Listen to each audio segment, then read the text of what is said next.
Welcome to the finals of Box Winter League 2004-25. Rob Gooch with you again here today. Helen Pritterman will join me later.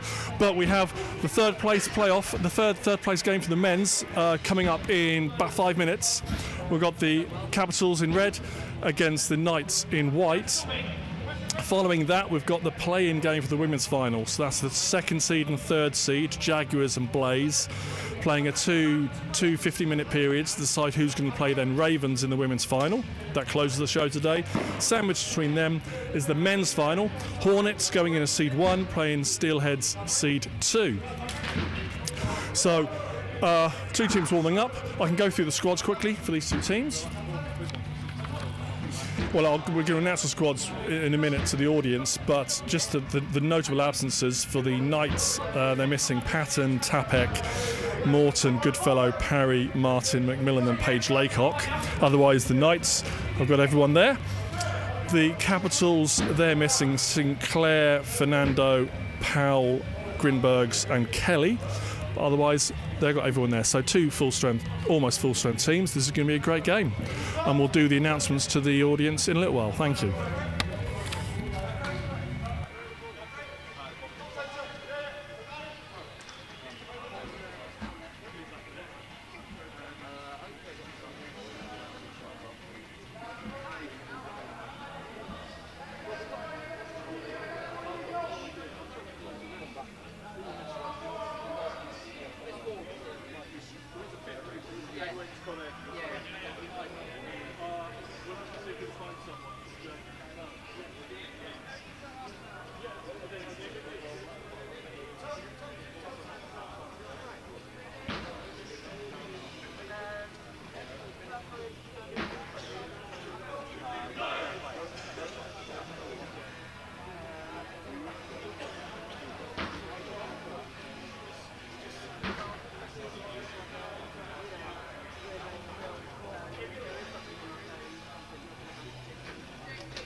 Okay, it's Rob here with you again.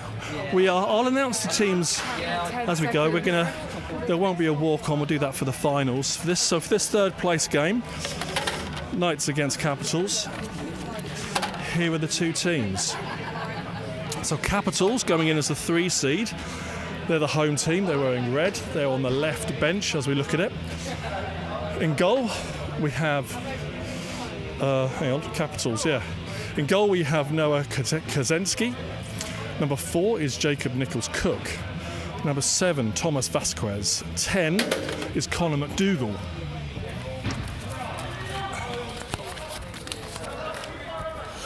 14, Lyndon Stewart. 17, Cameron Major. 21, Andrew Leggett. Also, we'll check on numbers because I've also got 21 for Ben Wilson, so we'll get Ben's number in a few moments so we know who he is. 24 is Alan Keeley. 26 is Dave Groves. 27, Travis Payne. 32, Alex Cooper. 33, Anthony Onwali. 35, Jan Oscar Hughes. 76, Joe Robertson. And 89, Jack Mahoney.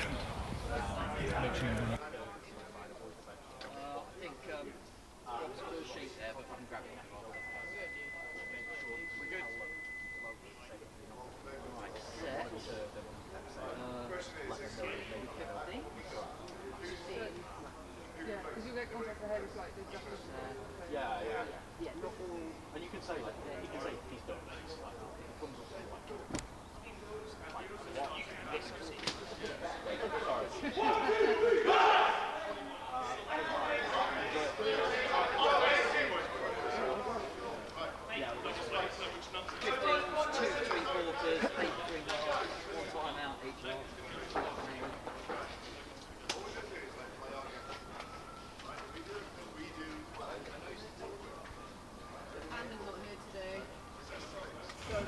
Okay, Andrew Leggett for the Capitals is going to be wearing number 1. So the Knights in white. 6 is Joseph Hodgkins. 7, Tyler Rodberg. 14 is Alex Graham. 16, the goalie Elliot Pugh. 17, Oliver Dawson. 18, Albert Whitehead. 21, Jules Bockey. 22, William Walker. 28, Nathan Edwards. 33, Jack Nichols. 39, Harry Edwards. And 51, Tom Roach.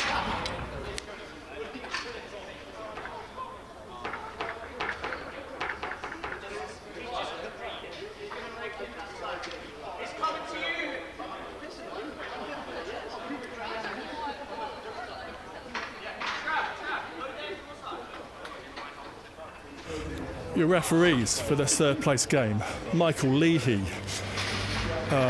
Lara Owen and Rhiannon Jones.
Right, let's go, boys.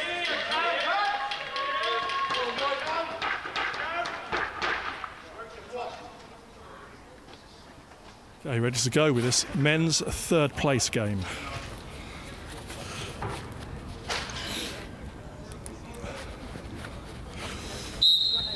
On my way. Kick from Roach, collected by Knights with Nathan Edwards.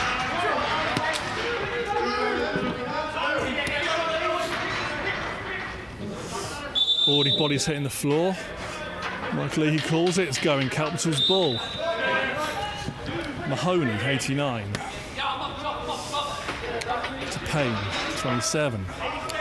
So, that's Groves, 26, takes the first shot. Still with Capitals.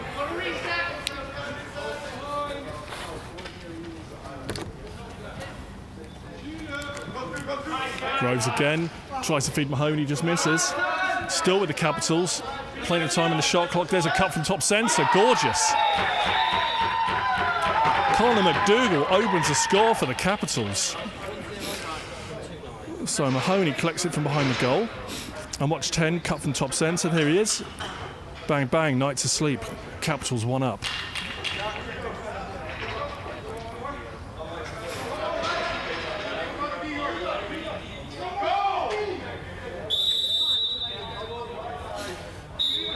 League procedure, ball goes with Knights. Roach gets off, gets the L1. Let's look at that Knights offence. Nathan Edwards.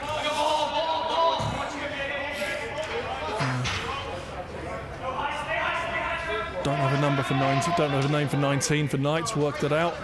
This is Rodberg, 7. Gets crushed, but still has the ball. Yeah, 19 for Knights is Harry Edwards.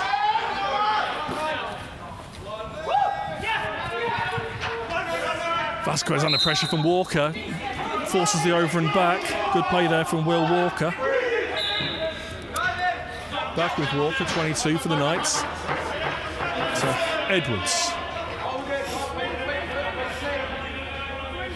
So 2 Edwards in the Knights 19 is Harry Edwards, and 28 is Nathan Edwards. Walker has the ball, shoots, save, Kaczynski.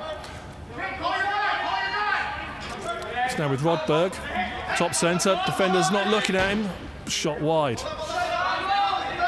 This is Edwards to Rodberg. McQueen in the middle, 13, coming out, setting a pick on Payne. Ball's behind, feed to the middle, ball's loose. It's with Edwards. 7 on the shot clock. He breaks into the middle. There's a goal. Nathan Edwards, and there's afters. Alan Keeley got put to the floor there after the goal. Let's have a look.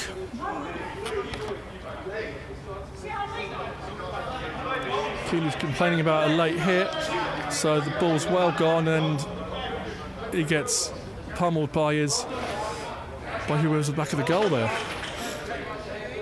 How many today, Keeley? How many today? Is this a finish today? Keeley seeing time for this.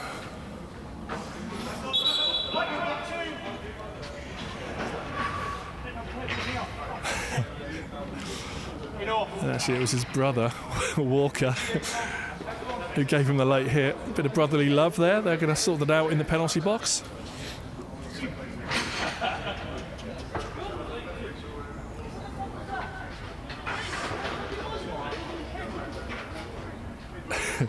They'll work it out in the box. The ref's just agreeing on what this should be called.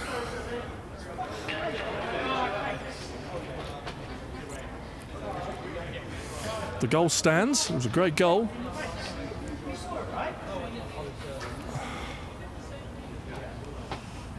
we've got white 22, double minor, roughly 4 minutes. Red 24, dead ball contact, 2 minutes. We played 5 on 4. Okay, so Knights Walker. White 22, double minor for roughing, 4 minutes. Red 24, dead ball contact, 2 minutes for 5 on 4 red. It's a face. Hopefully you heard that at home. Knights have got a double minor, 4 minutes. Capitals a single minor, 2 minutes. It's 5 on 4. Capitals with 5, Knights with 4.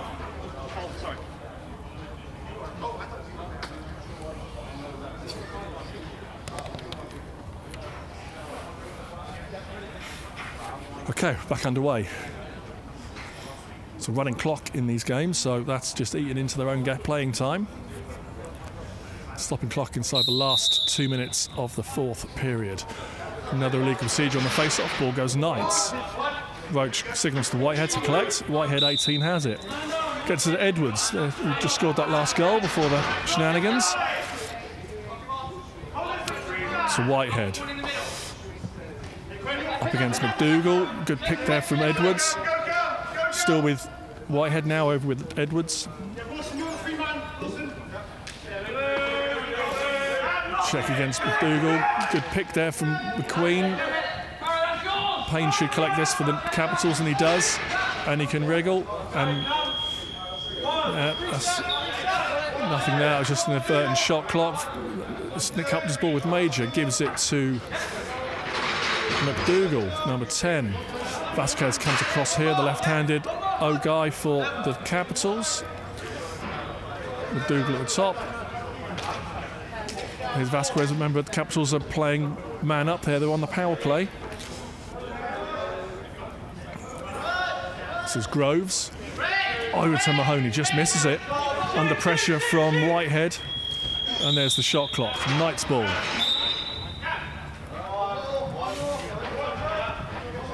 So last week we had various weather issues. We couldn't get the media set up last week. So that's a great goal from Albert Whitehead. Found clear air in the middle and ripped one. Let's see what happened there. Oh, nice little pick from McQueen. No one then reacts and shoots from range. 2-1 Knights. Yeah, last week we couldn't get the games filmed. We had bad weather. We couldn't get people. There was lots of people who had transport issues.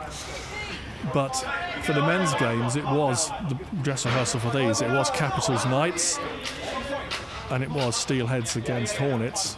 And in last week's game, this was a 2-goal game. Capitals won by 2, but it went down to the last 25 seconds. Capitals were 1 up, with 25 seconds to go. Knights called a timeout. Pulled the goalie. This is Rodberg. Great save, Kaczynski. Whitehead's up with it. I'll continue the story of last week once this offensive set is concluded. Knights are on the penalty kill here. They've got 4 against the Capitals 5. There's Rodberg doing well there behind the goal, up against Major. And there's an intercept for Capitals. That's Leggett with a shot and a goal. Andrew Leggett, number 21, scores the goal for the Capitals. Came from the intercept and he ran down the floor and scores. Okay, so last week it was Capitals 1 up, 25 seconds to go. Knights timeout, pulled the goalie, 6-on-5. It was all geared up for Will Walker, 22, to shoot from top centre, but the Capitals defence knew this, and with about 5 seconds to go, when it went to Will at the top centre, he was jumped, ball got dislodged, and Jacob Nichols-Cook from the Capitals picked it up, ran down the floor, scored on the empty net. 12-10 final score. So let's hope for another close one here today with these two teams. It's with the Knights, Albert Whitehead, 18. They're still on the penalty kill. For the double minor, there's a shot from range and they get the clock shot reset, but Capitals should have it. Major can come down with it. Okay, so still man up for the Capitals. Shot save Pugh.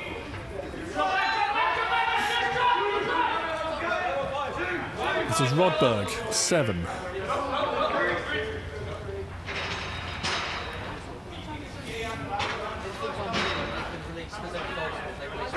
Knights. No, it's all square actually. It's 5v5. Albert Whitehead shoots from range wide. Come to Edwards, straight under pressure from Groves. That's the shot clock. Oh, there's Nichols-Cook just wide. That's Nichols-Cook who scored the final goal last week to give the Capitals the win, give them the 3 seed for this final.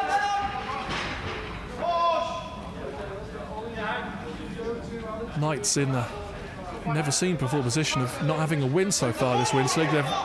They've been unbeaten last year and the year before. 2-time winners. They've been in games, just haven't got the wins this year.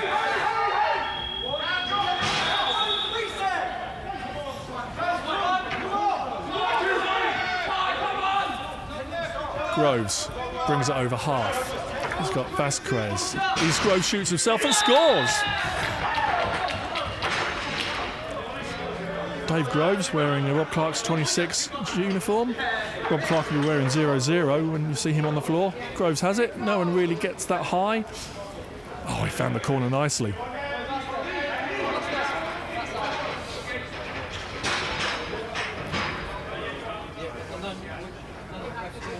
Before I forget, a big shout out to our media team. We've got Glenn Hodnett and his son Will doing the business. We'll get all the action at the breaks. We'll get close in with the squads. We'll get word with the coaches and the players after each game.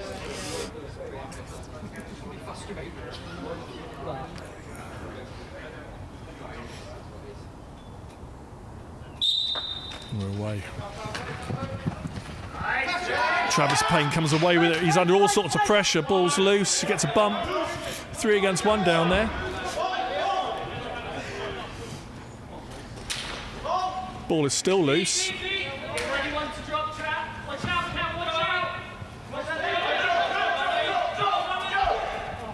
It's with Capitals. Oh, they've passed it straight to Whitehead. He's up against Major.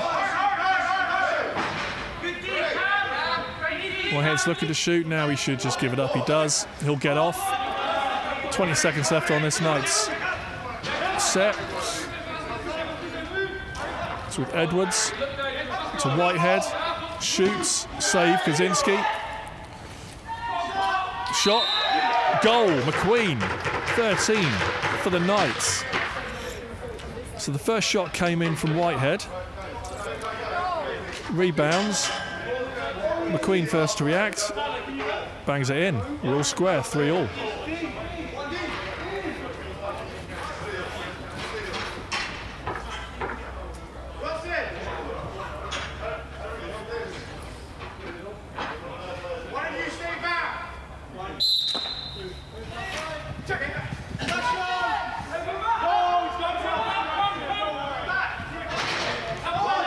Nathan Edwards under all sorts of pressure and gives it off. Mahoney has it. Jack Mahoney, one of the two lefties for the Capitals, him and Vasquez on the lefty-o side. Groves is fighting behind the goal for him. There's Dave Groves. No, it's not, it's McDougall. Apologies. Back to Omani, dives off the frame. Get a reset. It's Rodberg. No breakaway there. He's on. Vasquez trailing back with him. He's got Edwards high if he needs him, and he finds him. Over to Harry Edwards. Gives it to Walker. Puts it across to Nathan Edwards. He's got a chance to shoot there. Oh, lovely shot. It's passing inside for Rodberg. And it's with Kaczynski, the goalie, who gives it off to Vasquez. Groves.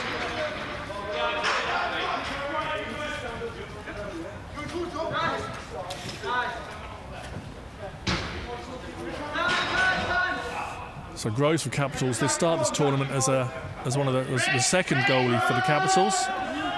Got some game time as a goalie. There's Groves doing his thing. But with Kaczynski doing such a great job in goal, Groves has gone back to outfield where he had played a lot of box previously. Here's McQueen, last goal scorer for the Knights. Shoots, there's a rebound off the defender or rebound off someone. Now this is Legger, pushes it.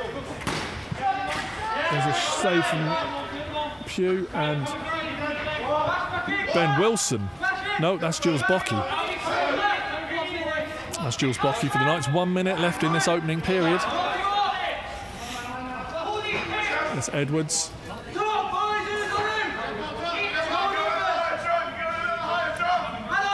Rodberg. Walker, 22. There's Edwards. Wriggles inside, gets a shot, save. And they get a reset. And the Knights have it, but lose it. Capitals got it. 28 seconds. This should be the last possession of the quarter. McDougall, number 10. Yeah, he's aware of the game time and the clock time. The shot clock is almost the game clock for this first period. That's Major. And there's a shot. 5 seconds in the period.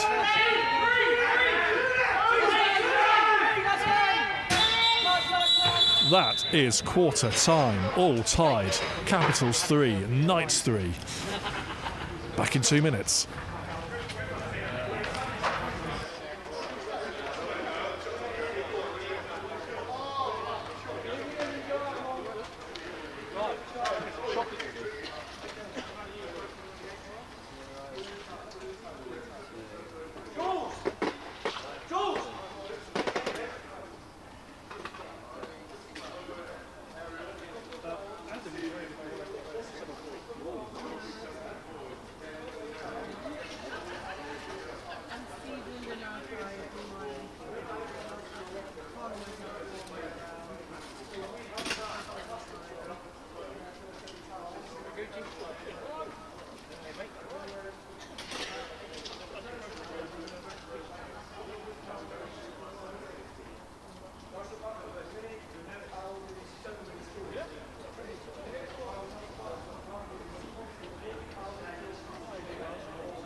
Okay, illegal procedure off the face-off. Ball's going capitals with Cameron Major. Those remember week 1, he was Capital's top scorer in their opening week 1 game where they were playing Steelheads, got all the way to a penalty shootout and they just lost on penalties. This Winter League season could have been quite different, both teams. Like week 1, both teams losing on pens. If these two had won those first opening games, we could have had a completely different season. Crease violation on the diving shot from behind the goal. And Bocky for the Knights brings it down, number 21. Just a loose one to Walker, but he'll collect. He's got Edwards, doesn't use him. Now he's got Nathan Edwards. Under pressure from Payne. Shot wide from Walker. Had plenty of whip on it, but just wide. Edwards collects. And there's a shot clock violation. And ball out of the arena. Laura Owen gives a new one out. And we've got Dave Groves, 26, bringing it down the floor.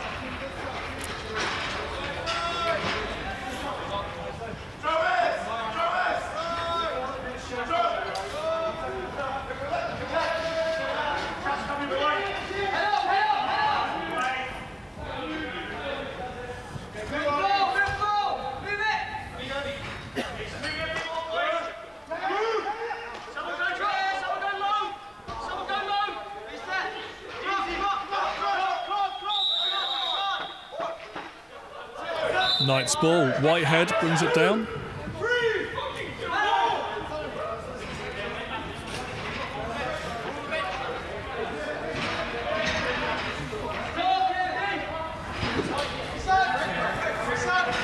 And joining me in the box is Helena Prettyman. Hello, Helena. Hello, good morning. Sorry I'm a little bit late. That's okay. You can see the scoreboard. How's it going? Yes. Yeah, good. 3-3. 3-3, close game already, and I expect this to be close most of the day.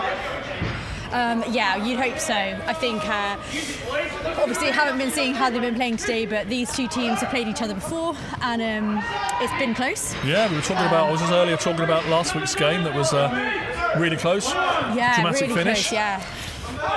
Right, Knights on the attack. With Roach, gets it across to Edwards. Under pressure from Keeley. Now Walker, Edwards. Whitehead from range, a save off Kaczynski. Ball's still live in the arena.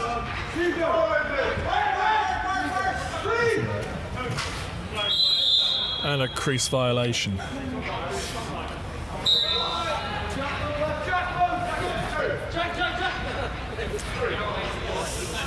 Yeah, and it's going to be a really exciting game later on as well for Steelheads and Hornets. Obviously faced each other last week, maybe not quite the outcome that Steelheads were expecting. Nor any of us maybe, I thought it'd be a little bit closer. So that's going to be a fierce rematch. Everyone, all their eyes were on today in the final. Yeah. Yeah, and there's a lot to play for on the women's side as well. Obviously the first game we're playing is going to be a play-in game. It is. So either team could, be in that second game later on. The last 3 game days almost mean nothing because it's all on this play-in game. Blaze against Jaguars. We'll see you in action for Blaze. Yeah, it's going to be a good day. We've got numbers. We've got a really strong squad.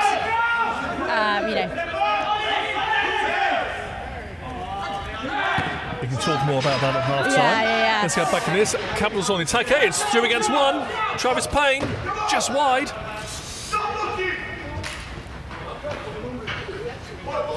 Ball is loose. McQueen should pick this up, and he does. There's under pressure from Major, but escapes. And Bocky has it for the Knights. He's got Whitehead ahead of him. One thing I really love about McQueen's game is how calm he looks when he knows that pressure's coming, he anticipates it coming, and he usually manages to hold that pretty well and pass it off safely, which he did here. That's an intercept by Dave Groves, wearing a 26 jersey. This little bit of fun earlier on, there was a goal from the Knights, and Will Walker but a very late hit onto his brother, Alan Keeley. Alan didn't like it so much, so sort of retaliated back. They both saw some penalty sign, Yes, but a bit of yeah. brotherly love early on in this game. I don't know. Is there a? Is it really a game if Keeley doesn't serve time in the bin? It keeps things spicy. It's the last day. Let's go all Yeah, out. there's a look for Rodberg in the middle of the front of goal. They get a shot clock reset. I've been really impressed by Tyler this whole tournament. I think he's really, really developing as a player. He's made some excellent cuts, excellent looks. Seen him do a lot of good stuff in offence. That's going to see a penalty, yeah. McGlee has his hand up. And the whistle will blow. That was Dave Groves with a slash right over the head. Yeah, there's been a lot of players who their game has grown significantly over these 4 game days. But that's why this is such an important tournament for us to be playing, and as many people that can get involved as possible to get involved to help with that development. Yeah, there's Dave Groves taking a seat in the penalty box. So first Knights power play of the day. We've got Walker to centre, but McQueen and Harry Edwards over on the left-handed side, but they're right-handed players, so we're probably looking for the shot coming from either Walker or Nathan Edwards. And there's Walker with a shot and a save. All this tournament, Knights have had that issue of not having really much offensive threat on the left side. That's off a Capitals player, so that's play on.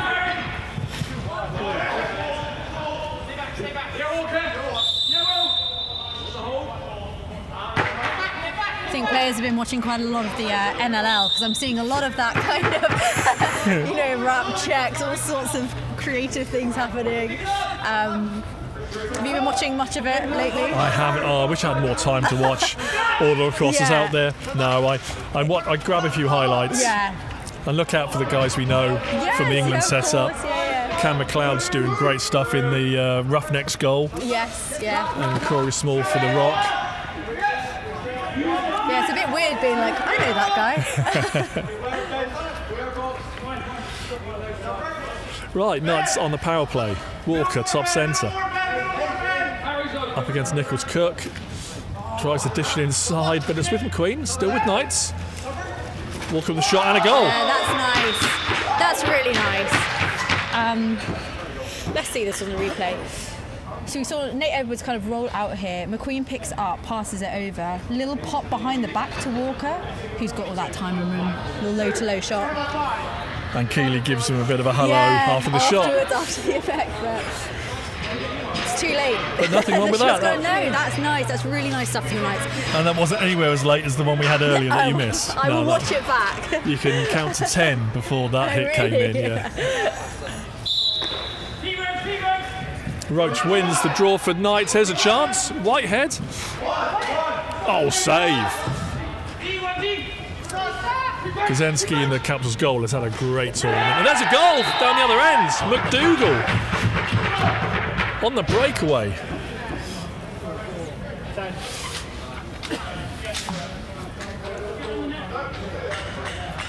Oh, a good release and a goal. Yeah, really nice.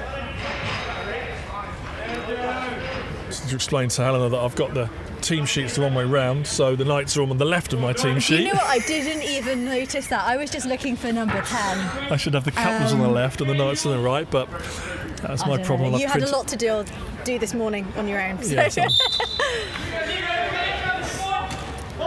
it'll be fine in the third period because they'll swap I around know, but again. I'll be gone by then. Yeah. I really should. You can stay till half time, can you? I will ask my coach now. Yeah. Right, Knights on the attack. Over to McQueen. Gets it behind Walker. Back to was Whitehead. I'm not sure if that was a miss or a save there. Ball's on the floor.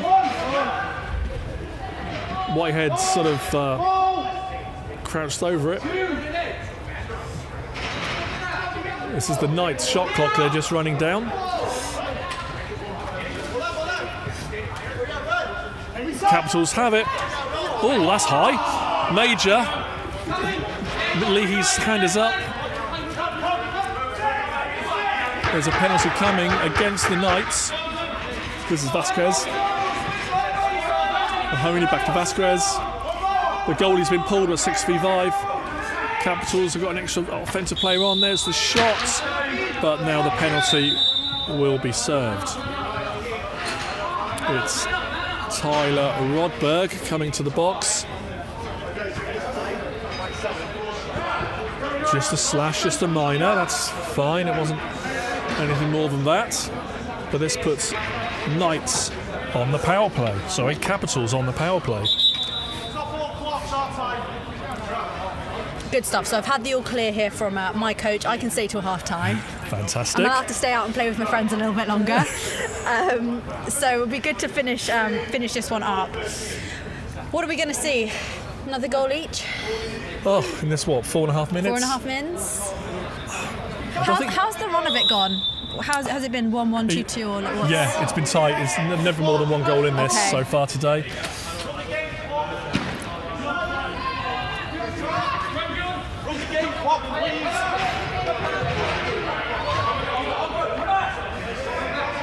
And as the game goes on, the Knights have not got the biggest of benches today. There's what, 6, there's 7 players over there for the Knights, plus the one in the box.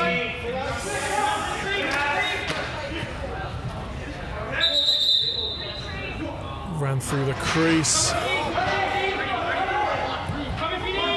Freshly painted creases this morning, so hopefully they're nice and visible for the audience at home. They are a little bit more visible for sure. Roach gives it to Whitehead, so Knights killing this penalty. Walker up against his brother again. Gives it to Whitehead, back to Walker.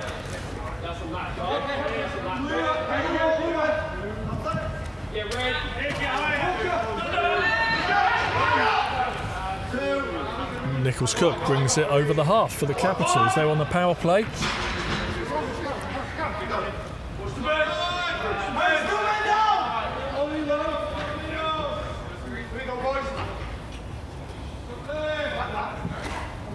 Mahoney, nearly gives it to Major.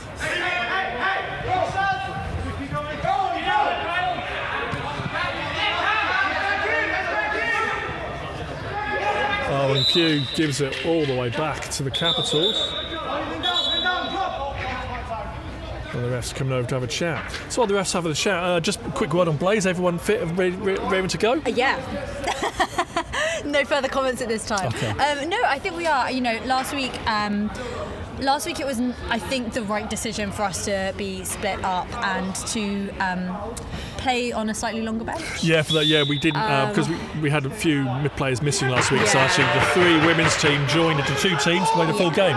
Yeah, and I think that's very in the spirit of the game, just to almost write that off. I know it probably wasn't Jags or Ravens' first choice.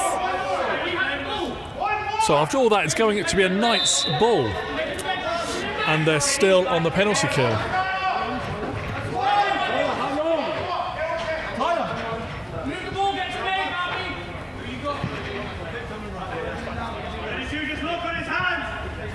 Still with Whitehead. Penalty's about to be released.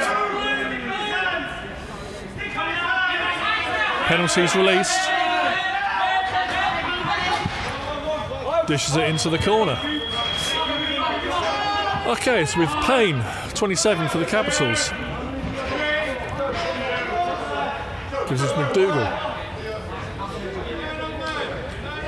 The back to 5-on-5 across. Gets it across. There's a chance at a goal. Mahoney finishes off with a lovely feed from McDougall. Let's look at this, Helena.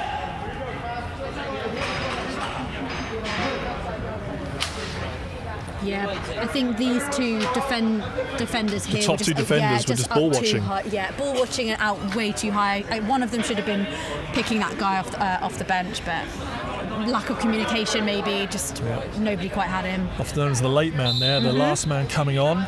Often the defending team aren't aware of that last man coming on. I hope that Hornets aren't listening, but Steelheads have been doing that quite a lot. It's a bit of a distraction tactic potentially. Rookie back to blaze. I believe Yeah. Emily Chong is going to be suited up in goal for you She today. is. I didn't even see that on the game sheet until then. There's a that's goal. Nice return. Harry Edwards for the Knights. There we go. That's nice. Just see that, and then we'll talk about Yeah. the Blaze goalie. Will Walker has it 22. He's just wide open. I think again, lack of comms, defence just not having their heads on that swivel, not identifying. The seas parted. Yes, it really was for Harriet. Yeah, Emily in goal today for you. I'm excited. I've never seen her as a box goalie. I think she may have done it before, but Oh, she's she a has. field goalie. Yes. Yeah. Yep. Look, I'm confident in her. I'm confident in the team. It's going to be fun to watch. Ball dribbled back to Pugh.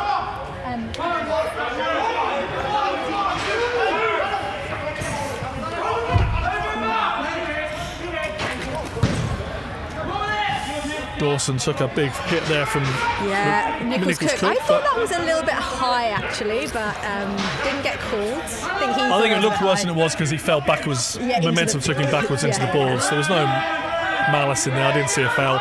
Anyway, Knights, long shot. Edwards, double save them. Kaczynski. Ball didn't.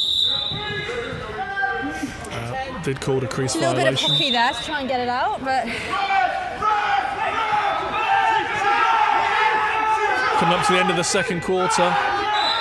That's the end of the second quarter. Helena, we'll catch you later. Yes, I will have to run and go and get ready, but thank you for having me for this short and sweet period. No I will problem. be back. See you later. Right. Let's get some reaction from players and coaches during half time.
I'm here with Ian Ballantyne from Centurions Lacrosse. Hi Ian, great to see you down here. Hi Rob, nice to see you again. The audience, tell us all about Centurions, all the good work they do for lacrosse. Okay, it's quite simple. We've been around for 70 years now. We basically support youth development. We try and cover every aspect in the UK, in particular growing areas like box lacrosse. Hence it's great to come down and see people playing and enjoying themselves. Yeah, and as a member of Centurions myself, I know the good work they've done, helping with clubs with big, expensive things like goals and getting junior programs going on. Any big things that Centurions have done this year for the game? Yeah, we've got a new project just started in West Oxfordshire, funny enough. It's a pop thing set up again by an ex-Centurion, Rick Henshaw.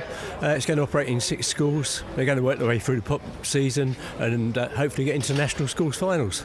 Great stuff. Right, Ian, I'll let you get back to spectating and we'll catch you later. Let's go find some players and coaches.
Going to catch a very quick word here with the Knights coach Tom Roach. Tom, 5-5, close game, high intensity. I'm loving it. How's it feeling on the field?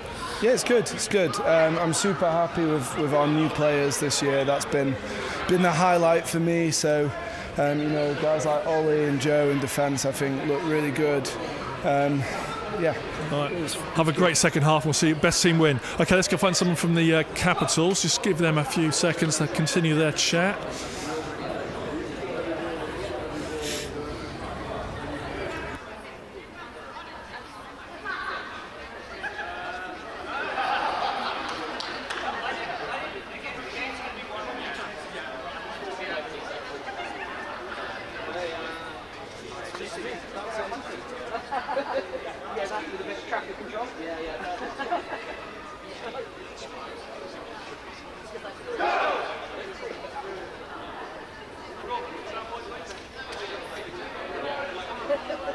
And now with the Capitals, coach Rob Clark. Rob, 5-5, great game so far. What are you saying to the guys at half time? Just basically maintain the intensity. We're in this game. We've scored some great goals. We know what they're bringing. We're looking for a W. All right, have a great second half. Thanks very much. Okay, the second half will start in just over 2 minutes.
Away for this second half. Capitals on the attack with Mahoney, 89. Back to Mahoney. Major inside him, up to Groves. Still with Groves. Tried to find Mahoney in the middle, but picked up by Hodgkins, who gets a good check from McDougall, but it's still with the Knights. And that's out of the arena.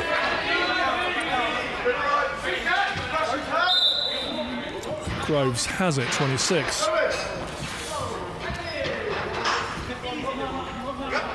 There's Mahoney. Over to Payne.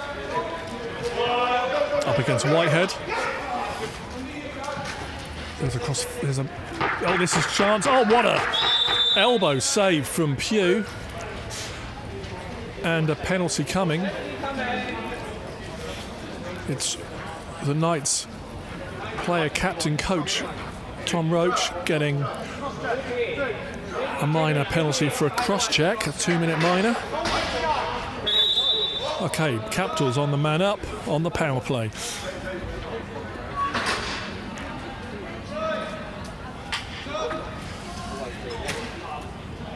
There's a shot and a save.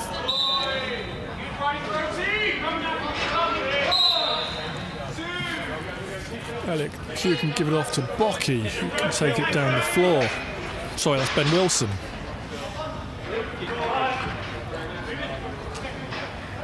Oh, sorry, that's Bocky. McDougall collects the ball.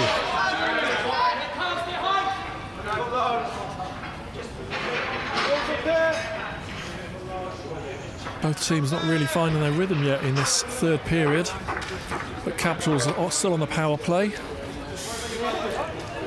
There's Payne with a long shot from outside, wide. They got the reset. McDougall, he shoots, and there's another reset off Hugh's chest. Gives it off to Bocky. Dishes it down to Whitehead. He's got McQueen ahead of him. McQueen trying to set a seal on Groves, but peels away. Knights still on the penalty kill. Walker up against Stewart.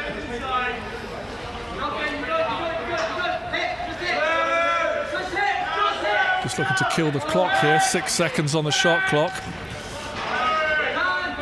And Capitals will have it with Travis Payne. Gives it to Groves.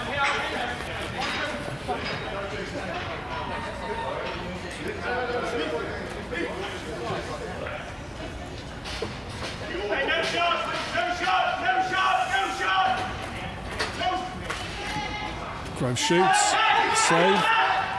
Bocky done well there. It's behind the goal. Kozenski collects and can get it off back to Dave Groves. It's an interesting scenario. Obviously, thinking about this time next year, the team that loses this will be 4th ranked. They will therefore then get the first pick in next year's draft. So, if you want to think for the future, it's not a bad thing getting the first pick next year. But obviously everyone here doesn't want to come last. They want to get that 3rd place. Quick hello there from Blaze coach Robingham Clark. Good luck to the Blaze later.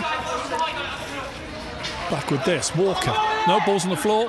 Edwards first to it, but can't collect. Strong check there from McQueen. The ball is still loose. And ball goes Capitals after the shot clock violation.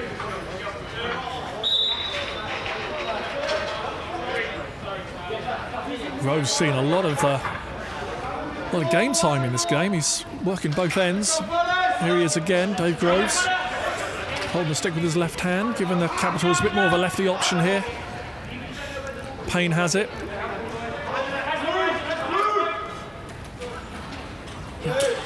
There's a shot, a diving shot and a goal. Dave Groves. Let's look at this beauty. So that's Robertson top with the ball. Finds Groves on behind the goal. Oh, and puts it in the top corner. Fantastic work. That's the first goal of this third period in 5 minutes. 5 minutes without a goal. Capitals now back to 1 up.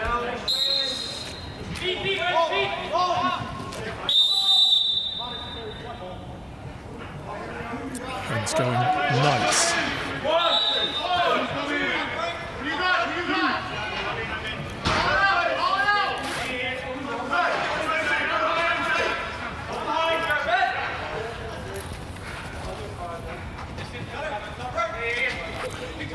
Edwards, 28, looks to get top side, gets across to Walker. To McQueen, who shoots wide off the back netting, ball still in the arena.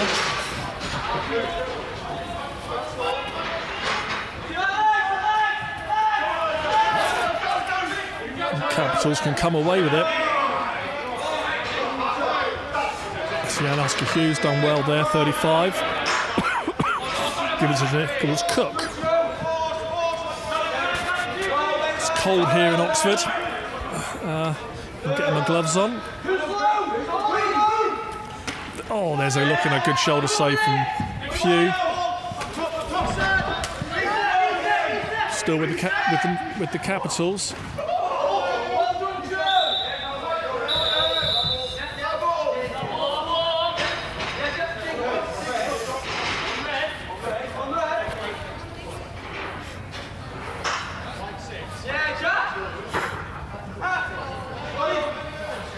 Okay.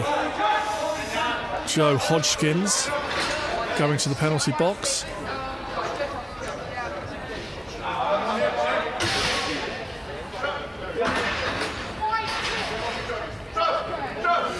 Hodgkins gets a 2-minute minor for a cross-check.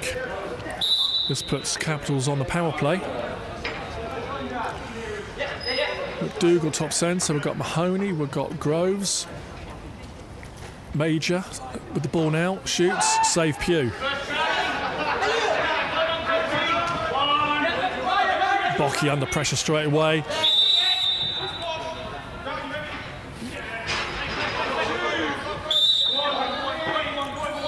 Whitehead 18 has it, shoots, straight at the goalie. Groves collects.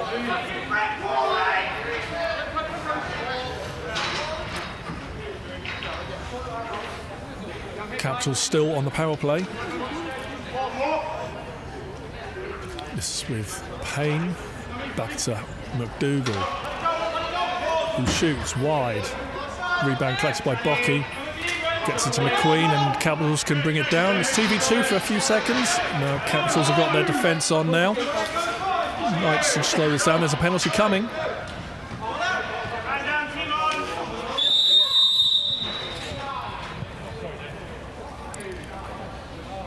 Goalie interference call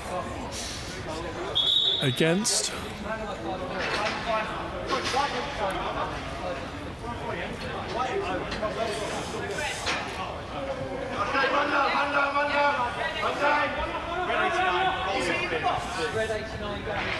Jack Mahoney. Goalie interference. When the goalie's got the ball in his crease, you can't touch him. Right, so 4v4 for a few seconds.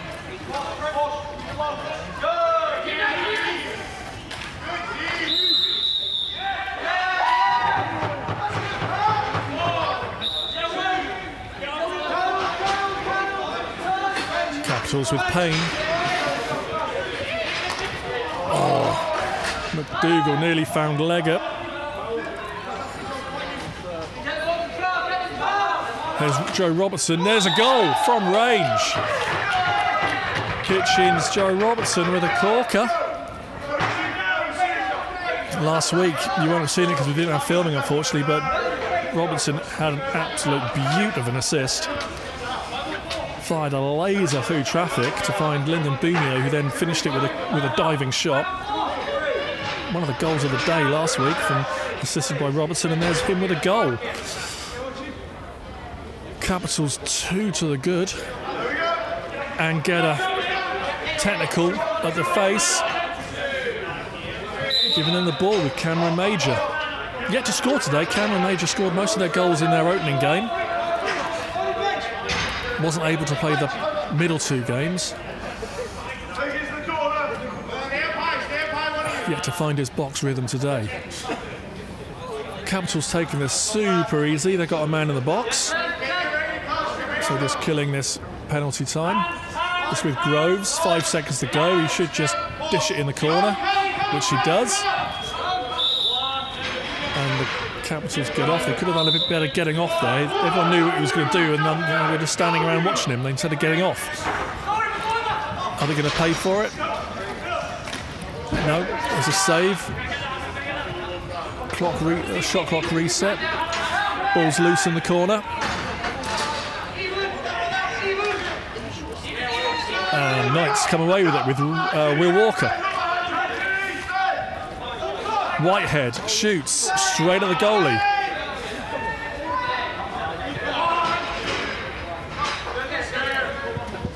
Oh, here's a chance. McQueen came across, done well there. Gave him a little bump. Capitals will settle this down. Back with Groves, top centre. He's got Major. Then Payne. Payne gets inside, just wide. 2 against 1 in the corner. There's a penalty. Just seeing who's down. Is he okay? Mahoney got a bump into the boards. Ref's just going to have a chat.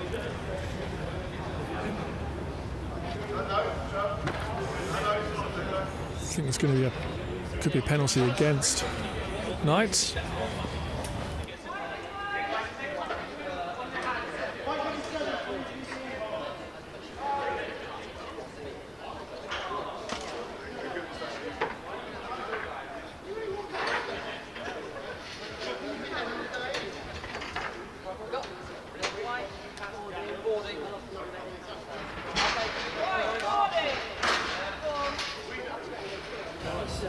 Okay, that's Ty Rodberg getting a boarding call.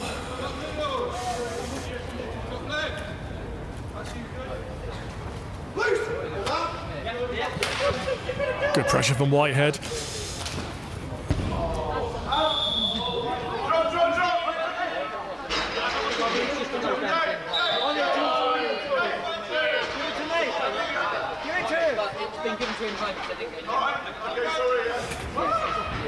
Right, the Knights penalty is a minor penalty for boarding, not a major. You can have either. And the in-home is serving it. That's Tyler Rodberg because they didn't grab the actual offender's number.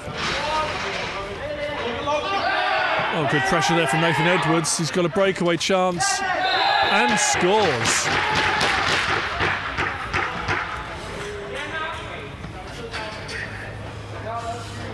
Just what the Knights needed there. A short-handed goal. Oh, Nathan just done lovely little fake there. Got the goalie dropping to his knees, opened up the top corner. We're back to a 1-goal game. Knights are still man down though. Short-handed goal doesn't release the penalty. Only if Capitals score will the penalty be released.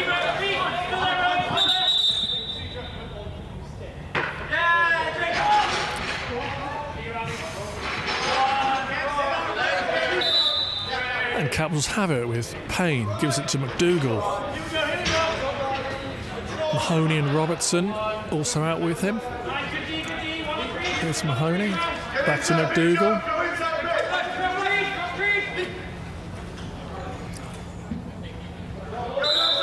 That's going to be a Knights ball. The ball's just bobbled onto the top of the corner boards there. McQueen has it, gives it to Whitehead. Nathan Edwards. Rodberg out of the penalty box, goes straight towards the goal. There's a look, it's Whitehead. Goal! We're all tied up.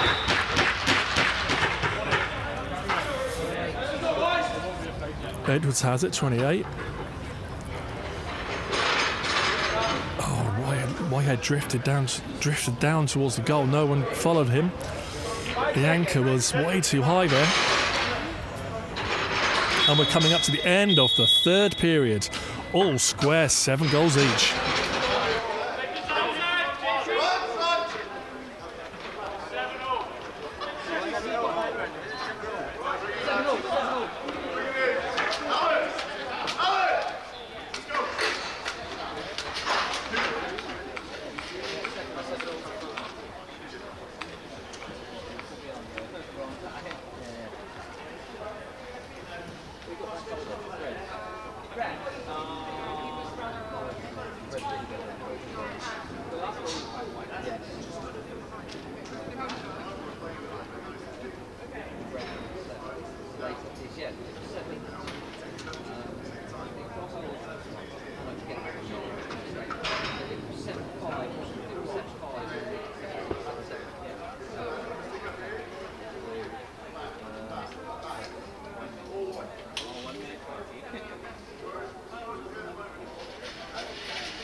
Okay, action underway here in this fourth and final period of this men's third place game.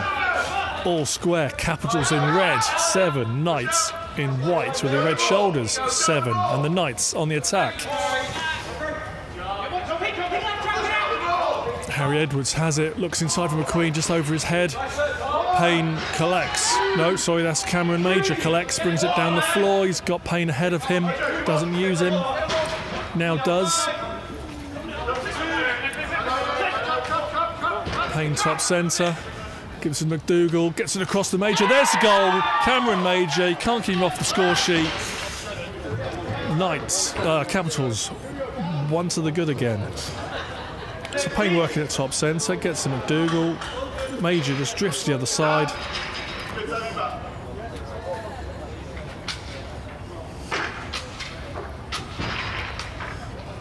Knights looking at themselves going, who was at fault there? And it's a Knights ball. Nicholas Cook went early. That's with Whitehead.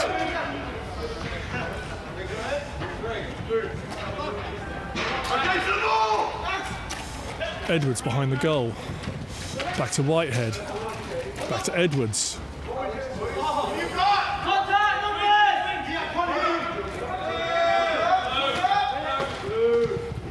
There's Harry Edwards. Back to Nathan Edwards. Shot, Kaczynski saves, there's a shot clock reset. It's with Whitehead.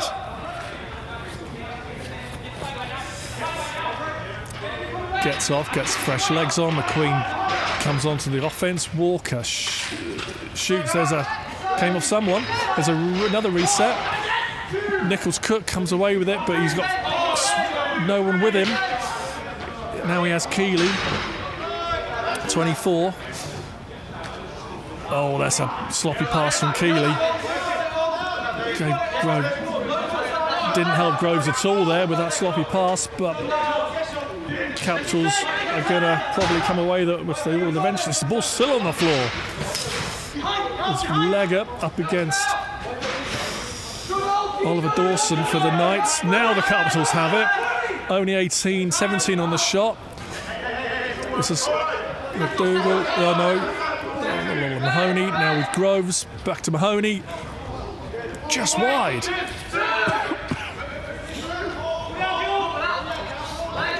Leggett for the Capitals, and there's the 30-second shot clock expiring. Ball goes Knights with McQueen.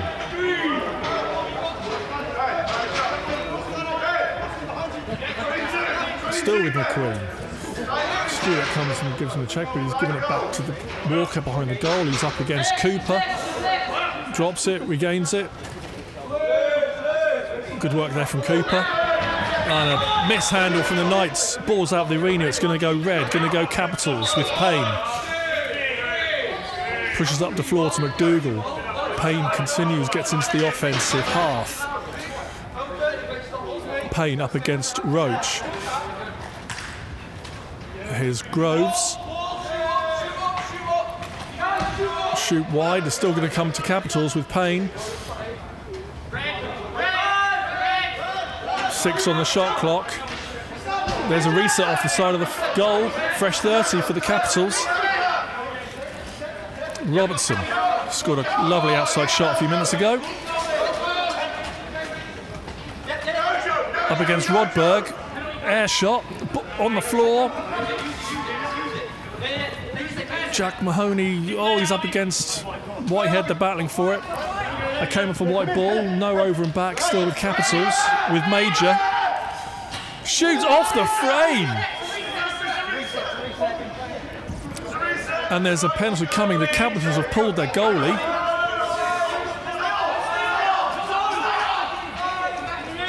They're 6v5. Capitals 6v5 with Major. Ball's behind with Groves. Oh, mishandle on the goalie's got it, and now we'll have the whistle for the penalty. It's Tom Roach going to the box. Holding the stick, 2-minute minor.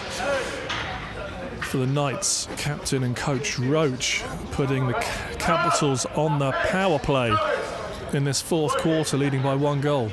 It's with Cameron Major, 17, top centre. 5 Capitals against 4 Knights. There's Mahoney on the back stick. There it is. Back with Major. Up to McDougall. Mahoney. Payne shoots wide. Capitals have it. Under all sorts of pressure. Ball's on the floor. Someone's got to pick it up. There's 3 Capitals there, and they do pick it up. Mahoney has it, gives it to McDougall.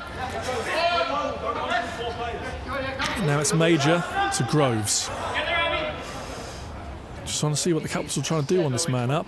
It looks like just trying to get a shot off. Ball's off the frame into the roof, but because it came off the frame, it will be still a Capitals ball. So it looks like Groves and Major are looking like the shots, or Mahoney on the left post, left-handed player post. There's a shot from Payne. Whitehead has it for the Knights. Can he get over half? He's got 10 seconds to get over half. He's done well there. And there's a penalty coming. Penalty against the Capitals. Elliot Pugh, the Knights goalie, come off. Now it's 5v... Hang on, doing my maths, because Capitals Knights have got a man down. It's 5v5.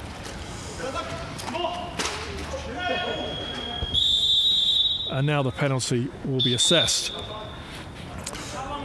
It's Cameron Major going to the bin. He knows it was him. Just waiting for the refs to give us the call.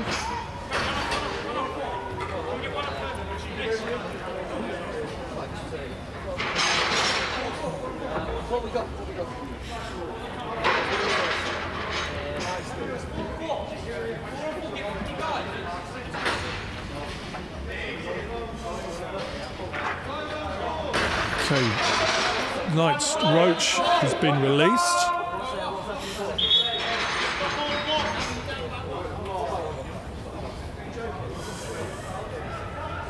I think the refs are just assessing the penalty against Cameron Major.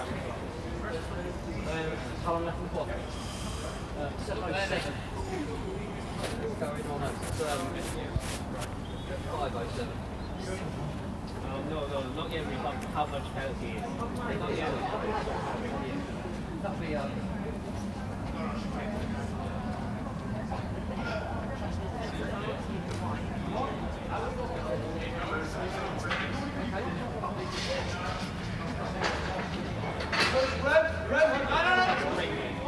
Okay, so looks like there is no penalty against Capitals. Their 5th D player comes on, so it looks like we're going to be 5v5.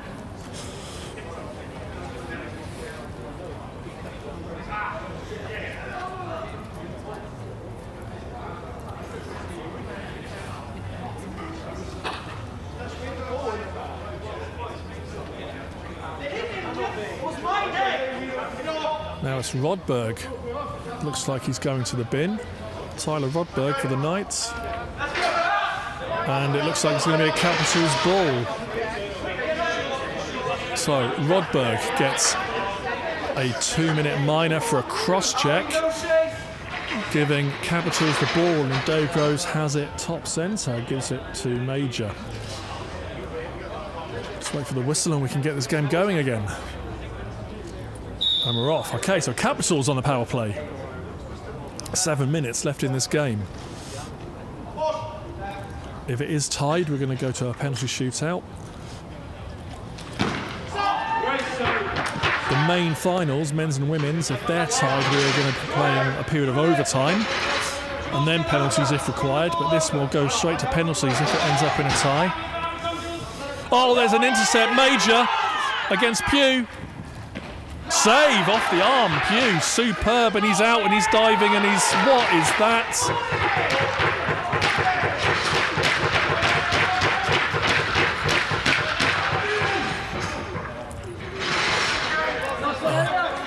That should have been some sort of penalty. Pugh just dived on the top of the Capitals player, but we play on.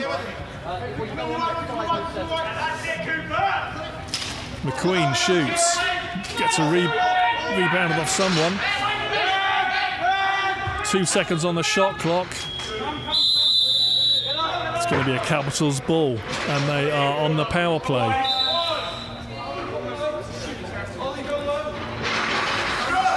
It's coming up to game management time, 5 minutes. 10, 11 possessions left if they use the full 30. Back to Groves in the middle. Major off the frame, fresh 30.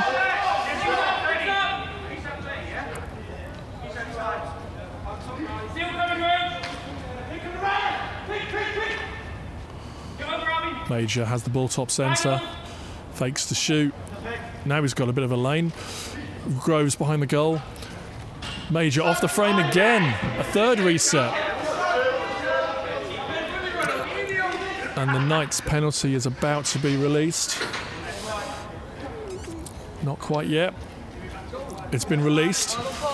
Rodberg coming on. Just in time for them to, Capitals to make a guff of it, and Knights have the ball and give it straight back to Capitals. Not what they wanted. Composure's the name of the game. I think the team that keeps their composure is going to come away with this third place. Groves with a long range shot with tons of time on the clock. I'm not sure what he was thinking there. Now it's with Whitehead to Walker, who scores. We're all tied up. Groves is on his haunches going, what did I do? Making that shot after from that range with that much time on the clock. It's done now though, got to move on. We're all square.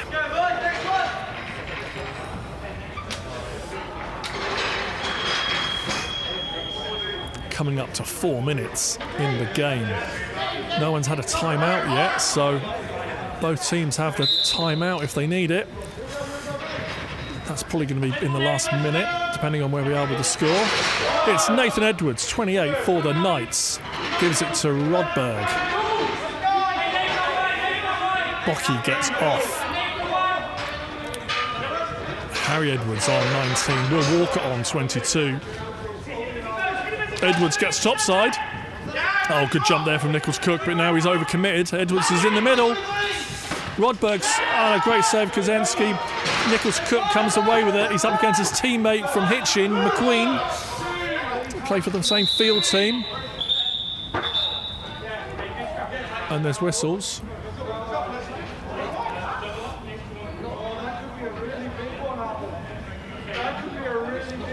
Capitals, Alan Keeley has been called to the bench, number 24. Having a chat as he goes. Let's see what the call is.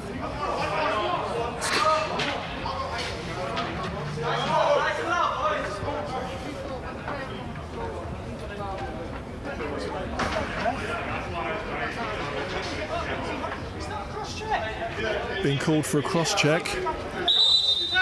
Yep.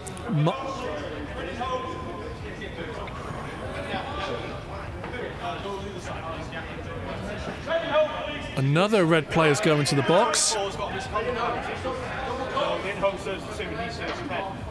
for the game. Because if I can hear you chirping over there, it's 2 bucks. Okay, right. So Capitals Keeley has been given a game misconduct. So that's him for the game. And now the in-home is serving his 2-minute minor.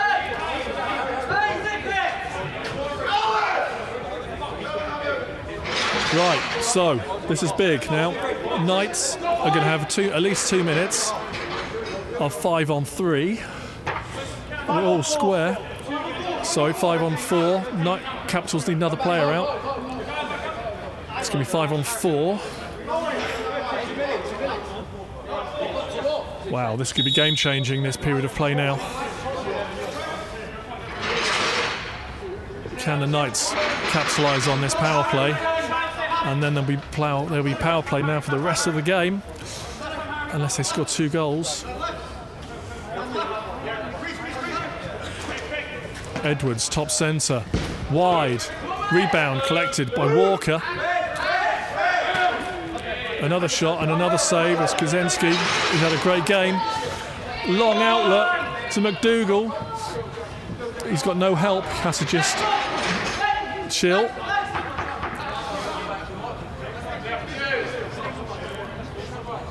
So now Capitals have just got 4 runners. We're inside, coming up to a minute and a half left in this game. What are they thinking? They're thinking just got to see this off and try our luck in penalties. You can't now make any more mistakes, Capitals. Knights have got to capitalise if they're going to win this. So with Walker, McQueen, Edwards, back to McQueen. Edwards, Walker. McQueen has got time and space. What a save, Kaczynski. And Major can come away with it. And they get over half safely, still with Major. 50 seconds in this game. Knights are still on the power play. Capitals, are they going to just take it easy or try and get this winning goal? Groves shoots wide.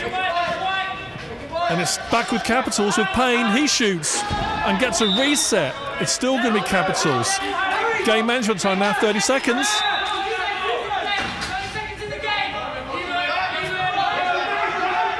I'm expecting someone to call a timeout. It's Major. And there is a timeout called with 15 seconds. So, the question is, who called that timeout? And did Capitals have possession?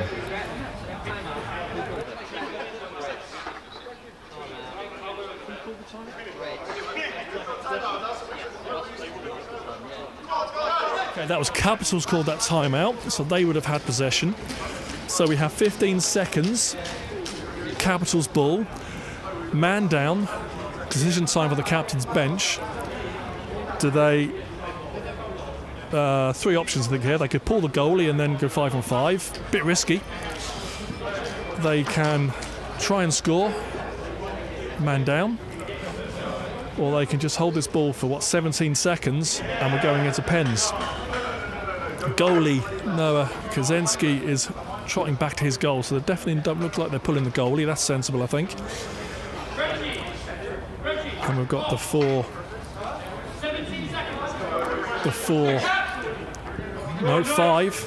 because the game is conduct. It's 5. Okay, it's 5v5. 5v5, 17 seconds. Oh, here we go. It's with Major. Mahoney. Body's on the floor. Major. Save off Pugh. We've got a reset. 6 seconds. 5, 4. Oh, square. 8. This game goes to penalties.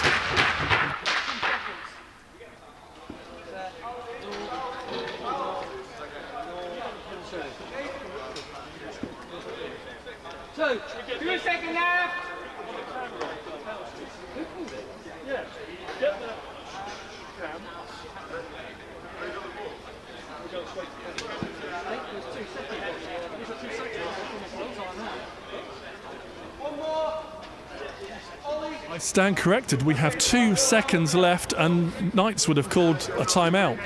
So we've got 2 seconds to. Okay, it's 3 seconds.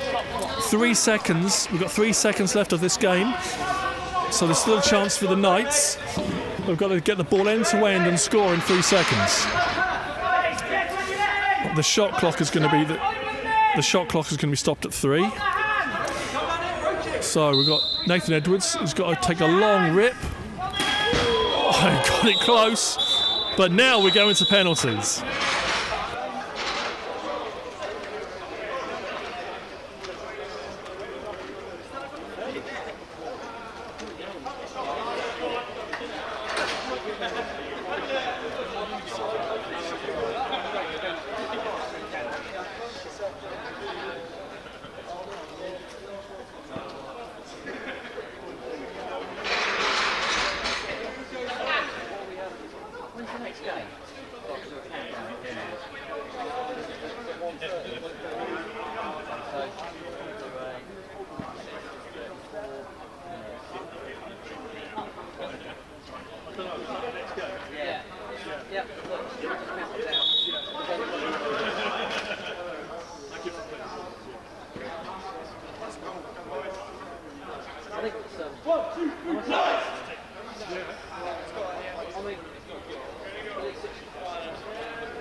Right then, penalty shots.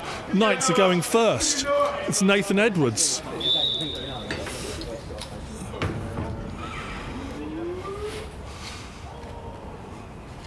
Off the frame of the goal.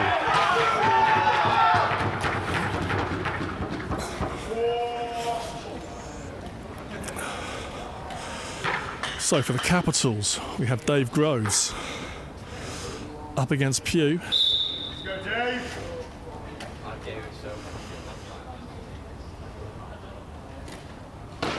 And a save again.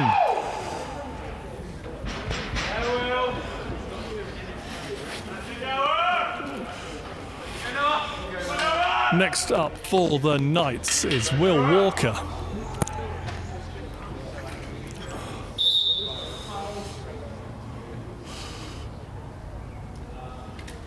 Oh, it's a beauty top corner for Walker.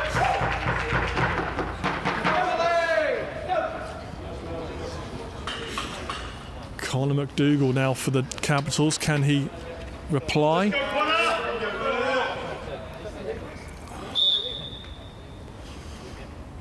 McDougall against Pugh.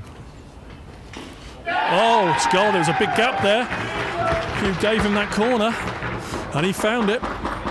We're all tied 1-1. This is the last set. And if we're still tied, it's then sudden death. It's Whitehead for the Capitals. Sorry, for the Knights, apologies. Whitehead for the Knights. Scores! Okay, it's now with Cameron Major. Score, and we go into sudden death. Miss. Knights grab the third place.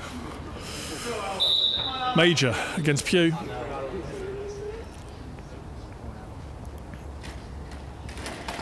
Scores! Okay, now into sudden death.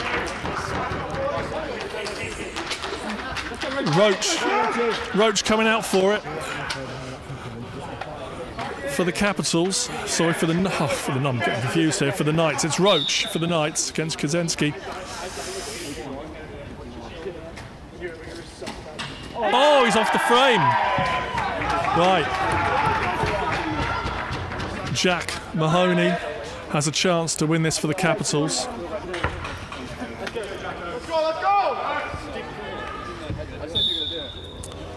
It's Mahoney. Misses. We keep going. We keep going. Tyler Rodberg now for the Knights.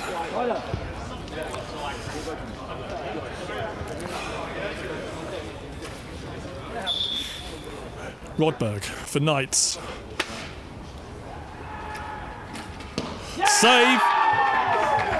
Save. So now Travis Payne has a chance to win this for the Capitals.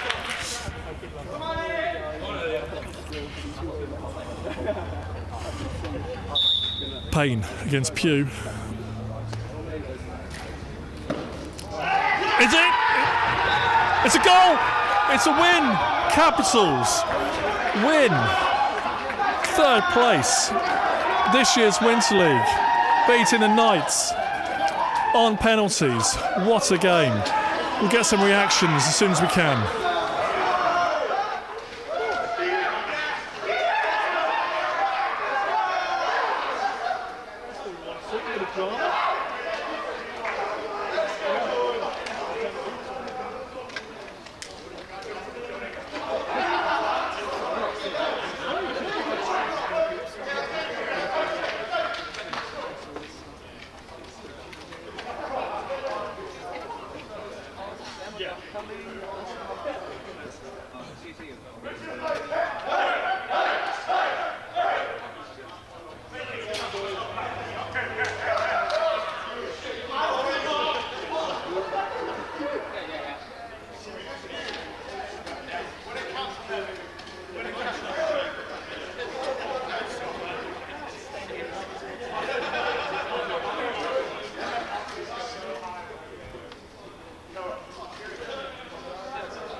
Fellas. Do what? Hi, I'm with Travis Payne, Cameron Major from the Capitals. Guys, well done, what a game. I'll start with you, Travis. How's it going? Get my breath. Talk to us, Travis. It's been an up and down season. We've had so many close games. We lost one in penalties as well against, who was it, the Hornets, I think? Steelheads, yeah. So it feels so good to be back in that position. You know, we get a chance to do it again and we do it properly. We get the win this time. This team's improved like week in, week out. I'm just gassed. I was so excited. I didn't even know where to run after I scored the fucking goal. Where am I going? Yeah, it's great stuff. Okay, and Cameron, it felt like today you missed the middle two games. Yeah. You took a few minutes to get into it, then in the second half you started banging some goals, banging some assists, looking really good out there. Yeah, they managed us quite well defensively, but I feel like it was a very close game. Like we were going like punch for punch each quarter, but yeah, obviously we weren't able to pull ahead in normal time. But yeah, finally came through in penalty shootouts. But yeah, defensively we did. And very briefly, penalty shootouts. Tense, relaxed. How are you feeling? It was over so quick, like to really overthink, to be honest. But yeah, luckily Trav came through with the golden goal one. How are you feeling leading up to that pen shot? Honestly, mate, you got to laugh it off, man. You got to, you hear the chirping, you lean into it. Don't let it bother you. At the end of the day, that's why we rep on the wall in the field. So those moments like that, that's the one rep that counts. Capitals, congratulations, third place. Right, let's find some. Yeah. Not on camera.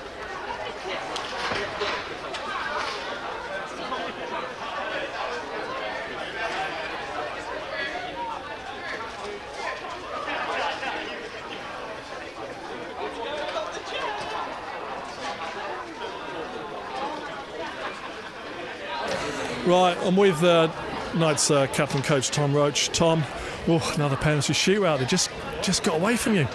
Yeah. I mean, we've drawn 2 games and a 1-goal game, or maybe a 2-goal game. So it's great for the game that it's so close like that. And I've learned a few lessons from this year, and I think the great thing really is those developing players, those new players. The level just keeps going up and up and up, and tons of positives. I've really enjoyed this year, and I hope that more people sign up and come down next Winter League. Well, we've really enjoyed watching the Knights play, albeit you haven't had the results you wanted, but the games you've been in have been great games to watch. Everyone's loved it. Congratulations on having a good season, even though it hasn't been the success as you want, but Knights are still there and still playing great lacrosse. Thank you. Also, we've got Elliot Pugh, Knights goalie. Elliot, come on in. All right, Gucci. First, before I let you do it, how do penalty shootouts feel for a goalie? They're all right. They can be a bit tense. I think when it gets to like real sudden death, that's when you start to feel it and know that the next one could be it. I don't mind the first 3. It's kind of see where it goes. I know some of the boys, and they're the ones I've got to, and it's the new lads coming through that kind of made the difference in the end. So I'm just pleased we got there. As Roach said, a couple of close games, 1-goal game against the Steelheads, and penalties against the Hornets and these guys. So shame we couldn't do more, but we'll take it. Yeah. And how's the Winter League been for you? Anything? What are your thoughts now that come the end of it? And are you going to hang around to watch, or are you going to head off? Well, I've got to coach the Ravens team. I forgot about that. Which we'll speak to you again later with the Ravens hat on. With the Ravens hat on, but no, this is my last game of box lacrosse. I said to the boys since the start of the tournament that 12th of January was the day I was going to call it a day. I'm going to donate my kit so I don't get convinced by Roach to come back again.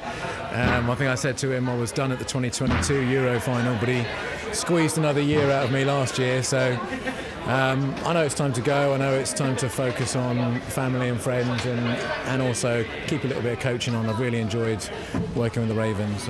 So for the viewers at home, just remind us, your first time you put the box pads on in goal, when was that? 2014, first ever Tasco Cup. Jamie Tasco actually convinced me to come and play down in Portsmouth. I shared a room with Jamie Tasco, the founder of the Cup, which was quite an experience. That man loves tequila. And played for the now defunct Dreadlocks. And now from there went from strength to strength, played every year, went in 2015 Worlds. Pleased to say I get to go out with Roach and Will Walker, who were on that 2015 team with me, all as rookies. So it was a real honour to be able to play as much as I have and play all the tournaments and win and lose and see some great guys coming through. I mean, when I started there was me and about one other goalie. I've seen a few goalies come and go, but now we had 6 goalies, didn't we, at one point? That's the legacy that you've brought to boxing across this country. You were the only regular goalie for so many years. And people have seen you and thought, I fancy a bit of that. And now we've got this progression of goals coming through. So it's all thanks to you. You got the ball you got the ball rolling on this. No, it's really, really good to see. I love the fact that there's so many goalies now. Brindle coming through is just going to be amazing. I love the new lad for Capitals. I think he's got such a 90s throwback style. Check out Dallas Elliott, god of goaltending. Go check him out. You'll see all the same moves from the 90s. He's amazing. So I'm really, really pleased to work with some of those guys. And I know Dave Groves has picked on the pads. If I can convince Kai Jeffries, wherever he is, to give it another go, I think a bit of goalie coaching and dropping in and out will suit me now. Yes, right. I'll let you get out of these and get your Ravens coaching hat on, and we'll see you later on. Cheers, Ron, thank you. Thanks, Elliot. Cheers. Okay, we'll be having a pause in a minute. You can see the Jaguars are out. We'll have the Blaze out soon as well for this women's play-in game. Back shortly.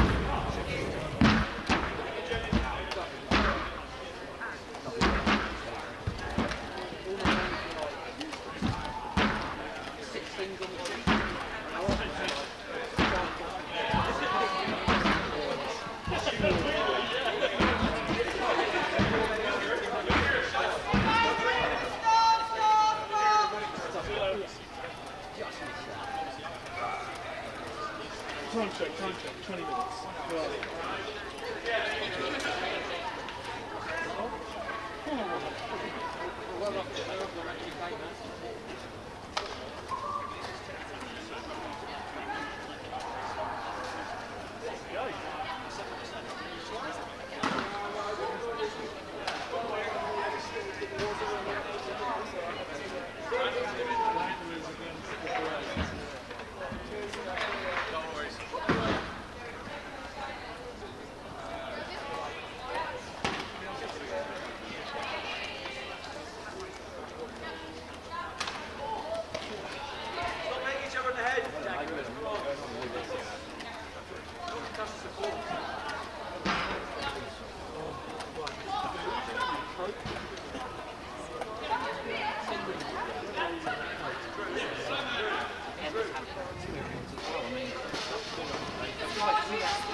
Keely's chirping, was it swearing? It was just a question. It was just a question.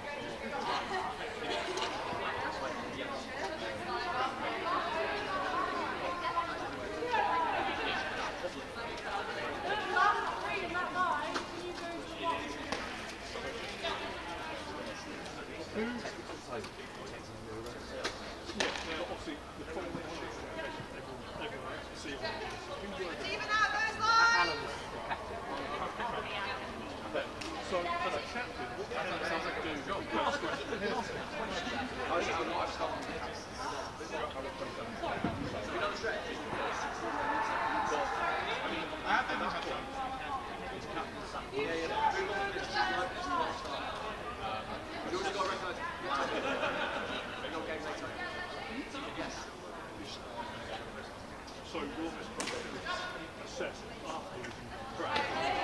Yeah. I mean, I was watching like a hawk because I could see he was upset. And I'm like, I could see something like he was voicing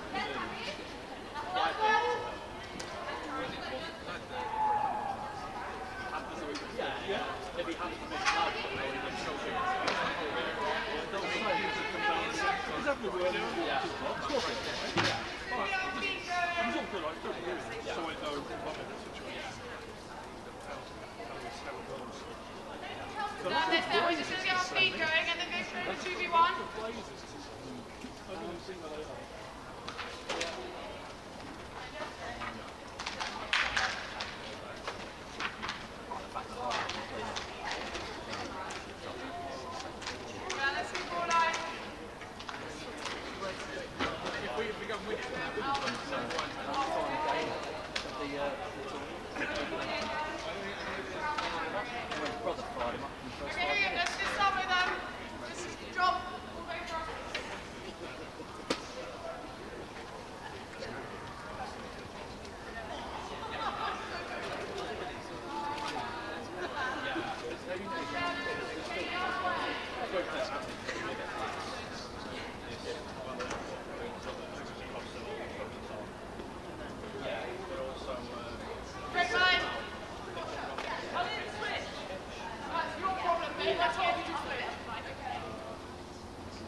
if I had to choose one or the other, is there a better one to choose for? I mean, AHM can probably develop you more, but he obviously is also then I'm thinking of Euros next year.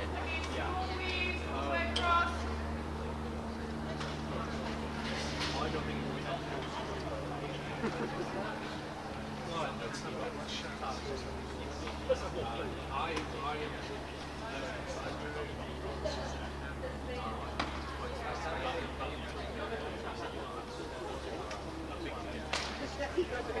Oh, well, the pit stop? Yeah. Yeah, because I get that.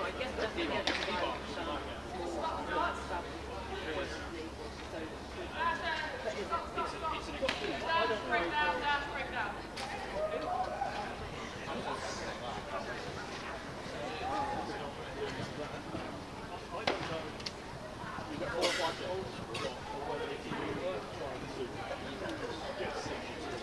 Okay, do personals on the way back.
Well, yeah. I mean, there's all the places to go here. Goal if it's stay, someone else to go to goal. Not quite right. As in,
I don't know because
Right, let me introduce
Welcome back to Winter League, the finals.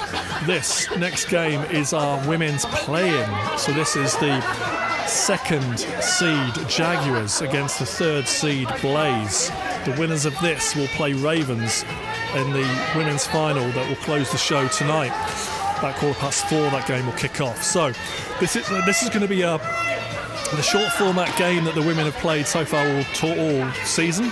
2 50-minute periods, and then the women's final later will be a full 4 50-minute period game. So this little playing game, winner takes all. Now, running up to this, the Jaguars go into this second seed. They've won 2 and lost 2. Blaze, third seed. They lost all their games leading into this, but they've been in every game. It's been close, it's been tight, so it's really hard to call how this will pan out now this afternoon. My co-host Helena, you'll see her in the Blaze team, wearing number 5. Let's run through the squads. Starting with the Blaze. No, we'll start with the Jaguars, you can see on screen. So the Jaguars playing in white. Their goalie is Tavi Podgka. Their defence, number 2, P. Podgka. Number 6, Gabby Rowe. 7 is Laura Wright. 10 is Steph Grimes. 11 is Danielle Costello. 12 is Zara Russell. 13, Tyra Dempsey. 25 is Kate Russell. 26, Rosie Jones. And 87, Corinne Butho-Newton. Their offence, number 1, Alice Bolchin. Number 3, and their top scorer for the competition, Alex Drew. Number 3, keep an eye on her today. Number 4, Tilly Goldsworthy. 5 is Ellie Rackle. 8 is Emma Wu. 21 is Rosie Bathurst. 23 is Darcy Bance. 33, Amy Bolton, and 37, Jane Lee. They are the Jaguars in white.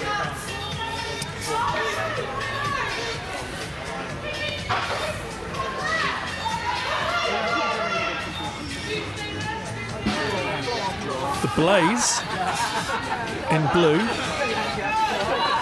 Their goalie is Emily Chong today. Their regular goalie, Alice Loughlin, is not available today, so Emily Chong is in goal. And then in numerical order, 0, Emma Savage. 5 is Helena Prettyman. 7, Isla Hutchinson. 9 is Georgie Rutter. 13, Erin Tufnell. 15 is Sophie Cara. 17, Lily Tyler. 19, and their top scorer is Izzy Keane. 23, Davina Amantula. 25 is Fran Partial. 27, Liliana Rosales. 31 is Meredith Ingham Clark. 33 is Lucy Ford. 37 is Millie Johnson. And I will get the numbers of Tiffany McIntyre, who might be wearing X, and Jenny Wood. I will find the number for Jenny as well. They are the Blaze.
Just confirmation of the Blaze jersey. So Tiffany McIntyre is a scratch today, she's not available.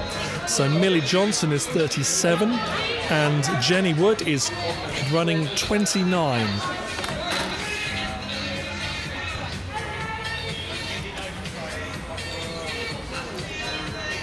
The referees are entering the floor.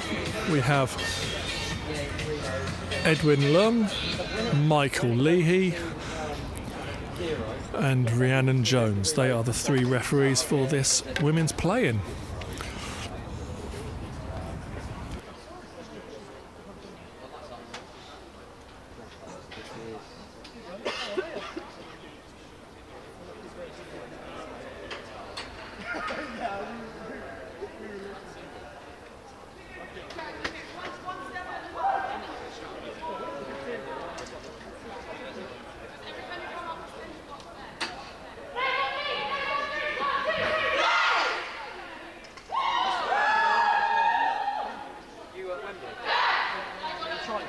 if the football team makes the Barrow Cup final.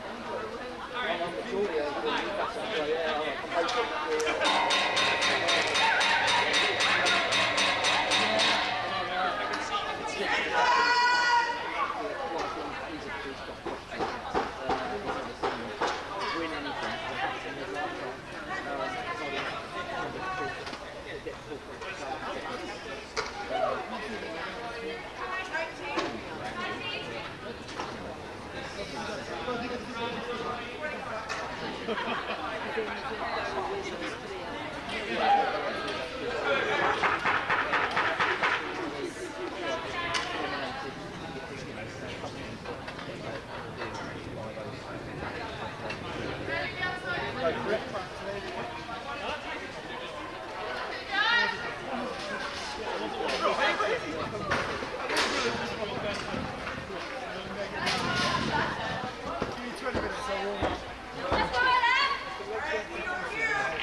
To go, women's playing.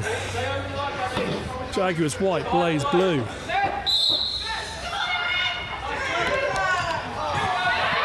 And we're away. Blaze gets the first possession.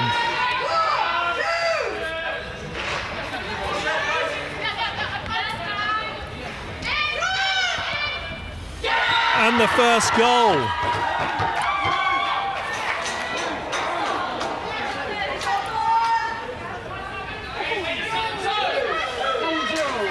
Emma Savage gets around Alex Drew and finds the goal. What a start for Blaze.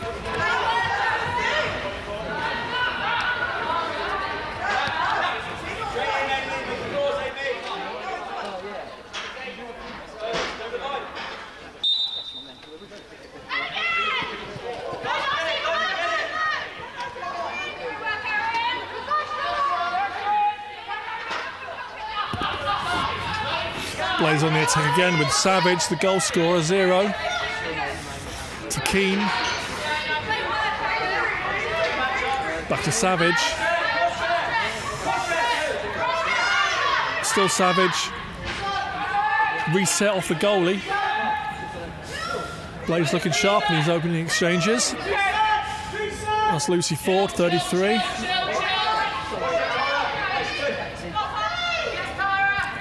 Easy Keane just mishandles. It's with the Jaguars. Let's see what they've got. So look out for number 3, Alex Drew. Oh, that's coming over and back.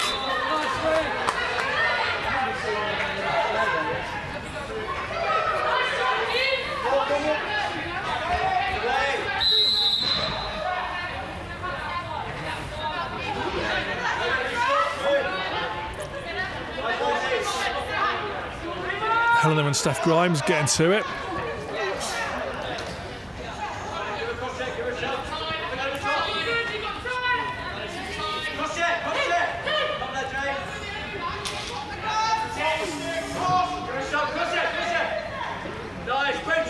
Oh, there's an intercept. Drew against Chong. Here we go. Goal. Alex Drew. Clinical in front of goal. That's Drew's 16th goal of this tournament, of this season. Leading goal scorer by some margin in the women's competition and overall. What a lovely finish.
Jaguars on the attack.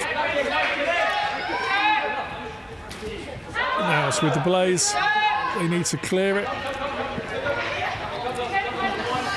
Just over the stick of Prettyman. Alex Drew collects number 3 for the Jaguars. Blaze have got their defence back. This is Rosie Bathurst to Jane Liu, shoots off Chong. First save for Emily Chong. She's got to be happy there. Gets a good save in. This is Drew. Gets another shot. Rebound. Still with the Jaguars. Bathurst driving to goal.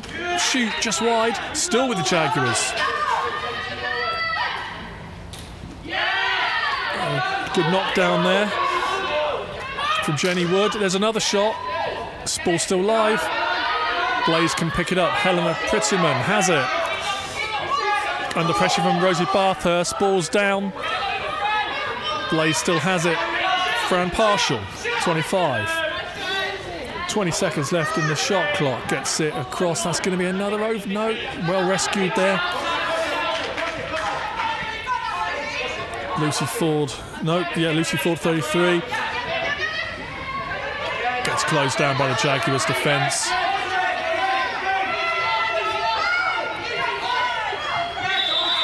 That's the 30 seconds gone. Drop the ball. Jaguars have it.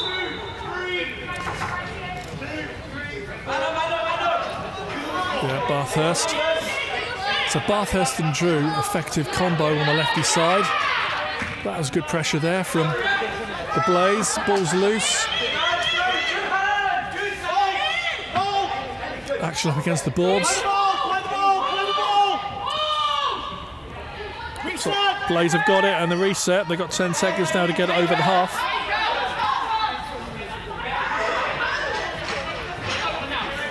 Now it's over.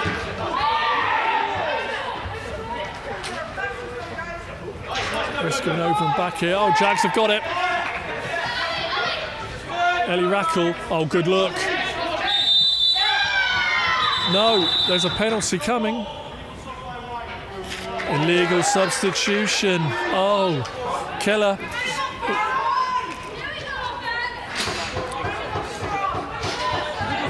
Right in home has to come across. That's going to be number 2. That's B. Podger coming across to serve that 2-minute minor for an illegal substitution. So, first power play of the day, of the game. We had plenty earlier on in the men's third place game. First one in this women's play-in. Blaze on the man up. Savage. Keane down there, 19. Back up to Savage. Scored their opening goal.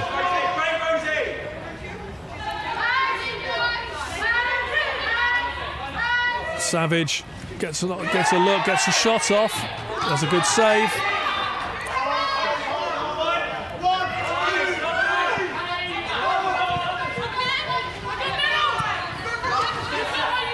That's Laura Wright, 7. She has it. Gives it to Drew. To Lee. Back to Drew. 5 seconds on the shot clock. Drew looked to get a shot off. Just wide. Didn't touch anything. Reset. No reset. Blaze ball. So already halfway through this first half. It was a short game, 2 15-minute periods to decide who plays Ravens in the final later. These quick games, no time to really settle in. There's a penalty coming. There's a huge illegal substitution from Blue. I could see that from here. Player very late getting off the floor. So we're going to have a short period of a 4v4 with a player from each team in the bin. 1, 2, 3, 4. Yeah, both got 4 on. Oh no, Jags have got 5 on. Why have they got 5 on?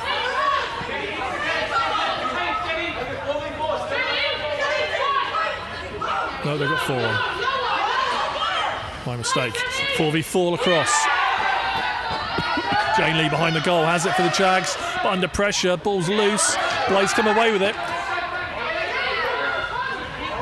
That's the illegals.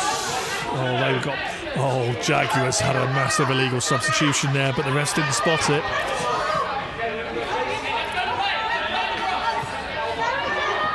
Their defender was out way before anyone got off the floor. But if you don't see it, you get away with it.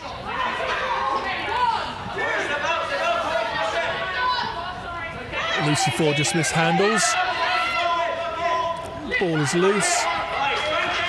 And there's the shot clock. It's going to go Jaguars. With Ellie Rackle. Oh no, there is a penalty release. So at some point there was a penalty release there. Jaguars are playing 5 runners now against the 4 from Blaze. Oh, that's not the best pass to Jane Lee there from Rackle. Blaze are going to have this.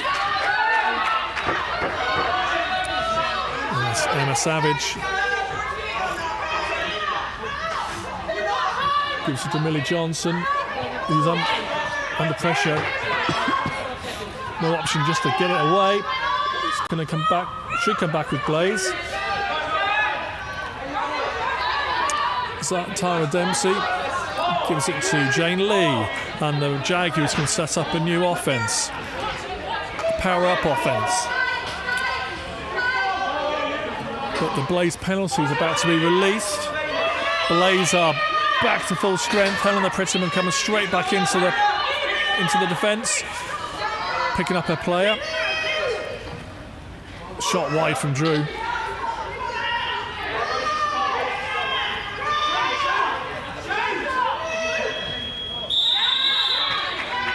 Shot in time, but wide. It's going to go Blaze.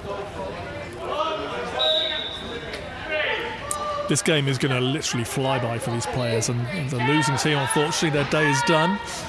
The winning team, they've got a whole game break to recover, refocus, and get ready for the women's final. Who's it going to be? Izzy Keane has it for the Blaze. Their top scorer with 7 goals so far this season. Keane shoots, scores! Blaze have the lead. Izzy Keane.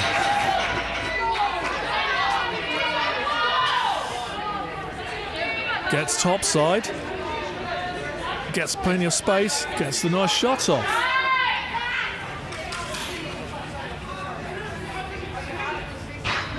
Two-one to the Blaze.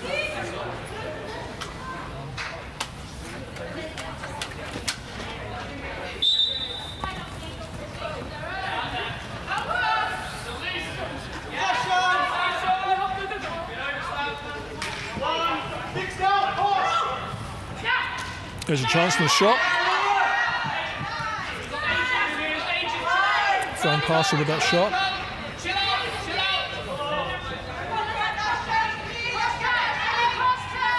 Emma Savage with it, taking her time. Under no pressure, but gets underneath. That's good. Lucy Ford from range, just wide.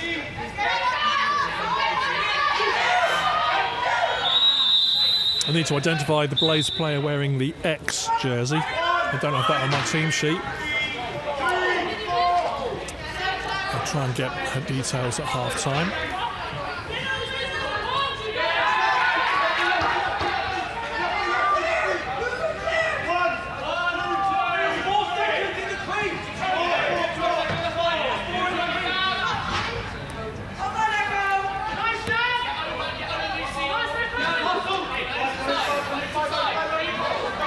So in these opening exchanges, Blaze are looking the more controlled team, I think.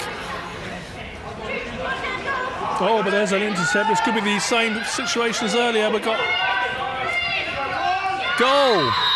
Jaguars, number 12, Zara Russell. Very happy with that. Intercepts the pass. Clean set of heels. Oh, left-hand side, and she's well happy. You can tell by the reaction. All tied up. Just over a minute in this first half.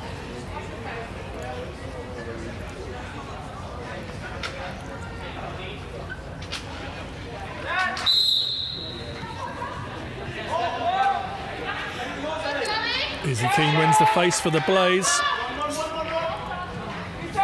Unfortunately gives it back to the goal scorer, Zara Russell. And now Drew has it. Drew giving the run around. Oh, Rosie Bathurst was open there for a moment, couldn't find her. Big pressure coming in from Zara Dempsey. No, sorry, that was Erin Tufnell, 13 for Blaze. Tufnell, good defensive work. This is Bathurst from the top centre. Shoots and scores, gets it under the stick of Emily Chong. Let's have a look at this.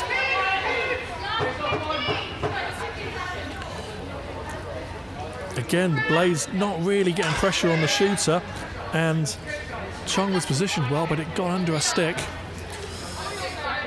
Jaguars 1 up, and we're going to run out of time in this first half, and that is half time.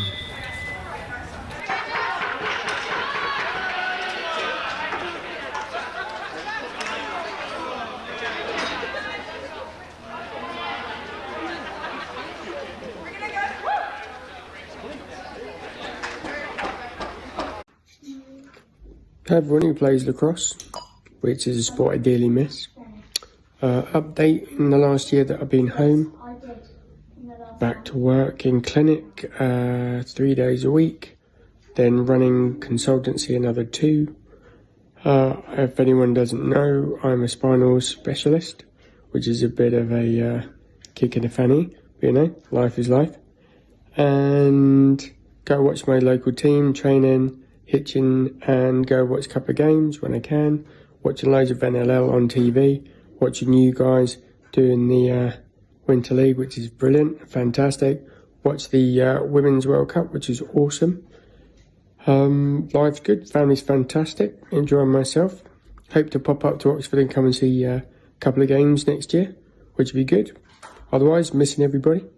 And I'll get back to it. I just need a little bit of time out to regenerate a little bit of myself, mentally really. And I'll be back to come and see everyone soon. Have a good new year and good luck with everything. Rock and roll.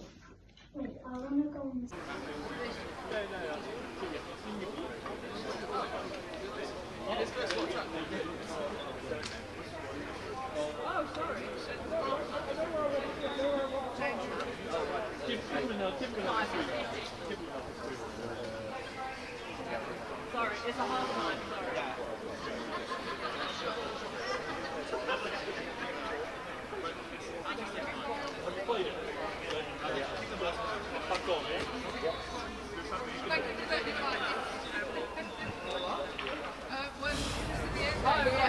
So we just heard from David Wavy Leach.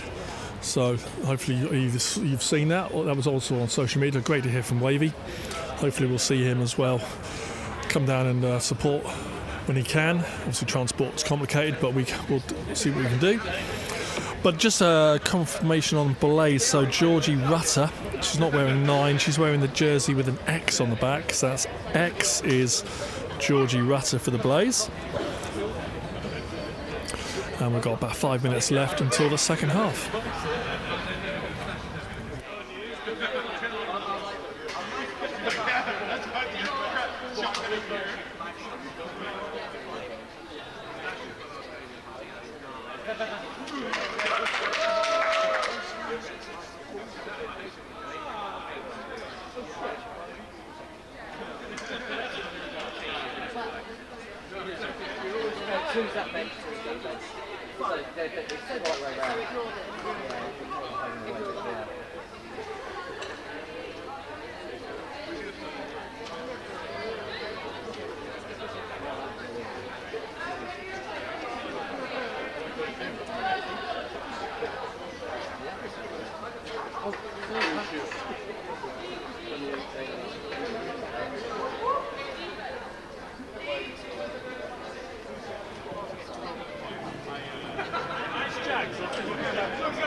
I'm with Rob Ingham-Clark, coach for the Blaze.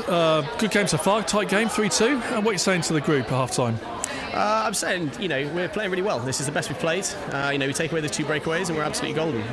It's the best team we've had out. We've had a couple of weeks where we've been done with injuries, done with weather, all that sort of stuff. But everyone's firing. We were really, really excited to get out here today. We've got a game on our hands. Having just watched I've just watched Emma Savage put a BTB in for about 10 metres. Very nice. So if she can put one of those away in against the Jaguars, I'd be pretty thrilled. Yeah, we did say in commentary that you were looking the more composed team in the first half, and there was 2 breakaways. Take them away, and you're leading this. Take them away, and we're leading this. But I think everyone's doing their part really. Defence are playing really, really well. I'll take one 5-on-5 goal in a half like that. But everyone's playing their role, including the people off the field. A big shout out to Dave Keane, who printed out our game sheets this morning. Is his dad. It's been a real team effort, and we're really excited to see what happens next. And the last thing before I let you get back. So this game is going to rattle by now, the second half, and it's kind of the loser. That's the end for the day. But the winner, you got to then regroup for the final. But this next 15 minutes is massive for everyone involved. Well, we're not looking past the next 15 minutes at the moment. We've got to play it one play at a time. We can go and get a couple of goals, get a few stops, and we'll make sure we come out here and set the tone in the second half. Good luck for the second half, Rob. Thanks.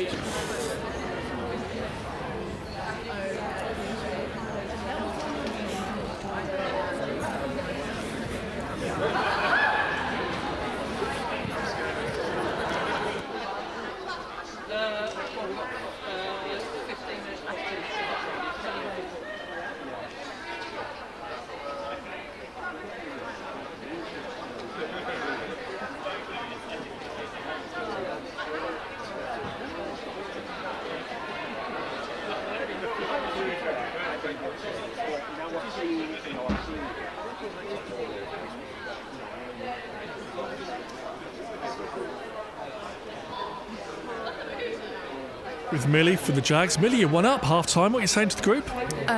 Really just about focusing on keeping our box nice and disciplined, thinking about matchups, how we can best use our team that we've got. And we've got so many players today. It's so exciting to have a full squad.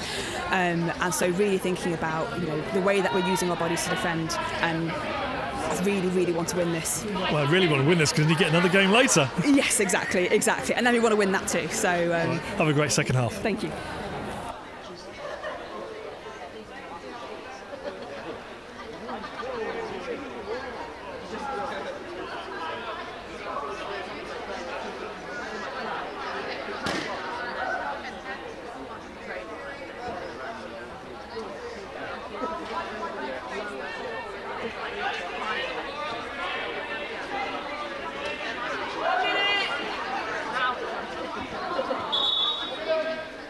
Okay, we are going to be back into it in a few 45 seconds time.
Then settle down, lacrosse fans. We are in the second half of this play-in game in the women's competition.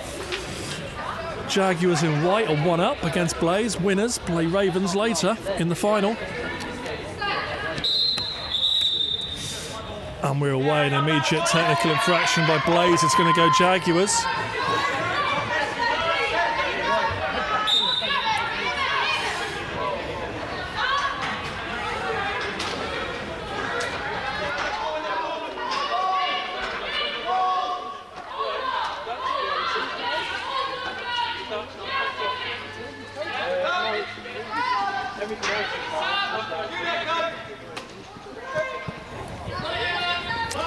Right. Emma Savage collects the loose ball for Blaze. Gets it across to Prettyman. Oh, scores! No, that wasn't Helena Prettyman, it was Lucy Ford. Tie this thing up early in the second half. All square, 3-all.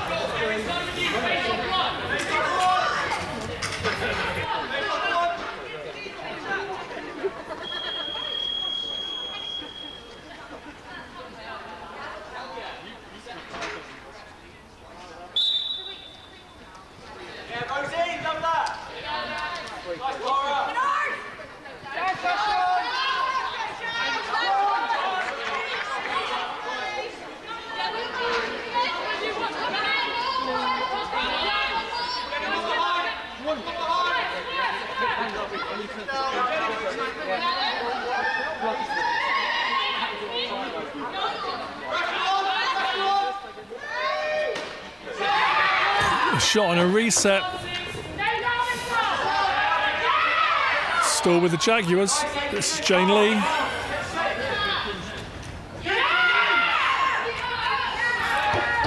And a save. Gets it out to Partial. Runs it up the floor. Oh, crossfield pass just misses. Ball's loose. Blaze have it. Millie Johnson brings it across to this side of the floor. Under pressure, there's a trip there. No one's calling that, no, play on. It's Laura Wright, play on. Inadvertent shot clock went off there. Jane Lee has it. Oh, there's a look. Oh, Drew was nearly open on the back stick. But she was open, just couldn't find her. Here's Rackle. Inside to Lee, that's a good play. Under pressure, Lee, under pressure there. This is Drew. Gets underneath, shot off the goalie. Reset. Ellie Rackle collects. Under pressure from Prettyman. Still under pressure, but she's evaded. Gets it safely up to the top. And Jane Lee, they can regroup. Get in there. Here's a good look. Rackle top centre. One of the Blaze defenders out the shot there. That was off a Blaze defender, so there's no over and back. Jane Lee can bring this back down the floor. She goes for a long pass instead. There's Tilly Goldsworthy just missed that. And a save from Chong. And an outlet to Prettyman, who's straight away under pressure from Lee. Both battling for the ball. Right in front of me, Lee collects.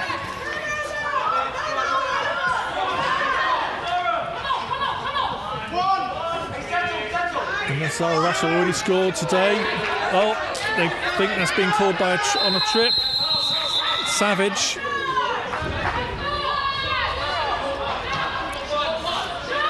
Emma Savage is going to be called. She's going to the bench. Just a loose ball push. It's a push. Sorry, a push from behind. Minor penalty. Jaguars on the power play with Jane Lee, top centre. Drew, so Jane Lee, we've got Drew, Lee, Rackle. They're the three at the top. Big pressure coming in there from Partial. Rackle's done well to skip around her. And then Bolton is the fourth Jag attacker. Ball's loose on the floor. Oh, Blaze has done well killing this. And they're getting a clear run. Good speed there. Partial gets a pass across.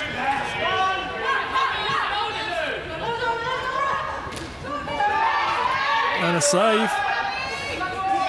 And an outlet.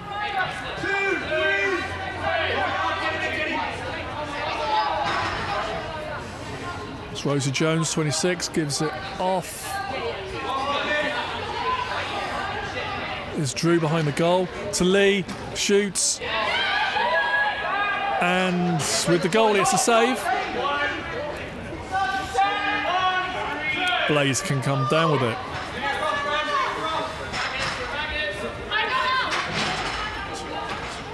It's Erin Tufnell.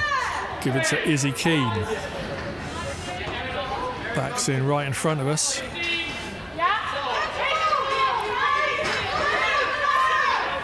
Blazer on the penalty kill, so Izzy's taking all the time she needs. Gets a shot off. Ball's there to be won in the middle.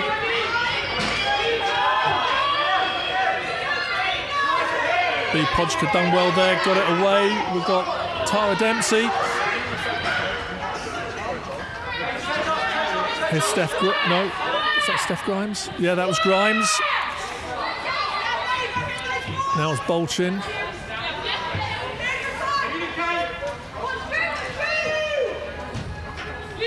Darcy with the shot just wide. Still with Jaguars.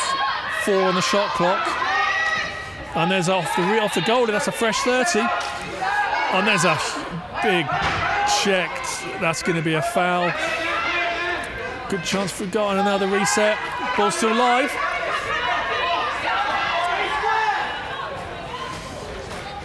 Jaguars are pulling their goalie. 6th attacker coming on.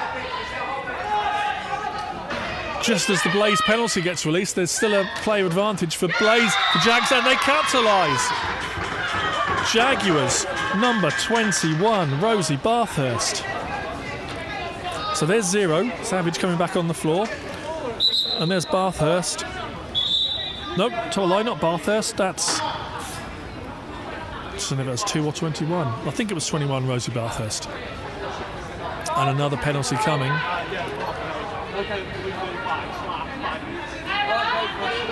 Right, so the penalty's been assessed. 35. So 35, that won't be Emily Chong because she's in goal. So I don't know who that is for the Blaze, but it's been assessed as a major penalty for a slash. It was right over the head, so that's understandable. So a 5-minute major. Big. This is big. Big advantage for Jaguars, but Blaze win the draw. Erin Tufnell.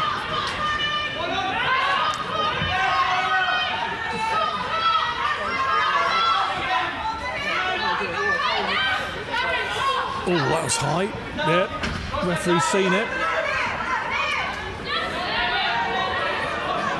Tara Dempsey there, I think, with the high check. Still with Blaze. And the whistle should now blow.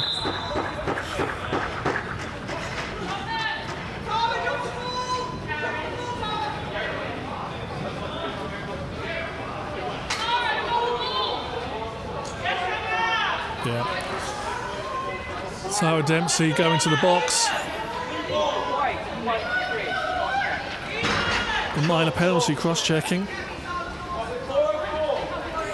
So 1 from each team now in the box. This will should be 4-on-4 lacrosse. 1, 2, 3, 4 Jags and 1, 2, 3, 4 Blaze. And halfway through this second half. 1-goal game. It's Johnson across to Keane.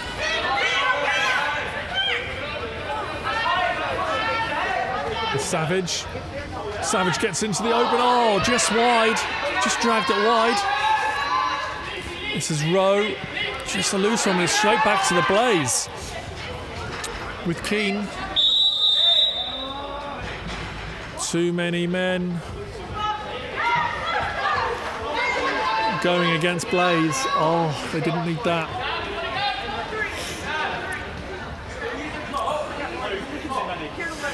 So we're gonna have 4 versus 3.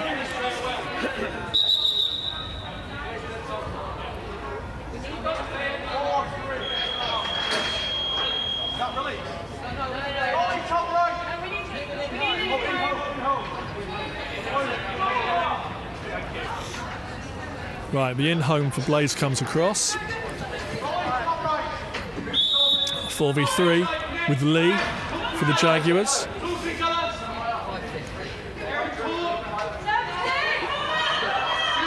Back to Lee. There's Rackle. Oh, cross crease and well, is that been called? What a goal! Cross crease pass, quick release from the Jaguars.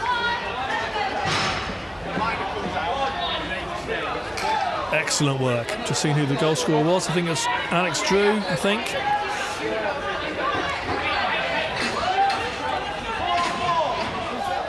Right, let's think, how does that release things? That releases one of the penalties. No, I think we're 4-on-4. Yeah, 4v4. Jaguars 2 up, 2 goals to the good. And come away with the win off the face-off. Zara Russell, 12, done good work there. Here's Drew, the last goal scorer, to Lee. It's Bathurst to Lee. To Drew behind the goal. Back to Lee. Good ball movement here from the Jaguars. Oh, I think that shot got blocked. 3 seconds on the shot clock. It's going to go Blaze.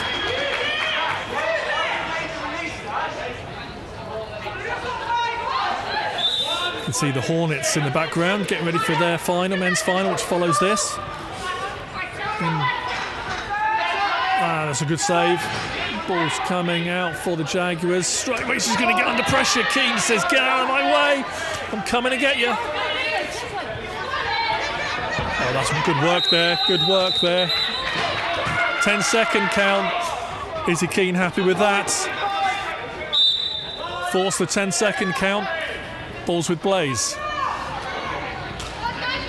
Over to Keane.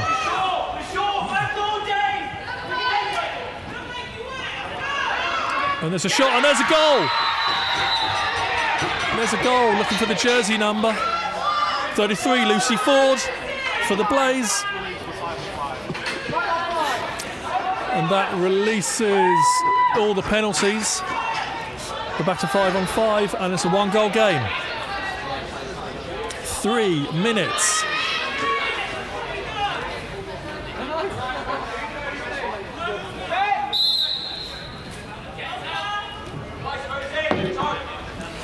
Jaguars win the face-off. Tara Dempsey done well. It's with Alex Drew. She's spinning, she's looking. Just over the head of Darcy Bance. 2 against 1 down there. Jag should pick this up, but no, Blaze are going to have it. Blaze have got it. We're getting into timeout territory soon. Both teams, I think, have got their timeout to use. Here's a chance! Oh, save! Rebound! Back to the goalie. There's someone well in the crease. It's going to be Jaguars' ball. And a long outlet to Lucy Ford.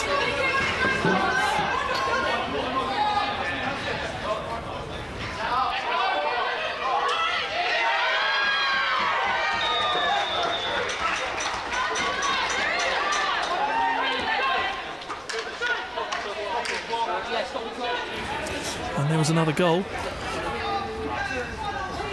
Oh yeah, we love those diving finishes. Is that Alex Drew again? She's on fire. Right, could that be decisive?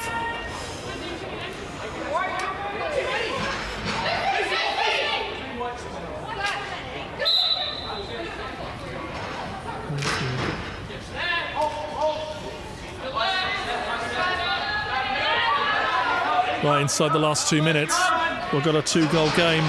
Blaze need a goal pretty quick. Prettyman has it, number 5. Should be back on the mic for the final with me. For the men's final. Hopefully she can be playing or watching the women's final. Blaze need a goal, they need 2. Here's a chance. Oh, the ball in front didn't connect.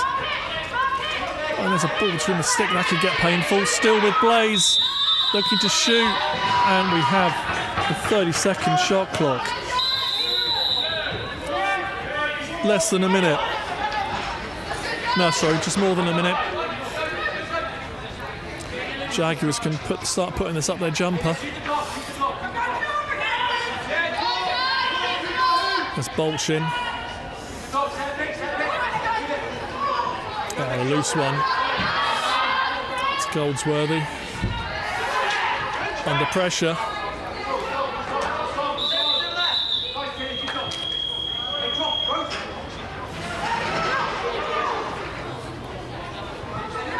Right, it's going to be a Jaguars ball, and we've got 40 seconds left in this game. No, it's a Blaze ball, 40 seconds.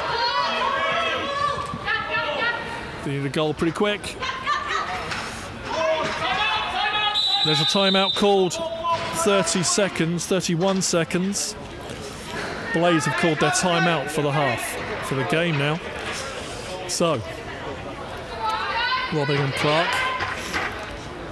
It's got to conjure up something here.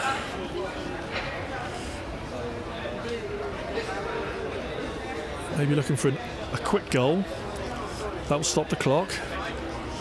And then win a face, get another quick goal, tie this thing up. You see he's got his board out, he'll chalk something up. Let's have a look, who do you think is going to be there? Could be Izzy Keane looking to get a shot. Emma Savage, probably, or there's a number of people who could make this shot if they can get some time and space.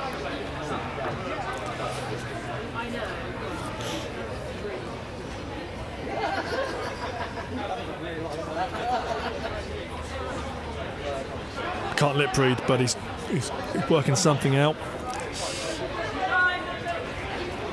Yeah, they've got this.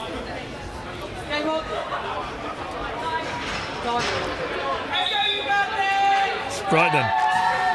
Let's see if I can put that plan into action. Izzy Keane's got the look of someone who's coming across to the ball. 31 seconds left in this game. Yep. It's going to start with Keane.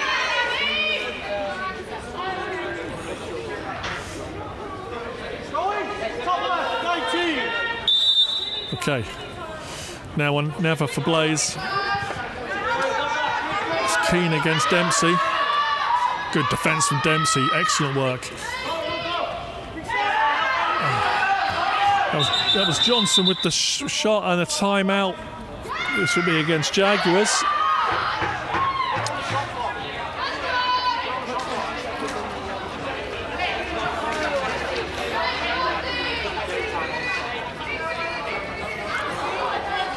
Okay, looks like we've got 20 seconds left in this game.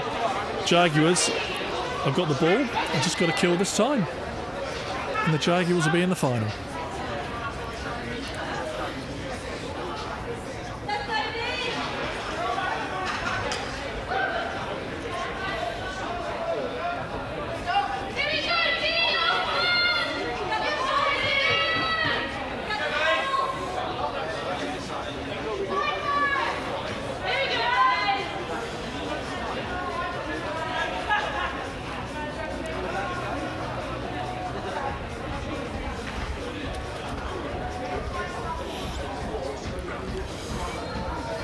Well, looking at the Blaze players on the floor, they are not giving up this. They're thinking, grab this, snag this ball, run down the floor, get a goal.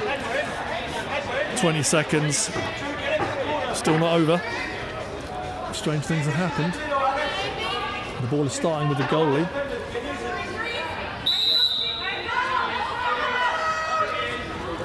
He gets it. And Blaze do have the ball. It's Fran Partial.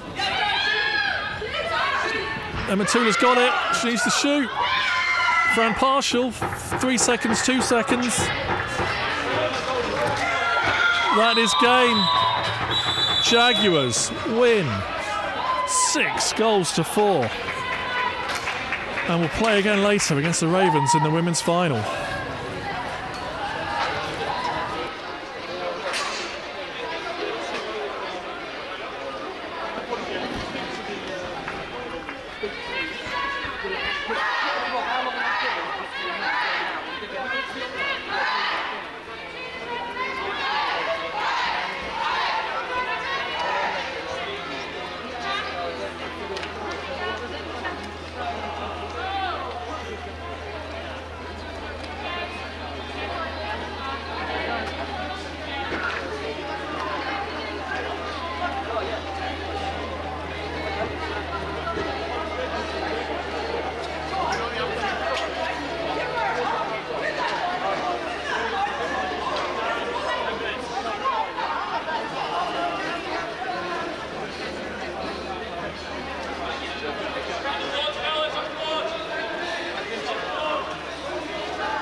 Robin Clark, Harlines, close game again. Blaze close game, but just how are you feeling? You know, obviously we'd have liked to win. However, I think that we really proved that we can run with anybody here. In terms of the games where we had as full of a lineup as we could manage, we were within 2 each time. You know, and they're not particularly low-scoring games. I mean, that was the lowest score. You know, it's finals day. People are going to play a little bit more defensively. But we saw some people really step up to the occasion. You know, a couple of people, you know, it's actually their first time playing box today, and they didn't look out of place. So I'm really, really proud of the girls. They've done really, really well. I hope that they will come back next year and take as many opportunities as they can to play box across. But it's been a real privilege to coach them this year. A really motivated team, and maybe next time we'll find ourselves a crystal ball and see who's going to get injured. Well, I just glanced at a few of them. They've all got smiles on their faces. They've enjoyed the competition this year. They've worked really hard. You know, they have been super attentive. They've all been asking, "Oh, what can I do? What can we do differently?" You know, they got themselves super fired up for today's game, and you know, I really don't think that there's anything we could have done differently. You know, a couple of changes that could have gone our, you know, that could have been a little bit better. A couple of calls that could have gone our way, but like, you know, that's lacrosse. That's small things. Okay, and you know, I think we controlled the controllables as much as we could to the best of our ability. So super proud to be a Blaze coach. Thanks for giving us your time. Cheers. Let's go talk to Kai Jeffries from the Hornets, because like me, Kai's dressed up for the occasion. Now, Kai, I'm cold, so I've kept my coat on, but I did take it off earlier. Looking very smart today. Good to see you. I love the tie. Thank you very much. Yeah, I'm not going to be too cold. I'll be a bit hot under the collar, I think, for the next couple hours. But yeah, bet's a bet, deal's a deal. Here we are. Yeah. Got bees on it. Hornets here warming up. We're going fairly soon. Everyone ready? Good to go? Thoughts? Anything you want to share? Very excited. Very excited. Got a good team. The boys are fired up. Just excited. It's good playing against a good side as well. It's going to be an exciting one. All right. Good luck for the game. Thank you. Right. Let's have a quick word with Charlie from the. Quick word with Connor. Here's Connor. Quick word. But not much time before you guys start. Everyone fit? Everyone ready? Everyone ready to go? Yeah, everyone available. It's good to go, raring to go, and I'm looking forward to making up for last week. Yeah, last week, I said earlier, it was dress rehearsal for both the men's games last week, so you can't really factor that much into what happened last week, can you? New game today? Not really, but I think individually you can take by your own individual performance and how to improve it. Yeah. We'll speak to you either half-time or after the game. Good luck. Right, that's Colin Dockery from the Steelheads and Kai Jeffries from the Hornets, and this men's final starts in 5 minutes.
Ladies and gentlemen, this is the men's final of Winter League. Let me introduce the teams, starting with the second seed Steelheads.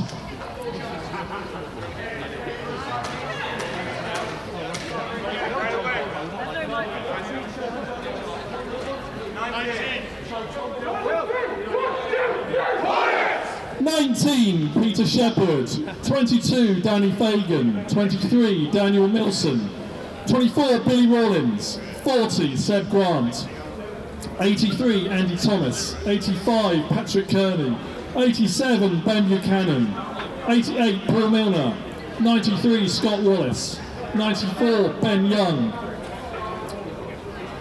and also Joel Dockery. Ben, what are you running? Where's Ben Young? 86 is Ben Young, 94 Joel Doherty, 95 James Goldsmith, 97 Ian Murray, and 98 George Bascom. They are the Steelheads.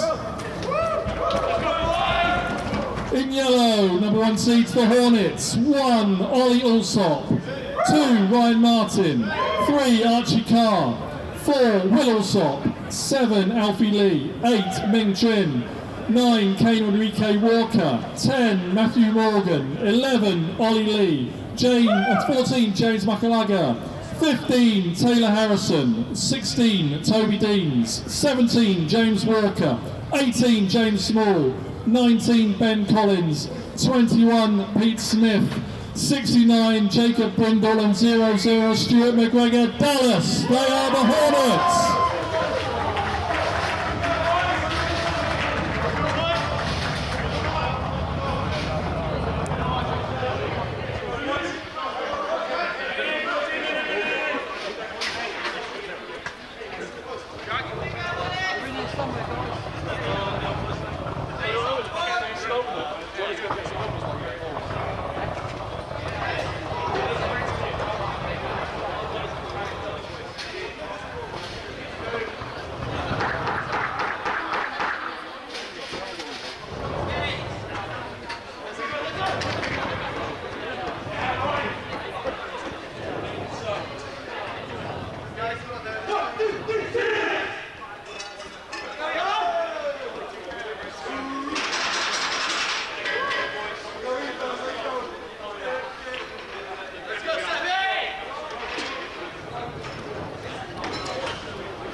We are ready for this men's final. Seb Grant up against Pete Smith at the draw. Just need the referees. Where are the referees gone?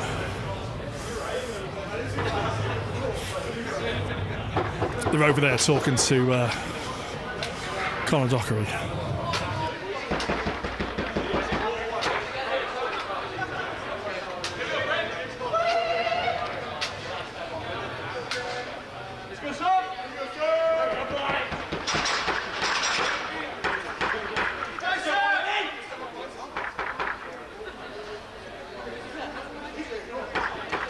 Referee team, Michael Leahy, Lara Owen and John Pordham.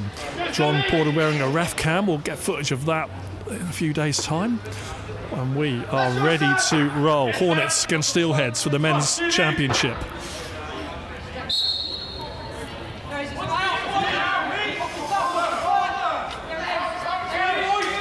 Steelheads coming away with it. Ian Murray under huge pressure from the Hornets. Ball's loose.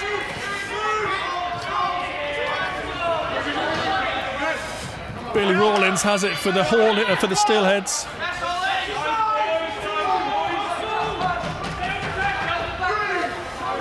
No, sorry, that wasn't Billy Rawlins. Billy Rawlins must be running 84. We'll check on that later. There's Andy Thomas. Buchanan. Shot clock.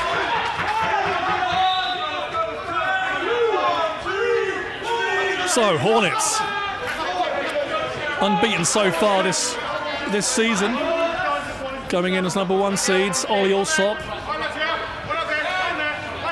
Working with Ryan Martin here, the two dominant lefties. They'll play most of the lefty action. Penalty. Ollie Allsop seeing time early.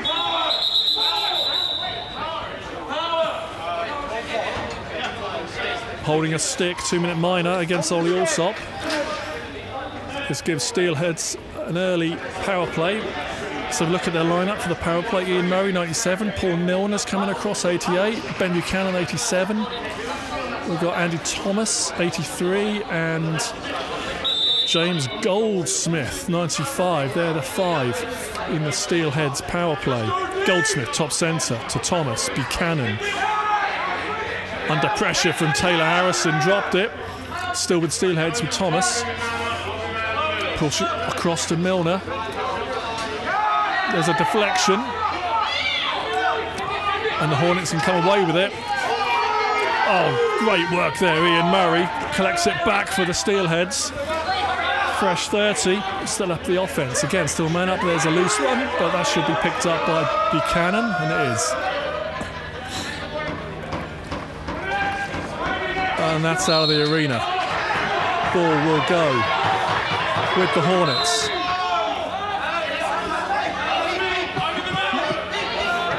With Taylor Harrison, number 15. It's a trim.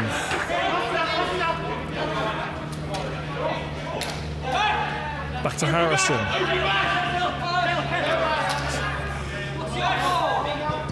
This is Ryan Martin, shoots. Just wide. Billy Rawlins, yeah, Rawlins is running 84, not 24.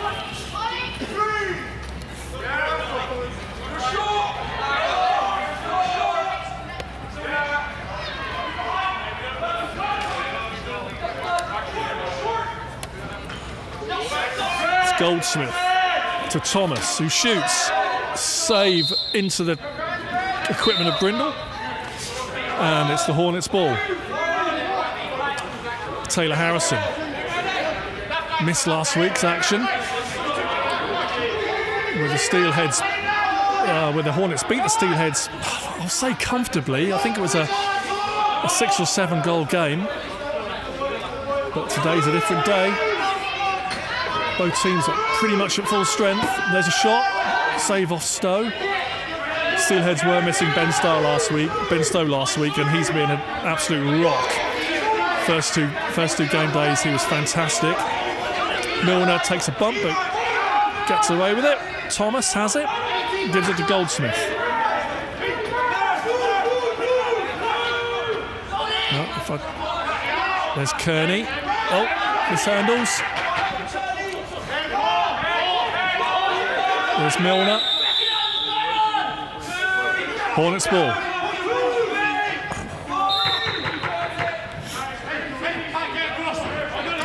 Here's Ollie Allsop for the Hornets, number 1. Up against James Goldsmith. Help coming. Martin, little pick and roll, didn't quite connect. 12 on the shot clock. Martin looks to turn the corner, gets in front, gets the save off Stowe.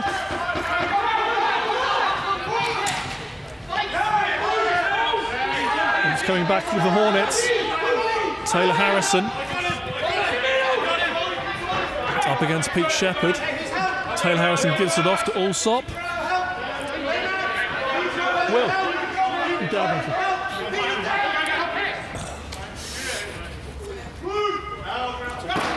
Shot, save, Stowe. Big George Bascom can rumble down the floor.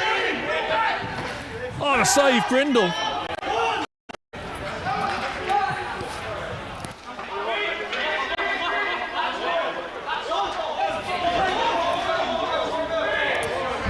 Ball's loose up on the far boards. The Hornets have it, and Ollie Allsop can bring it down the floor. No goals yet, nearly 5 minutes played. Allsop goes hard into the middle, shoots, and it's a save, and there's a penalty coming. Too many men, probably against. It's going to be against the Steelheads.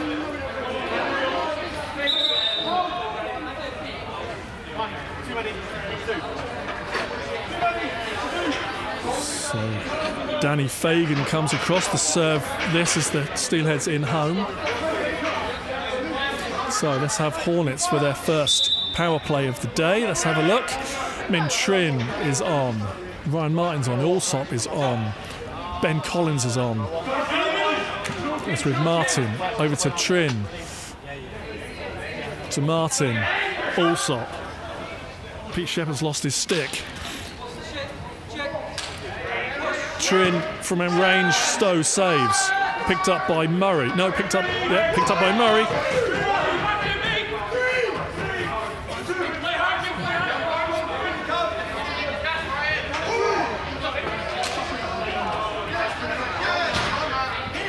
This is Patrick Kearney for the Steelheads. To Goldsmith.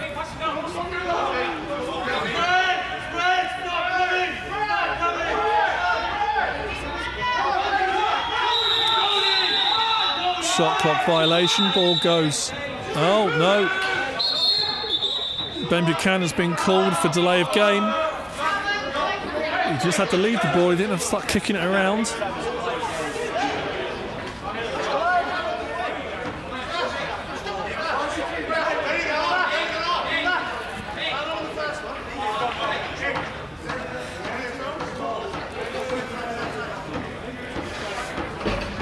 Steelheads down to 3 for a bit before the first. There's still 2 Steelheads in the bin. 5v3.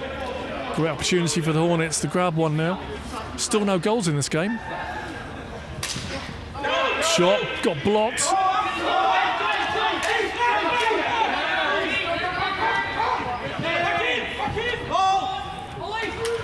Ollie Allsop has it.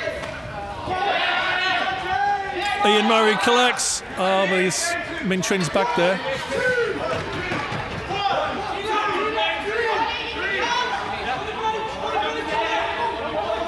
One of the Steelheads penalties is released. They're 4v5 now. They're still not going to kill this. They've got their power kill personnel on. Thomas shoots from range just to get a shot clock change, but Pete Shepherd has it, gives it off. Min Trin. Hornets are still on the power play. It's with Ollie Allsop. Ryan Martin comes down. No, that's Kane. No, that's Alfie Lee, number 7. Low lefty. Oh, a rip for Allsop. Just wide. No reset called.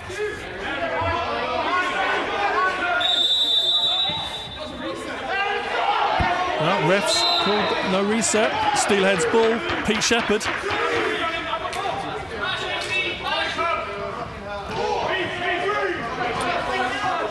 So James Goldsmith, 9-5. The Steelheads penalty is close to being released. I can see the player standing by the gate. That's out of the arena. It's going to go Hornets.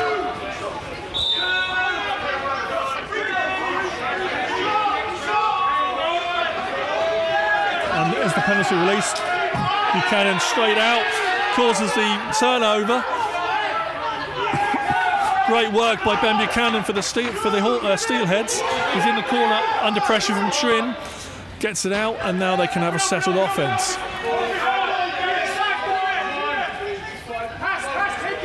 Thomas, 83. There's an intercept. Taylor Harrison.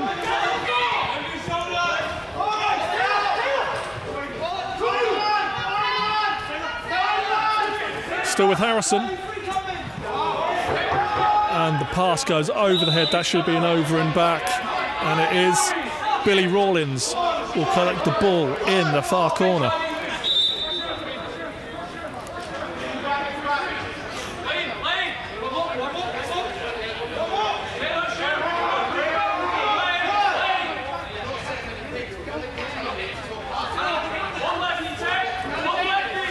We have just over 4 minutes left in this first opening period. Still no goals, and there's a shot, Brindle save. And Ollie also has it. Oh, and there we go. No, it's Mintrin. Scores the opener. Massive clear from Brindle. A clear from Brindle. Trin to finish.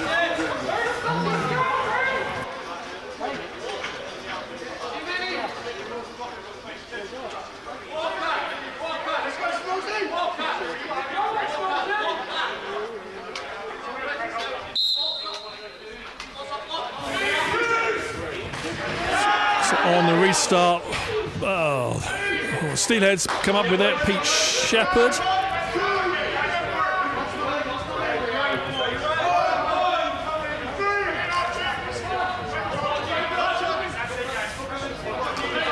And with Patrick Kearney. Goldsmith picking for him inside. Ball goes top. Andy Thomas shoots. Blocked by defender. It's with the Hornets. There's a loose one. Still with Hornets though. And they've given it right back to the capital, to the Steelheads, who have Ben Young, 86, who can bring it over. Safe pass. He'll get off.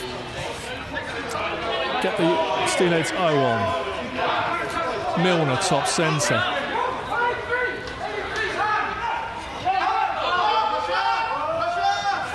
There's Trin again, another breakaway chance. Off the frame of the goal, it's caused the reset. Harrison was temporarily running through. Well, he was running through, but didn't want to give it to him. So now the Hornets can set up an attack. Also looking to go low ball behind with Trin. Ball in front. This is a breakaway. Bascom is up against Harrison. Harrison's done well there. Bascom still has it. Backhanded shot. Still with Bascom. Diving shot into the crease. Great effort there from Bascom. Didn't quite pull off. We're still looking for our first goal. No, we're not. Sorry. Correction. Hornets are one up. And we're inside 1.5 minutes in this opening period. There's a goal! Alfie Lee from behind the goal. Diving. Avoided the crease. Got the ball inside Ben Stowe. Hornets take a 2-goal cushion. Coming up to a minute in this first period.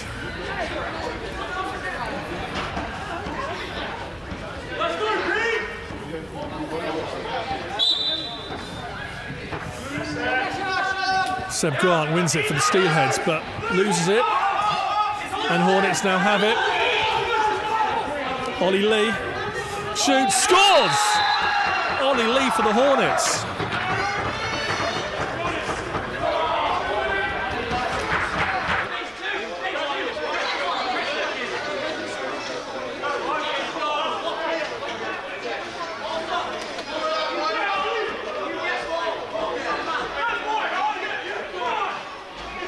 Those on the live stream, you may have had 5 or so minutes of non-action there. We may have had a bit of a technical gremlin.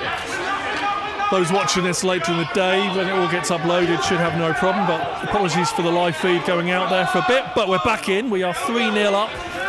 2-0. Trying to see what the score is. It should be 3-0 to the Hornets. And that is the end of the first period.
Okay, just under 30 seconds and we will get into the second quarter.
Legal procedure at the face. The ball goes with the Steelheads.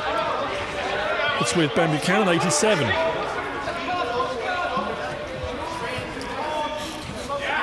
Steelheads are going to want to get a couple of goals early in this period, get themselves back in this. Buchanan with a shot just wide over the back of the arena. It's been tipped, staying Steelheads.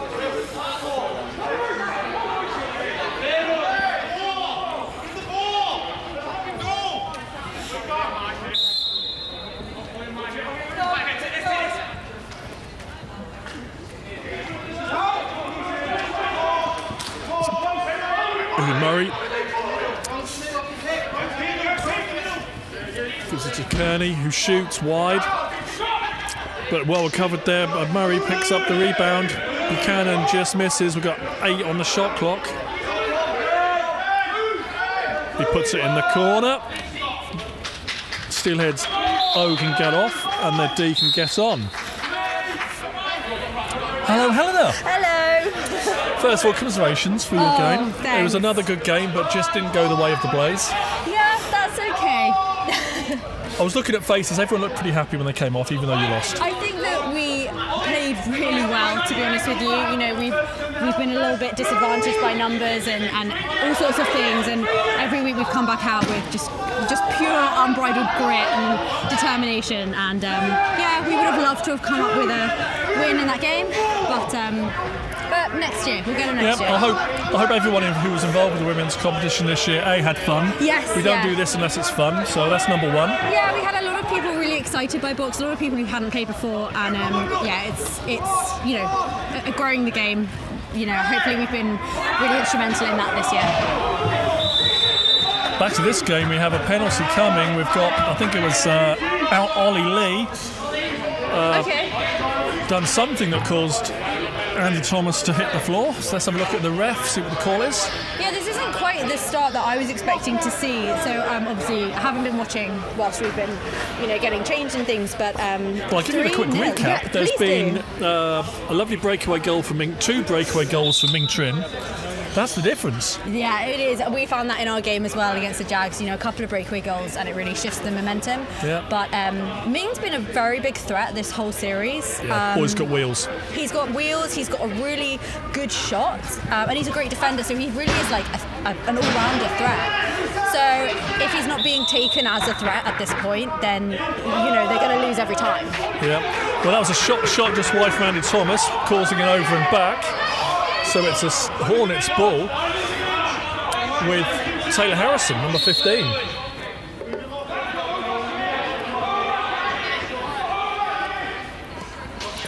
And Helen is now going to eat her lunch in front of me and make me feel extremely hungry. It's really late, isn't it? It is really late. Yeah, it's nearly 3 o'clock. But if we'd have eaten before the game, it was too early, so... Billy Rawlins, 84, comes down for the Steelheads. Here's a good chance. That's a great shot. 85. James Goldsmith. Oh, 85, Patrick Kearney. Let's look at the replay. There's Rawlins. It is Patrick Kearney. There we go. That's a really nice shot. I wasn't expecting that, actually. Quite far out as well. Steelheads on the board.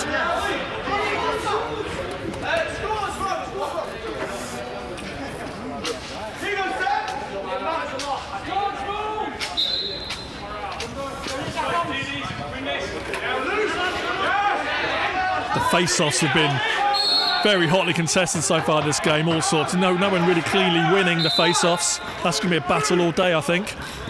But Steelheads have it from this one with Ian Murray. He's getting to an offensive low position. We've got Andy sporting Thomas. a new trim. Fresh haircut. Yes. Yeah, he's looking for his camera time later. But there's a loose one from Andy Thomas. That's going to go Hornets. And your lunch is... It's chicken and salad and rice and some seaweed. It's an athlete's lunch. Well, it does sound very healthy, yeah. I'm actually struggling to open my cutlery, so at the moment... Well, you get your lunch set. I'll look at this game for a bit. Oh, there's a George Bascom flying into a check. Crease against the Hornets is going to go Steelheads. And Helen's got a special cutlery container, so that's... Have you got a picnic blanket as well? Right, Steelheads, can they grab a second? I am at that age now where when you're asked what you want for Christmas, it's, like a nice cutlery set.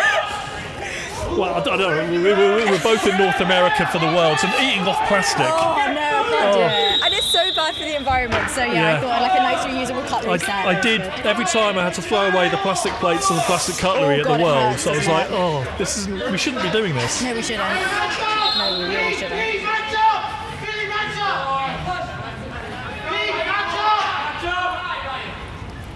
Right, Hornets on the ball. There's a look inside for Ollie Allsop. Didn't quite, and then they're trying a little flicky shot. That wasn't going to happen.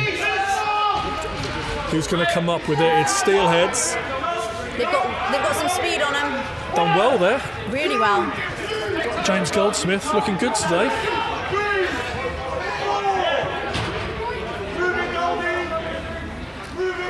Now with Andy Thomas and Ian Murray. You've got Paul Milner in front of him looking to set picks and blocks. Is now with Thomas. Buchanan there helping him. Buchanan comes to set another pick. Hornets defence is looking really quite organised tonight. They've been organised all tournament, to be fair, the Hornets.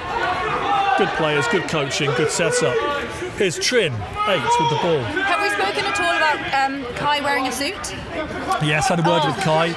It was he lost a bet about if we make the final, I'll wear my suit. No, it wasn't even if they make the final. I've got if they made the final beating the Steelheads by more than 5, and he took the bet thinking that there was no way, and then they did. He's looking my inside scoop. He's looking dapper. There you go. There's action on the floor. I think he looks like he's in the NLL. Here's Rawlins. He's got pace. Gets it safely off to Murray. Body's flying, but everyone's good. That's Alfie Lee hitting the floor. Now with Ian Murray, 97. I think Murray a little bit frustrated. He's not getting players on the floor particularly quickly here for the Steelheads. Oh, this could be problems. We've got a penalty. It's going to be against the Steelheads. We've got a slash against Alfie Lee. Ollie Lee, sorry, against Ollie Lee. There's an Alfie Lee and an Ollie Lee in the Steelheads. I don't know if they're related or I not. don't think they are. 2 fouls, 4 minutes. Oh, so he's been called for a double slash there. 4 minute, 2 minors. This is a big chance for the Steelheads now. Buchanan. Oh, look to the middle to find Ian Murray, who has it behind the goal. I don't think he knew he had it. Thomas from up top. Here's Buchanan. Shoots off a frame. Still with the Steelheads.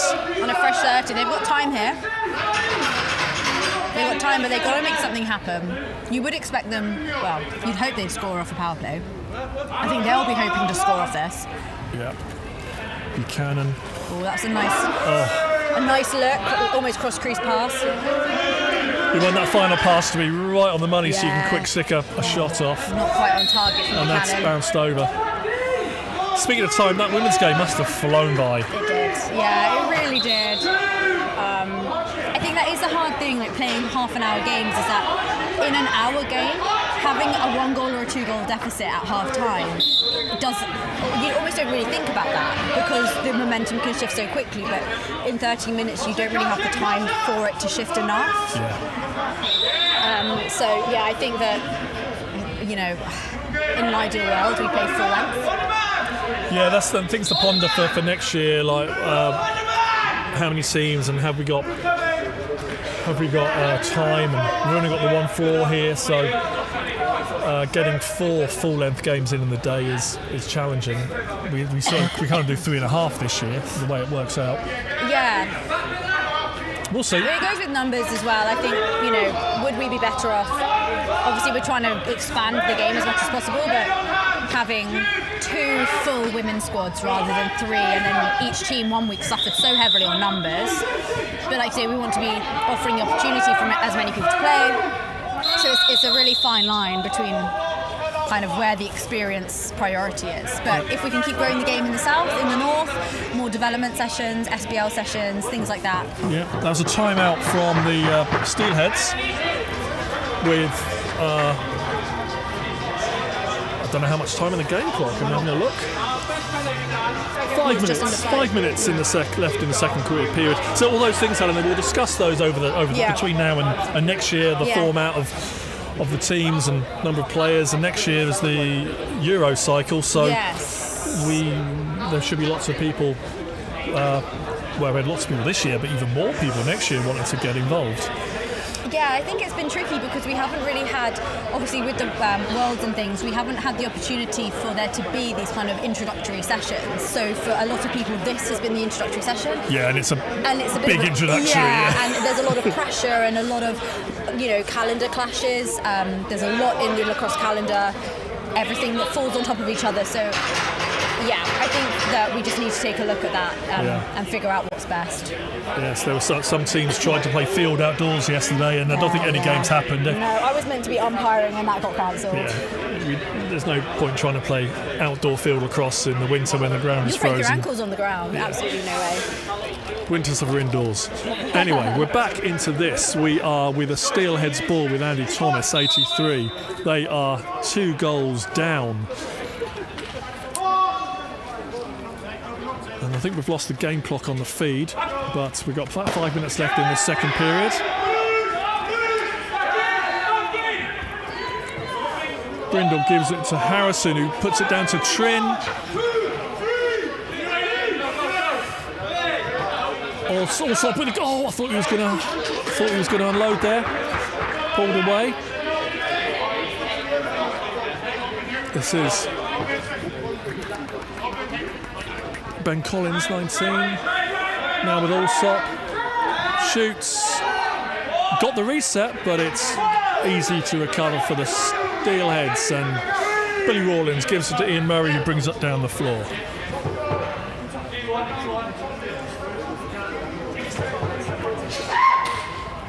Andy Thomas, back to Ian Murray. Ben Buchanan being a nuisance in the middle.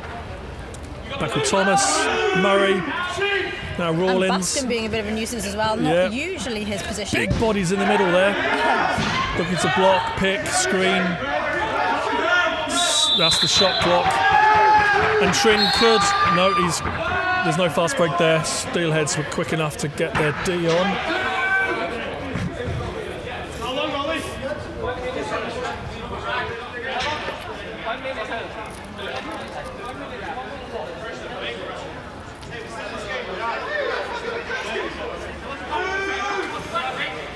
Harrison still with the ball, little pop inside to, goal, pop inside to Trin and a goal, found the top corner. So Harrison with the white helmet has the ball, Trin with the red helmet is blocking and picking, gets inside. Yeah, that's lovely. You want more pressure there by one of those Steelheads defenders, stopping that shot happening, but here was nice ball movement.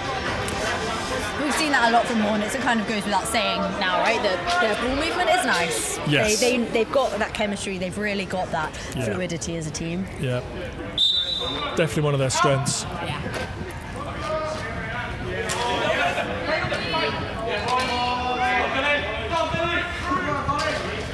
And from the Steelheads, just hustle bustle is definitely one of their strengths. They never give up. Hustle, bustle, or muscle. They're in danger of the 10-second count here, the Hornets. They make it just in time. I counted 9 there, so they just had a second left. Right.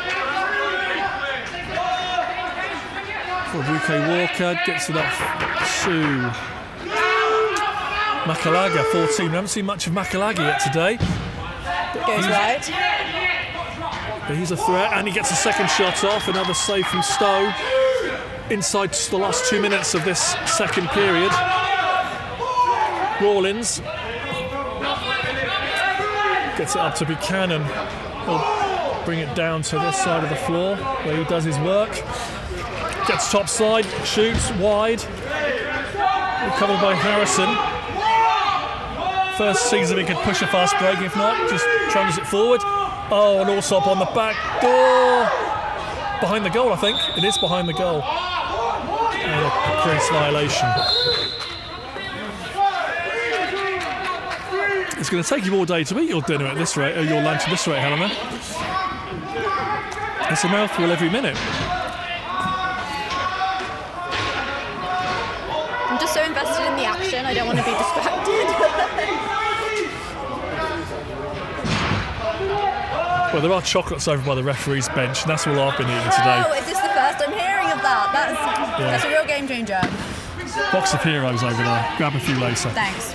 Okay, back to this. Trin has it, number 8, with the red helmet for the Hornets. Will Allsop back to Trin. Shoots. There was a reset that came off the goalie's legs, I think. And I there's think just he deflected off of Ben. Who got in goal? Ben Snow? Yes. Is Charlie going? Charlie, we expect Charlie might well be coming out for the second half. That'll be a I decision for the can see coaches. him over there. I figure that he's probably going. Is Allsop shot, goal! That's a nice shot and a good finish.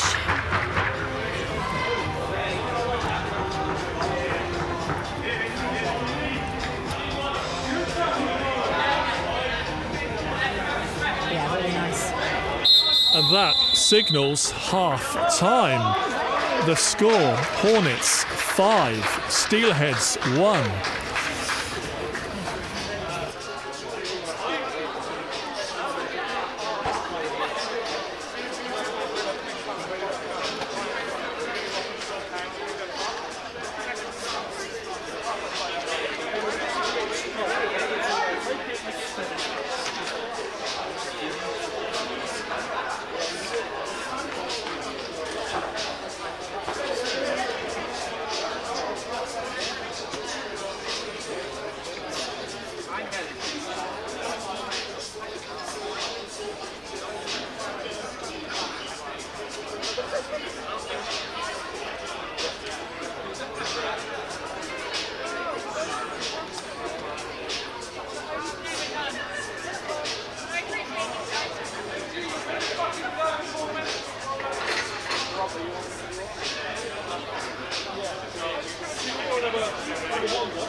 Helena, before we talk to the players and coaches, let's see if we can see what the crowd think. Just get in the crowd. Let's go down the end, and then we can come back. And what's the score? Yeah. So let's have a little look at the crowd. Let's get some reaction. So crowd, who do we think is going to win this? Steelheads or the Hornets? Hornets. We've got Hornets fans in this corner. Loads of Hornets fans. We're looking for any Steelheads fans in the crowd. Any Steelheads fans? Going to cheer them on. Steph, who are you shouting for? Definitely silent. I think it's got to be Hornets this time. Anyone fancying the Steelheads to come back here? Anyone fancying the Steelheads to come back? Right, the crowd are too busy enjoying their half-time snacks, I think. Let's go and talk to some players and some coaches. Yeah, there's not a lot of support behind Steelheads, but that's okay. Well, they are up 5-1. But do you know what? Do you know what? When Steelheads played Knights, everyone went for Knights, and I said Steelheads, and Steelheads won. So I'm going to say... I don't want to say it. Well, it's only 4 goals. Strange things have happened. Don't back me into a corner here on this one, could you? Unlike week 2, we're not doing little bets. No, all bets are off. All bets are off. And look, we're just playing for fun, right? Fun and a bit of silverware. Who do you want to talk to? So we can talk to the. Let's go and talk to Jane Lee, who's one of the coaches for the Hornets.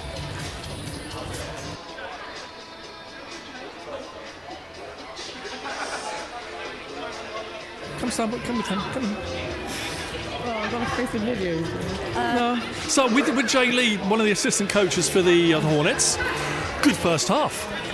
Good first half. I think we've got more in the tank though. I think we're still just working out like a little bit of the movement on the floor. So yeah, hopefully we can carry the momentum through.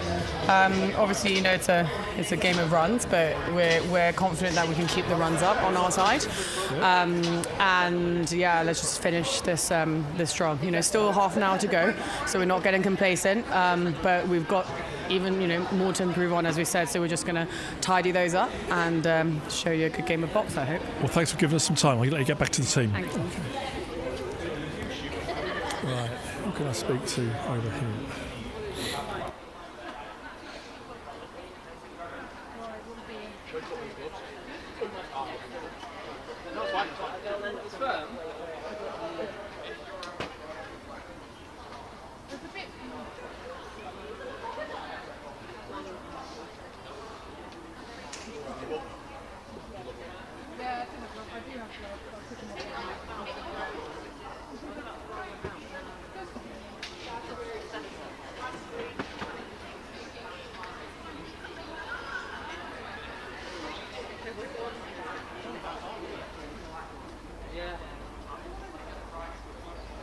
Sure. Would you say hello? Say hello. Yes, I got distracted by things. Just come on.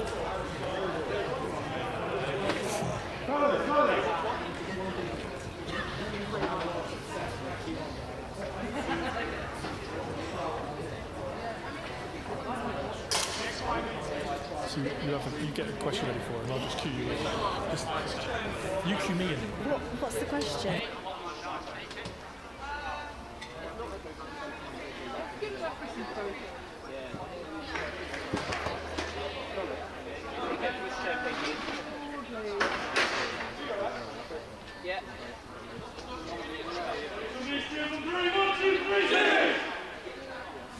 We can have a very quick word with Conor Dockery here. Helena, get around the other side if you want. No, come in the middle. Come and join us in the middle. Come and join us in the middle. All right, very quick word. Half time, you're down, but you've been in this. They've had a couple of breakaways. It's not small margins, few tweaks, bit of things on offense, and it's only 4 goals, and we'll take each goal at a time. Great. Right. Oh, he keeps putting me on the spot to think of a question, but I'm just still warming up. You rap? No, we probably shouldn't do that. No. We'll leave it with good luck for the second half. Good luck for the second half. Okay. Right, second half starts very soon. 30 seconds.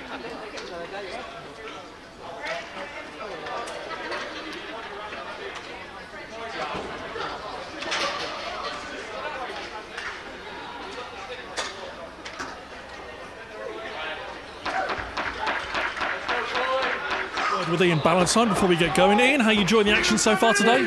Really good. Great to see so many people just enjoying themselves, really. A nice crowd here. Great for the game. Yeah, the crowd has certainly built as the day's gone on. You can't see it from the camera, but it's wall-to-wall crowd here. So I hope you enjoy the second half of this men's final.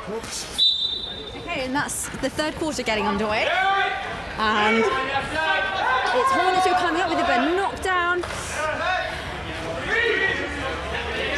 Brindle has it for the Hornets, gets it out to Trin, who just gets faced with a load of Steelheads, so turns, gets it to Harrison, who can give it to Allsop, and the defence should get off, and the Hornets so can get on.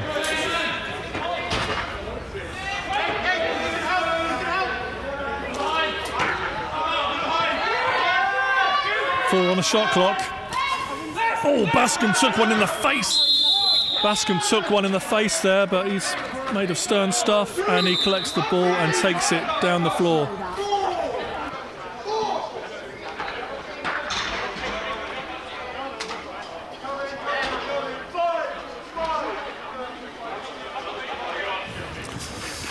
Right, Steelheads has it. Kearney tries to go low, puts it back up top. No, that's over and back.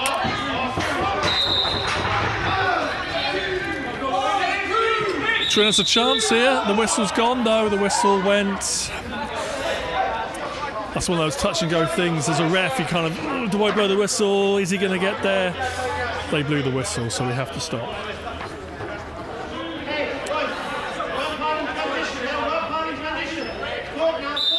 Allsop has it for the Hornets.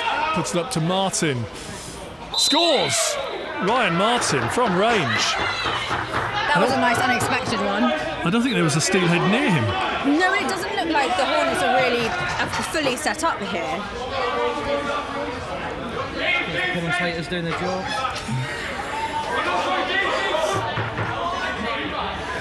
But that was nice. That's going to really widen that gap for Hornets. Yeah, there's a risk here that when we spoke to Con, obviously 4 goals, not a lot, but 5 feels big. 5, 6, yeah. The Steelers have got it in them. They've just got to get a bit of a run. There's Pete Shepherd under all sorts of pressure, but the ball should. Someone's got to pick it up. Oh, that was great work from the Hornets. They want that ball. Ollie Lee, never giving up on it.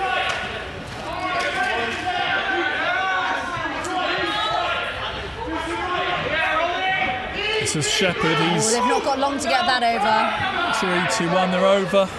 Bascom has it. Tiptoeing the line. Corden was there, didn't cross it. Still with Steelheads. Buchanan swings it. Murray shot off. Good save, Brindle. Yeah, it was a nice look.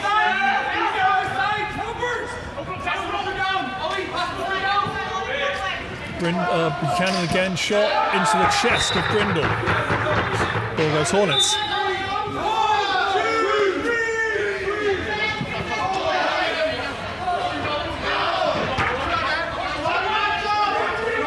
And last week you missed, well, you didn't, but the viewers at home last week missed Jacob Brindle playing outfield. Yes, they did. I mean, it felt really weird not having games to watch back. There's Bascom. No, in the crease. He had so much time there. It was a lovely long pass. I think that's, is it Ben King? Ben Young. Lovely long pass.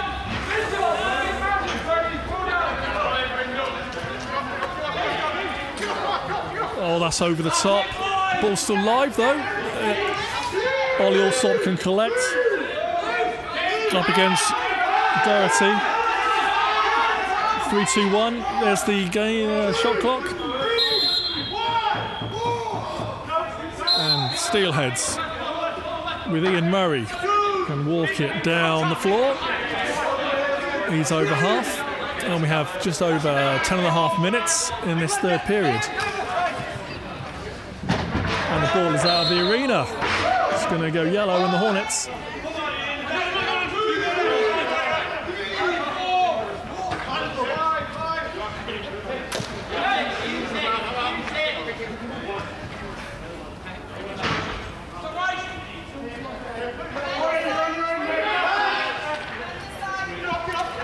Oh, that's across the half. That's an over and back. Danny Fagan, 22, has it for the Steelheads. Gets it safely off to Andy Thomas. And the Steelheads are on the floor.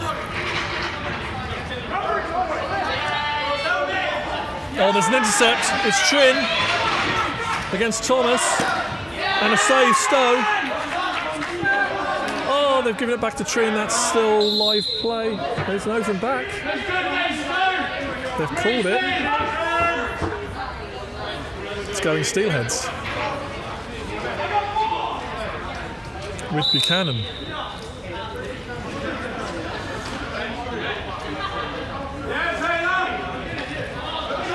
Looking for a swing, gets it across. You've got to get the ball in your stick before you shoot it. Yeah, we've done air shots before. Right, Toby Dean's getting it forward. Good work. There's an over and back, forced by Ian Murray. Steelheads. Ian Murray has a chance. Turns. Good defence. Is that Wally Alsop? I think it is, yeah. Excellent work.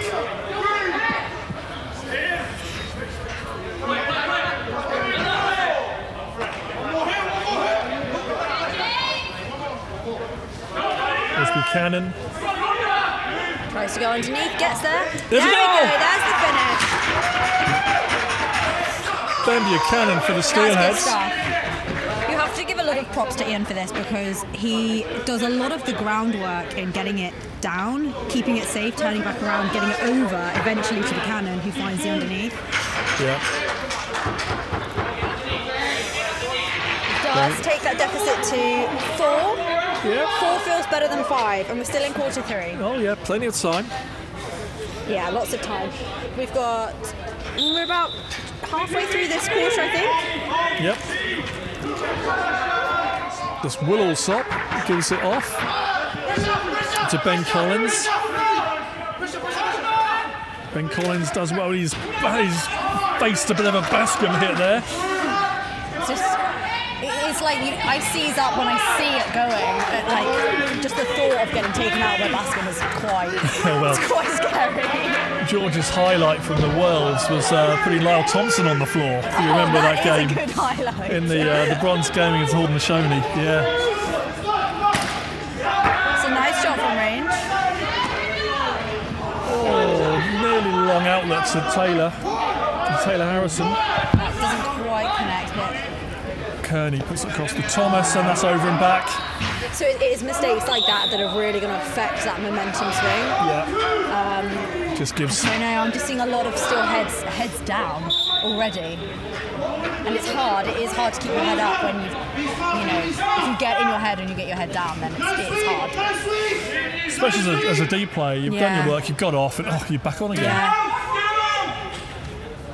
There's a shot, but it's a crease violation. Stowe offloads it to Murray, who can take it down the floor. Murray's going at pace. He says, enough's enough, I'm going for goal. That's A bit of a swipe from Brindle there. Ouchie.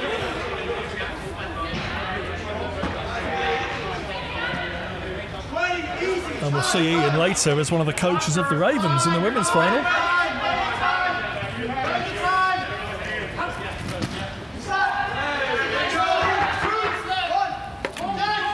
Oh, there's going to be a foul. That's Patrick Kearney's going to see a little bit of time for that. Oh, whacking Toby Deans over the head. Right. Now, a similar thing was called as a major in the previous game. No, it's just a minor. No comments. I think that, regardless of the team, the same thing happened against us, and it wasn't called.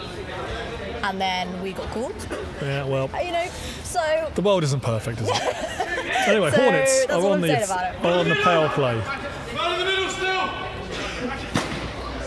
Rips it straight at Stowe, who makes the comfortable stove. Oh, that's a loose one out from Stowe.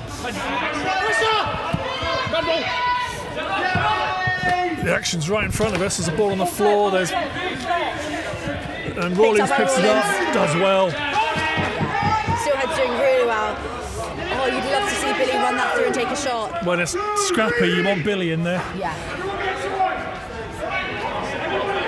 But quickly, your thoughts for the women's final. Are the Jags going to are they going to do anything against Ravens? Ravens have looked so good all tournament. They have.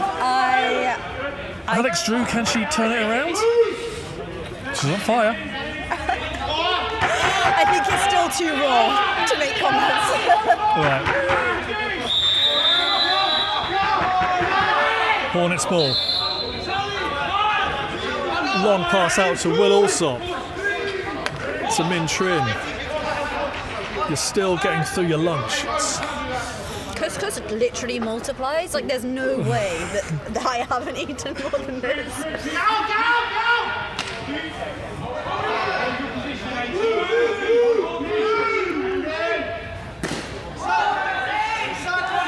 Right then, Steelheads.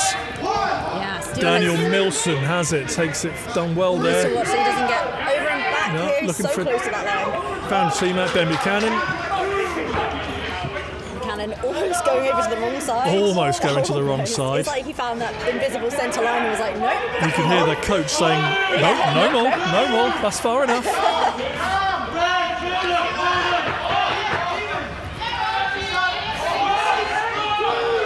Oh, Trin with another breakaway opportunity. Save Stowe. Yeah, denied by Stowe, picked up again by Trin. Goes to the crease dive, denied, picked up Still by Hornets. again. Rodrigo Walker. Yeah. He dropped it. Here's a chance. It's Doherty. The seal's on. Oh, it's a crease violation.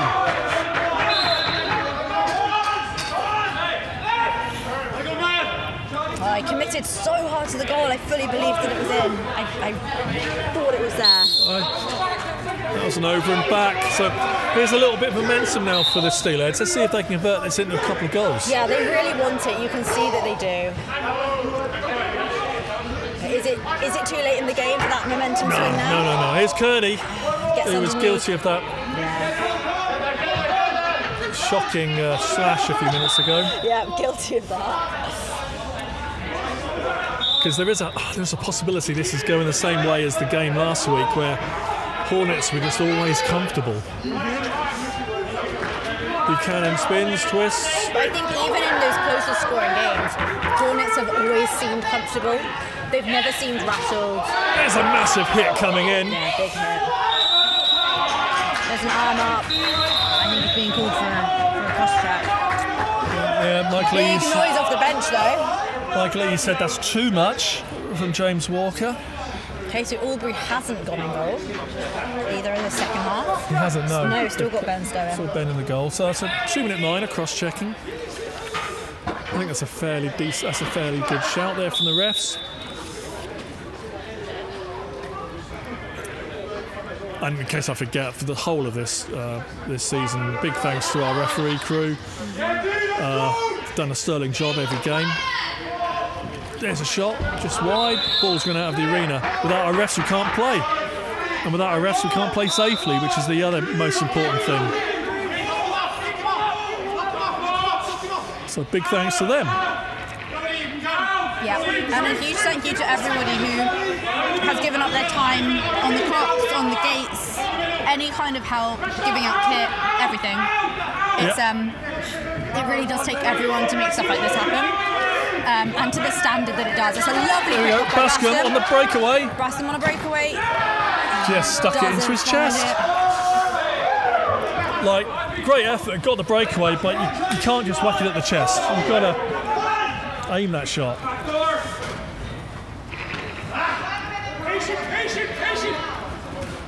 That's maybe why George is the D guy.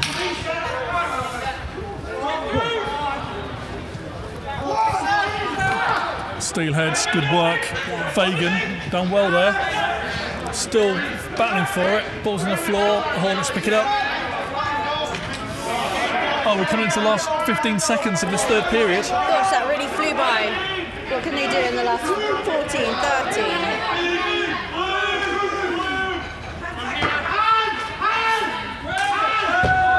Goes wide.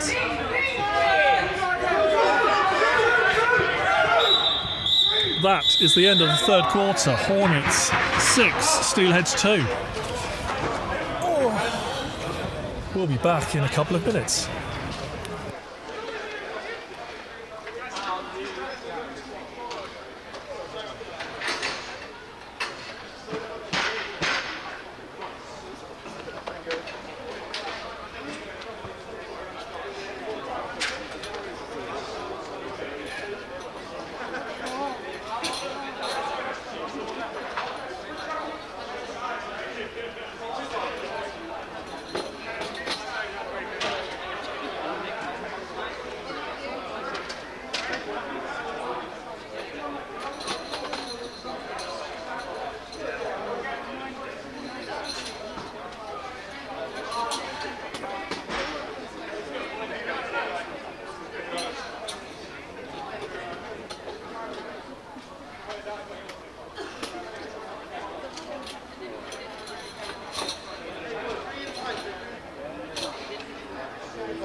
Hands up.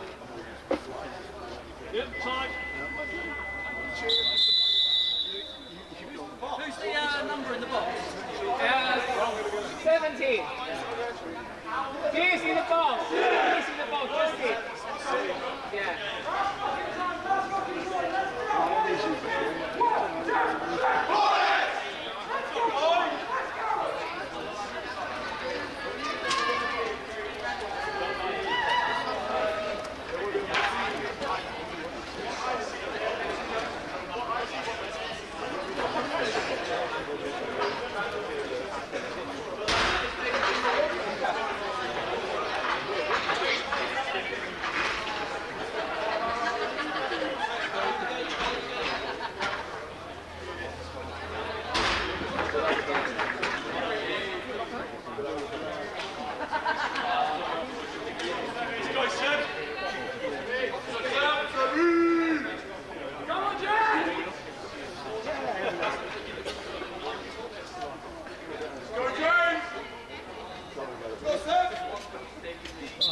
And we're fourth quarter action. Hornets up by 4. Helen has finished her lunch eventually, finally. I have. That took so long. And Hornets have it with Trin, one of their standouts in the game today. I think he's possibly up there for a Man of the Match award. There's Makalaga to Martin. There's a penalty coming. Too many men against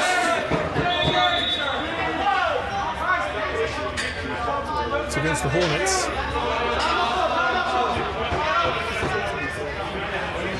I might take the stool here. Take the stool. Thank you. I'll take my seaweed as well. Yeah. Because I am only small. Is that a little bit higher than standing? Do you know what? Probably not, but Yeah, it's a bit more move this if you comfortable. want. No, I like it here. I like to see my corners. One of the, just so the viewers at home wouldn't know this, but one of the introductions this year is we've got a little commentary stool to perch on. Yeah. Rest the weary legs. Okay, too many men for Hornets, 2-minute minor. This gives Steelheads a great opportunity to half this lead. If they can grab a goal here, Milner is with Goldsmith and Thomas and Buchanan, with Murray in the middle. But in all this, we've got to get past Brindle, and that's proving challenging. It's been challenging for everyone this season. It's not even easier said than done. It's like, You can't do that, Ming. You can't do that. It's the Steelheads ball. Here we go, George. Finish it. And he's hit the crease. Is it a case of momentum and he can't stop himself? I don't know, but keeps hitting that crease. Just don't know how. Maybe actually that could be it. But you just got to know where that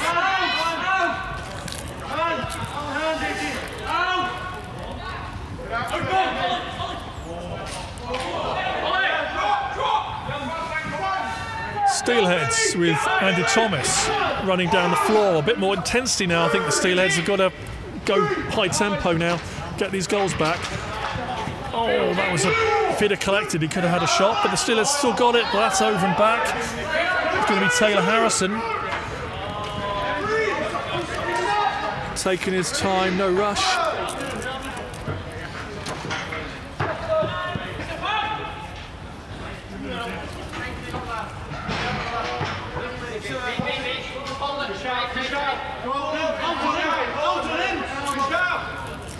Ollie Allsop with a nice back shoulder cut.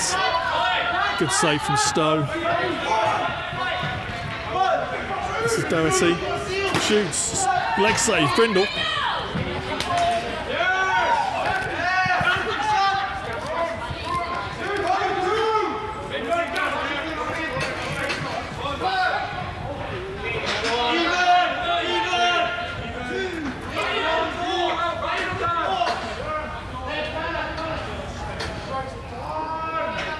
Hornets, you can see they're a team that are in control.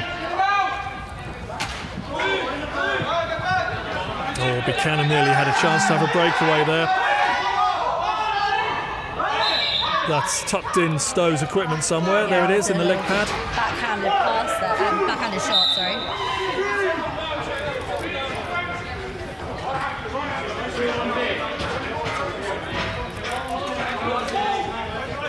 Buchanan needs help, needs someone to set a little pick and a bump for him.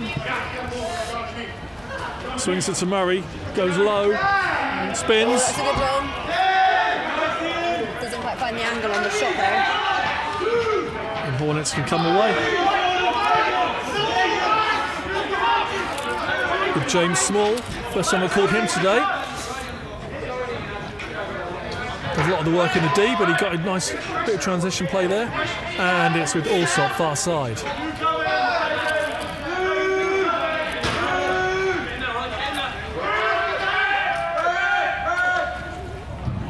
Sort of one-handed shot there from Allsop, didn't come off. Shot clock, it's going to be a Steelhead ball. Oh, Milner's got it far side, dishes it back, top centre. Oh, was that I thought I heard a bit of frame, I heard a bit of goalie pad. Either way, it didn't go in.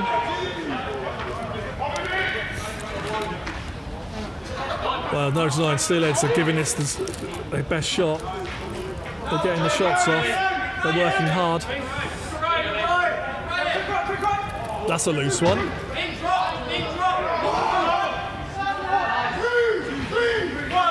Gives Steelheads another possession. With Shepherd. So Buchanan, but that's a loose one.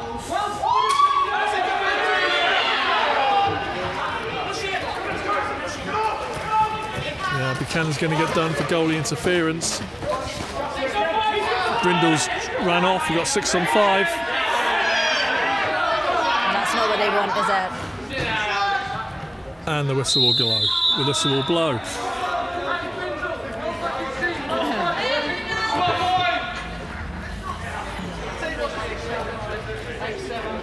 By the time this penalty's all sort of signalled in, we'll be about the halfway point in this fourth period, fourth final quarter.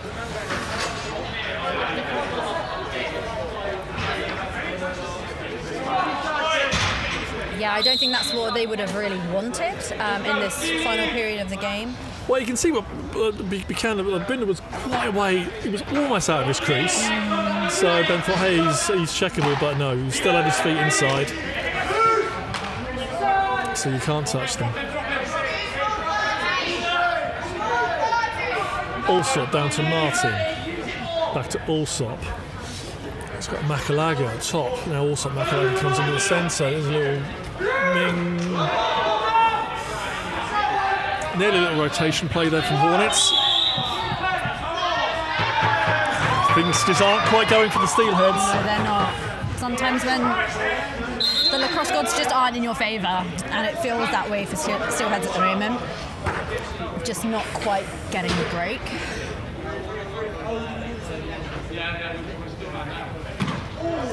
Shot and a save, Stowe. Well, this could be it. This could be it. Murray's going to need some friends, though. Some people getting off and getting out. But I guess they are on the penalty kill, aren't they? So. Yeah.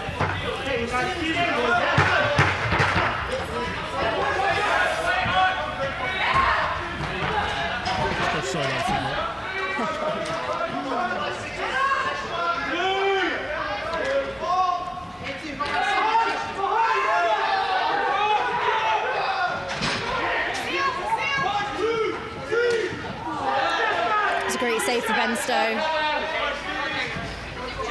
Steelheads going to fight really hard for this. So ball is with Steelheads.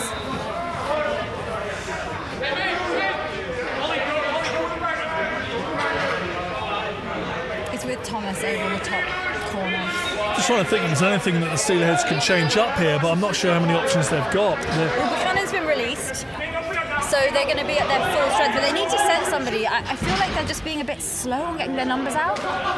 Like, yeah, they've not had. I can't recall many fast break opportunities. Well, no, I just. And there's one coming down for the Hornets with Harrison. Just wide. Yeah, I don't know. But like, let's see here. So we've got. Who is it? Buchanan coming down with it. Okay, they've got their numbers on a little bit quicker here.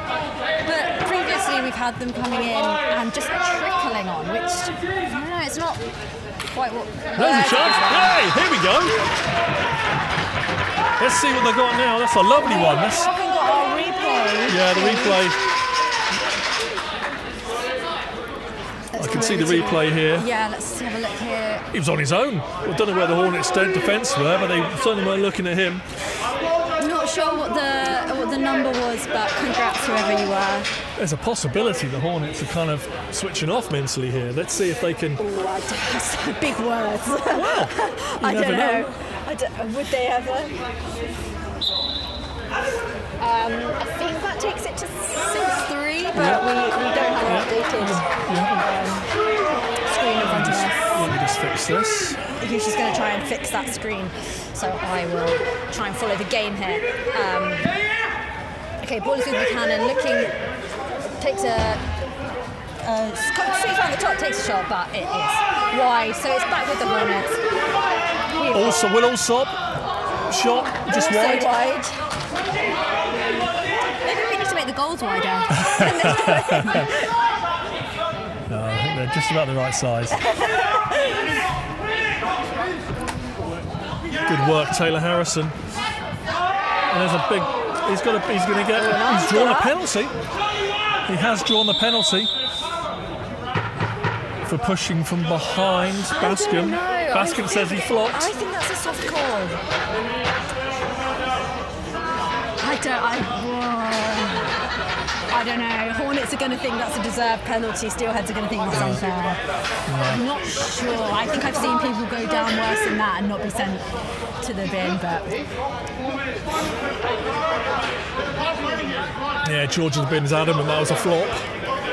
We'll look back at that one later, judge for ourselves. Anyway, Hornets on the power play. It's that point where I think another one could then ice this. We're inside the last 4 minutes. It's gone very quiet, hasn't it? Not a lot of chat. And compared to the rest of the previous, this season apart, a low-scoring game. It's they just If you think get this the reset. Though. Yeah, like if this stays kind of as it is, it is low scoring. Yeah, like Steelers done a great job in nullifying the Hornets' offense to the mainly, but Brindle's been a rocket in the Hornets' goal, and the defence has been organised, and the Steelheads just haven't managed to score the goals. Oh, Steelheads heads turning there. I think she's gone still very quiet. They're obviously trying to make something work here. We're down to 5 seconds. Oh, that's a nice play. There's a goal. Ryan Martin finishes it. I think it was Mintring with the assist. With the feed from up high, down to low crease. Yeah, look at the replay there. That was delaying them enough to kind of lull them into a false sense of security, maybe. That was nice, and we're coming up to 2.5 minutes in this game. Yeah, and takes it to 7-3. I think.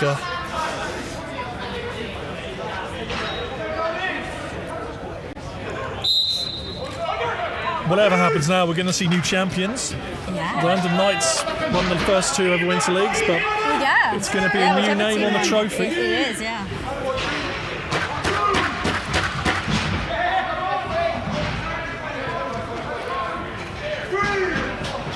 That's off for frame. That's going to be a reset, and still with the Steelheads. Yeah, that's not a bad outcome, really. Keep it in their possession.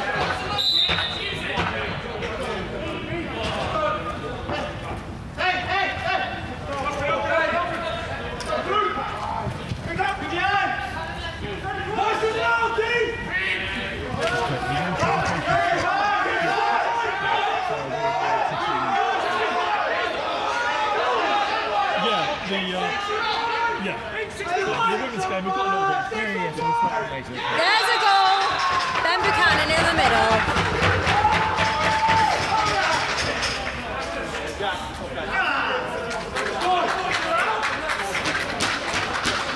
Takes us back to within 3 with 1.5 minutes left on the clock.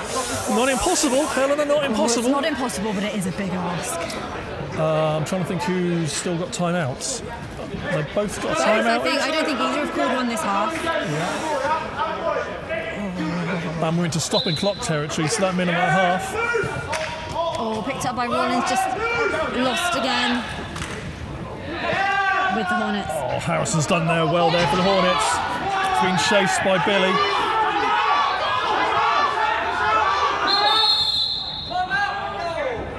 Timeout called by the Hornets with, let's look at the clock.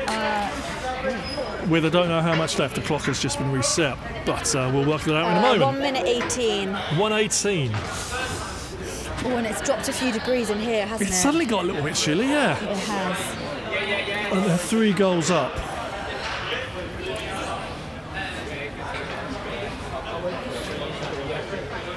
Quite interesting to call a timeout, I think, for Hornets to call a timeout. Because they are 3 goals up, and it's 1.5 minutes. Maybe all they're saying is, right, no mistakes. Yeah. When we get the ball, we're just going to use our full 30 seconds. Not going to give them any sniff. Nice, clear heads. See this game out.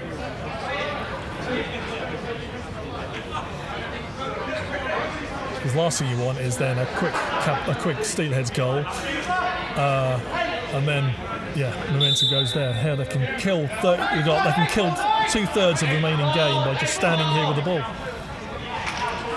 Which is probably what they'll try and do. Play out really wide. They don't need to score. They just need Steelheads to not score.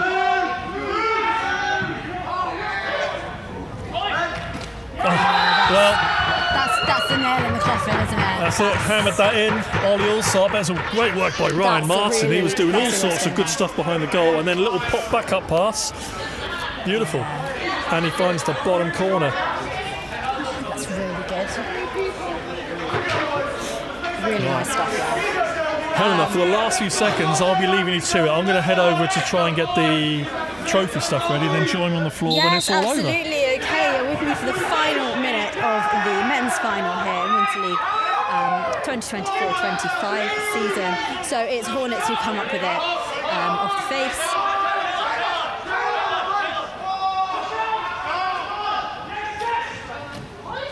take a shot, goes wide. Little fumble by Steelheads. Manages to come up with it, but Hornets all over him. With the Hornets again.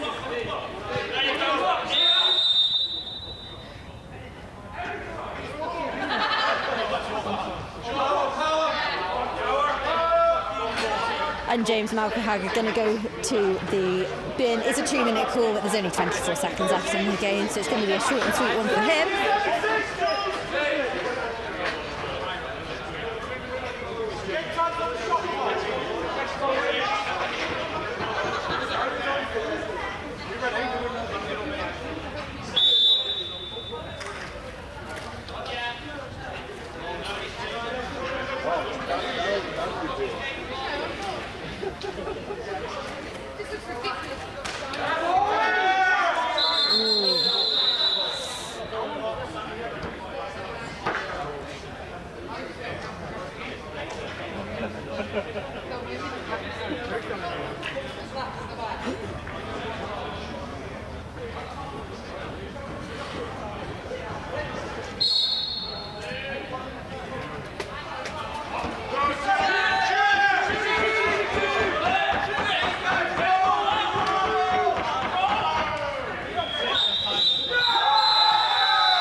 So it is a win for Hornets, 8-4.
So that concludes the men's final.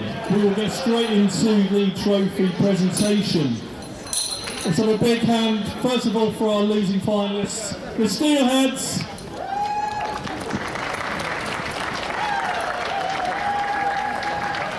We'll speak to the Steelheads later, but let's get into the our champions for this year. Well, the Hornets. If you want to come and collect your medals here from Helen and Ree, and then your captain for the trophy, come this side of the camera, please.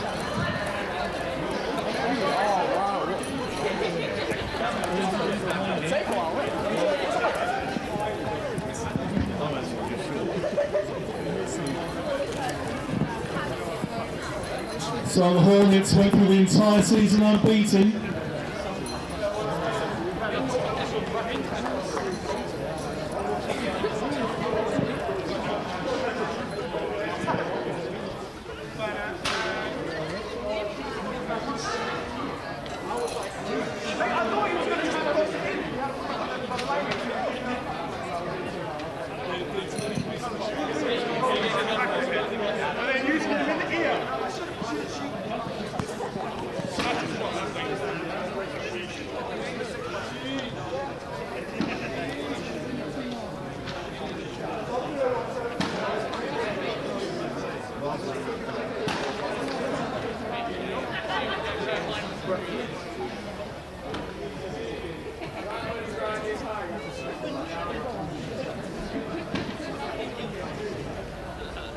So, Quinn Smith from the Hornets, yeah, came to protect, here's the trophy.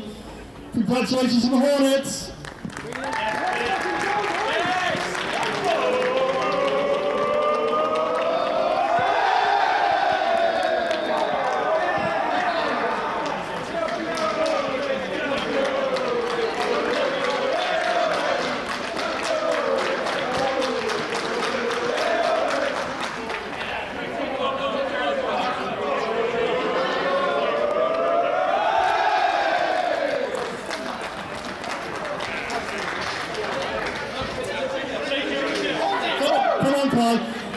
Kai Jeffries, coach of the Hornets, with the trophy. Kai, tell us about this season, tell us about the team, tell us about bringing that home. There's a lot of questions for one go. I'm just so happy. But you know what? It's the progress of these players coming in week one, still working out what's going on, learning, growing every single week, getting better, and I'm just so proud of all of them. I'm so happy. Yeah, and the lucky big time. You've played really well this season. Thank you very much. Congratulations.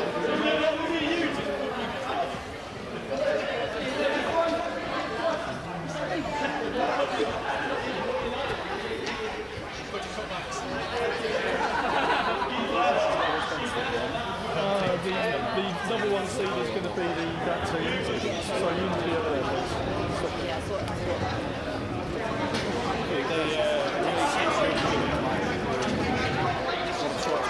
probably one of the tallest men's teams for now.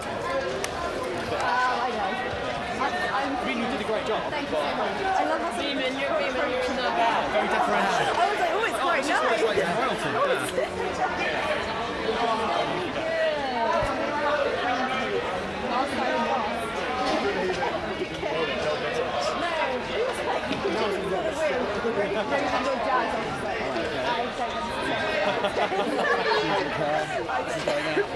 No, I do. I do care. Obviously, I care, but I don't really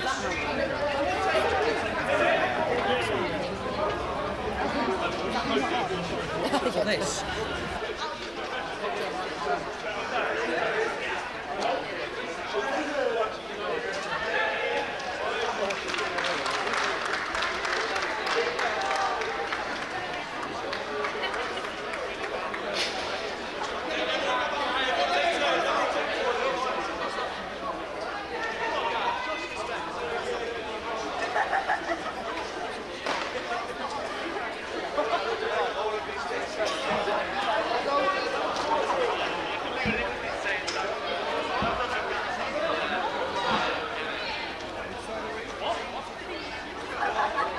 Right, I'm here with George Bascom, Connor Dockery from the Steelheads. You made the final, good. You gave us a great game. Didn't quite go your way. I'll start with Connor. Didn't quite go your way, but you were in it. You were fighting. You were working hard. That's the thing about the lads this tournament. I knew they'd fight to the end. They're a great bunch of lads. I drafted well, and they put everything out there. I couldn't be happier for their performance. Obviously, the results sucked, but really happy for them. Yeah. And George, you were putting it about, yeah? A couple of breakaways. Oh, want some of them back, do you? Yeah, ratio probably breakaways, but you know, yeah. If I could do it again, I would. I'd probably shoot with my left hand. Might be more successful. No, it was great. Like, I think all we asked for today was just hustle, urgency, and just like really just putting ourselves on the line, and we did. But yeah. Some of them go, some of them don't, and it's just that's the question. Myself and Helen, they were talking on the commentary about when it's scrappy, you want the steelhead in there because you guys get stuck in, you win the ground balls, the loose stuff was all coming up steelheads. We might not be a most technical team, but you say we just like to have a scrap and just go for it. So we'll be back here next year doing the same thing. One more. Next year, this is your first year Winter League. Have you got the taste for it now? Are you back next year? I do, yeah.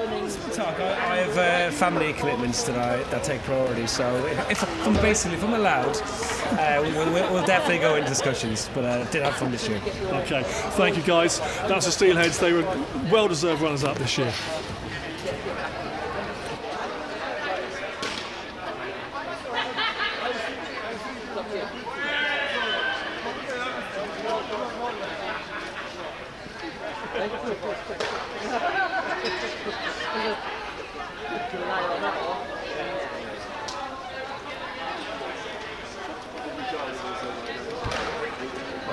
Hi, Millie. Hello. You've just played us and won. Congratulations. So obviously you played a half-hour game. Now you're going to play a 1 hour full-length game.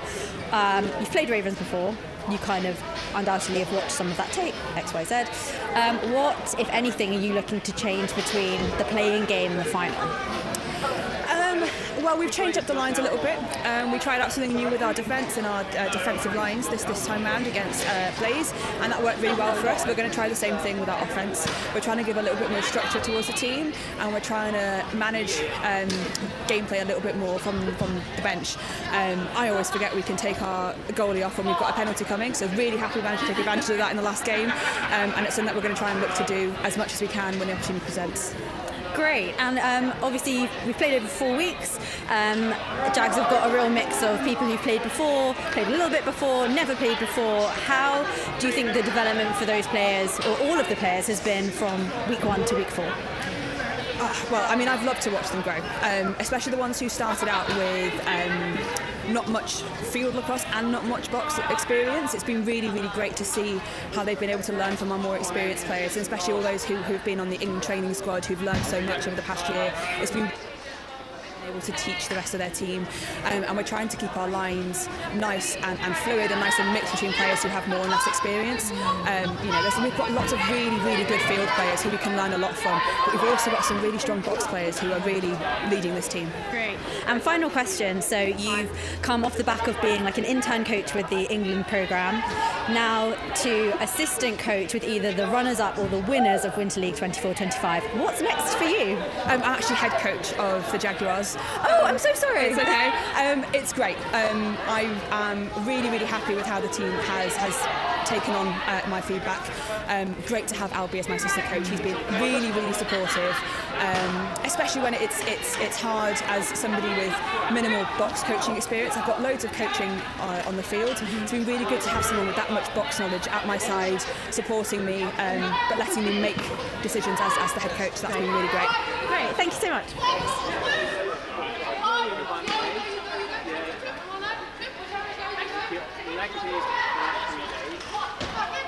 Right, then I've got Elliot Pugh, one of the coaches for the Ravens. So Ravens, Jaguars already had a game today to play in this final.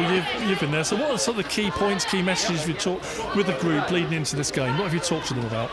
We talked a lot about focus, moving the ball when it comes to sort of gameplay. We want to, in defence, protect the middle, make sure that we're strong, make sure that we obviously look out for some of their key offensive weapons. We all know about Alex Drew and what she wants to do, so it's about looking at and respecting her. And then in offence, it's about moving the ball, trying to use the full 30. I think that's something we've really struggled with, kind of got in a very quick gameplay mindset, and we want to use the full 30, get ourselves into a position to have a good shot. We've got some great attacking weapons ourselves, even some inexperienced players with regards to the box. We've got some very experienced field players like Anna and Tors, who are fantastic, but obviously haven't played a lot of box. But we need to make sure we use them. They've got the sort of brains and the lacrosse understanding to take advantage of this, and it's just making the smart decisions. Yeah, I'm looking as they're warming up there, and I think I can see everyone. You've got almost pretty much everyone out today, I think. I think we're only missing 2, yeah. So we've got a pretty much full-strength squad. We were delighted that Maeve's rugby game got called off because of the weather and the pitch being frozen, so we managed to get her back. So yeah, we've done really, really well. Heather as well managed to come in as well, so we're delighted to have pretty much as strong a squad as we can. Okay. Right, have a great final. Can speak to you later.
Nice.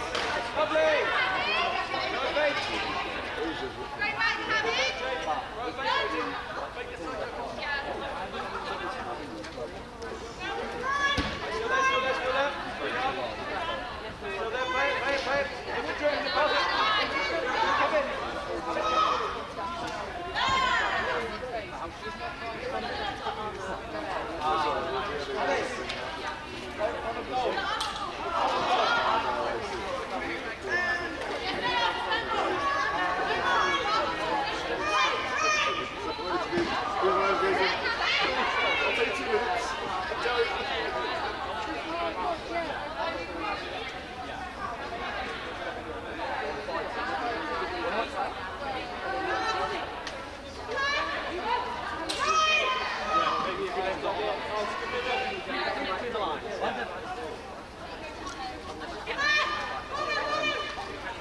But no, if they actually get past that and they post their number on the go, you stand back and just stay engaged. They're both going to get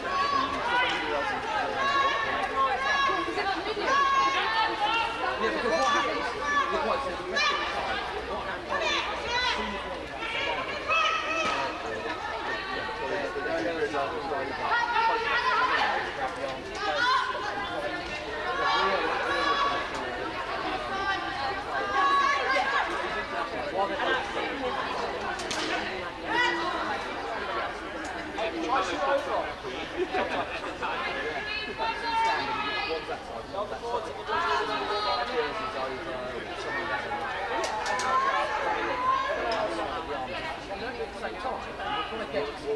you put 3 pumps.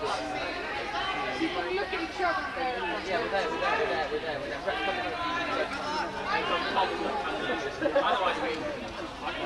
When that outrage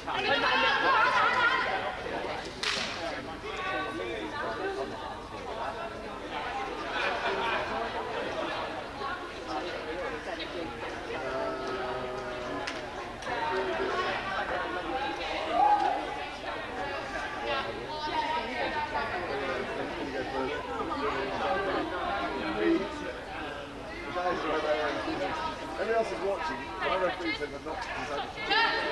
So I just let them do the guys.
Great step up, really good.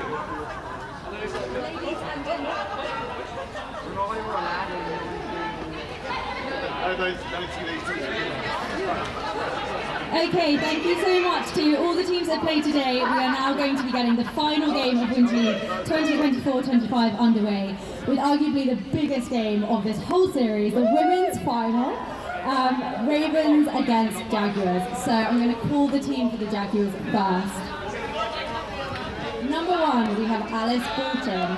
Number 3, Alex Drew. Number 4, Tilly Goldsworthy. Number 5, Ellie Rackle. Number 8, Emma Wu. Number 21, Rosie Bathurst. 23, Darcy Vance. 33, Amy Bolton. 37, Jane Lee. And for their defence, number 2, Bea Podger. Number 6, Gabby Rowe. 7, Laura Wright. 10, Steph Grimes. 11, Danielle Costello. 12, Zara Russell. 13, Tara Dempsey. 25, Kate Russell. 26, Rosie Jones. 87, Corinne Batho-Newton. And their goalie, number 29, Tabby Podger. That is your Jaguars lineup. And for the Ravens, in goal, Lucy Mayers. 0-0, Katie Greenwood. Number 1, Claudia Lane. Number 4, Hannah Gillings. Number 5, Anna Farmer. Number 10, Heather Segler. 11, Lexi Reynard. 16, Alice Boyden. Number 19, Anna Neville. 21, Alice Johns. 22, Natasha Gage. 28, Laura Beeman. 29, Maeve McKenney. 30, Annabelle Akintoye. 31, Paul Anderson. 34, Georgie Greenwood. And I will check your numbers, but Hannah Warren and Molly Goldsworthy is your Ravens lineup this afternoon.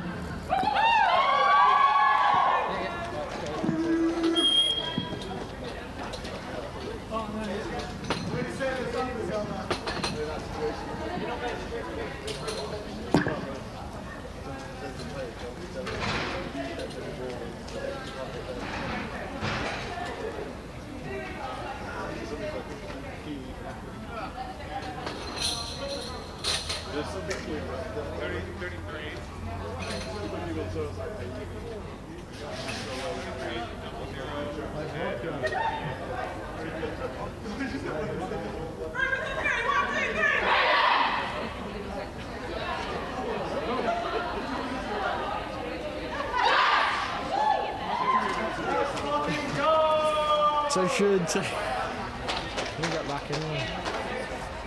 That's yours. It's switched on that with it. Is it? Oh god.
Okay, in the final seconds as we're about to get underway in the first quarter of this game, a full-length game. And it's Ravens that have come up with it, with number 16,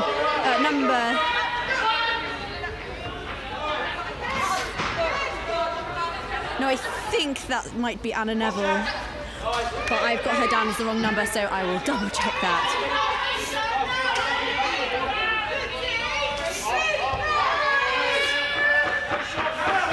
It's with Tash Gage for the Ravens, but it's picked off by Drew.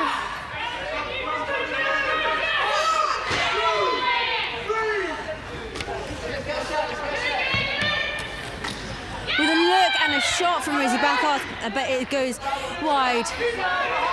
Picked up again by Jags, with Amy Bolton feeds it off to number 1, Alice Bolton.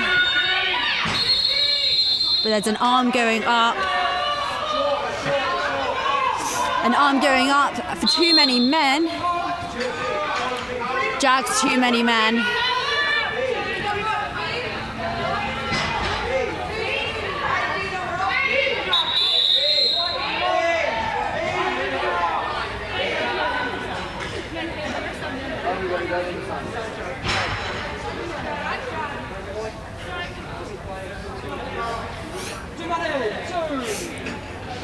So we're going to see the first power play of the game here. Ravens on the power play. They've got Laura Beeman up top with Tors Anderson and Maeve McKenney on their lefty side, and over on the righties we've got Katie Greenwood and Anna Neville.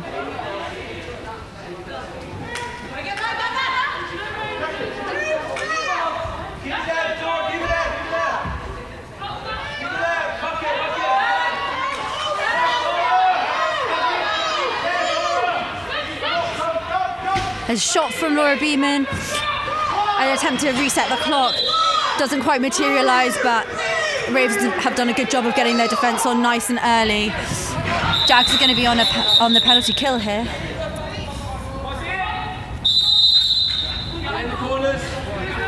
So you missed quite a lot of action in the first few seconds there, Rob. Well, I was doing a little bit of admin, but I was glancing as I was walking around the floor. So. Yeah, so I think we've got a wrong number for one of them, but we're going to figure it out as we go along. We'll sort it out we'll sort that out at quarter time, shall we? That's all right. We've got a shot from the Jaguars.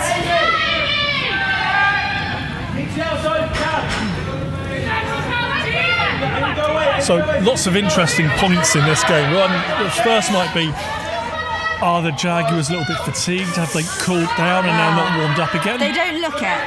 Right, they've gone out fast. So there's Drew. With a shot. And the first goal gets Drew on the board in a classic Alex Drew goal, coming topside. So we look on the replay. Shot. I know it without seeing it. Yeah. I've seen it too many times to know it's anything else. She's got good foot speed. Just get round, get over the defender. Yeah. And unless someone's right there to slide, she'll get a good shot off. And it's a good shot as well. That's the thing. It's not just a wild whip. It's I'm going for that corner. Ravens coming up with it. They need to organise themselves in offence a bit here. So ball with Mickett over and back. That's unlucky. So Jags still on the penalty kill. What was the penalty? I did miss that one earlier. Too many men. Okay.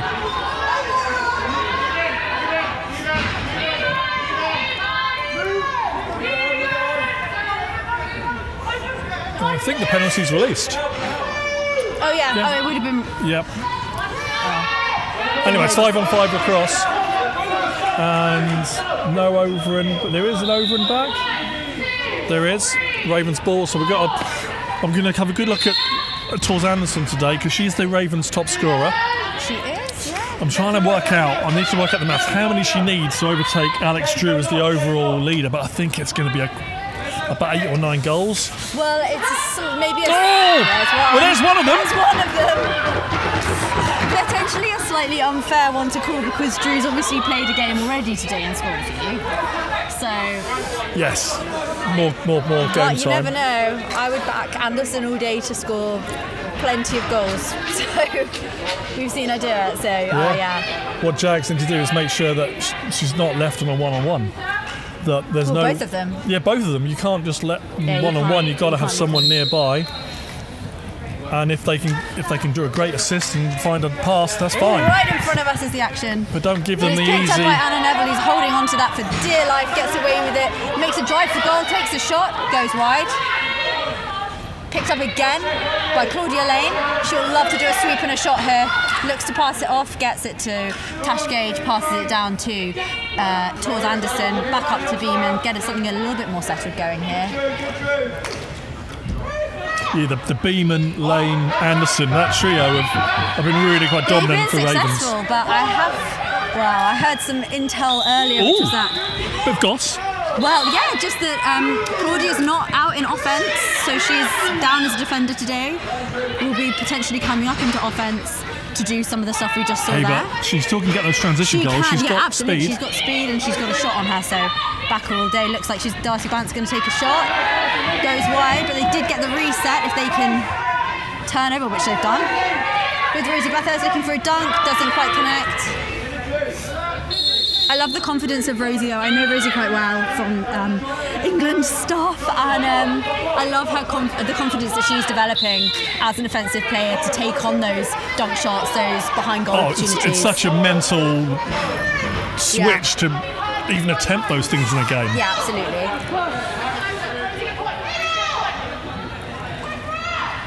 Beeman looks to be winding up for a shot. She needs a bit of help, finds it in towards Anderson.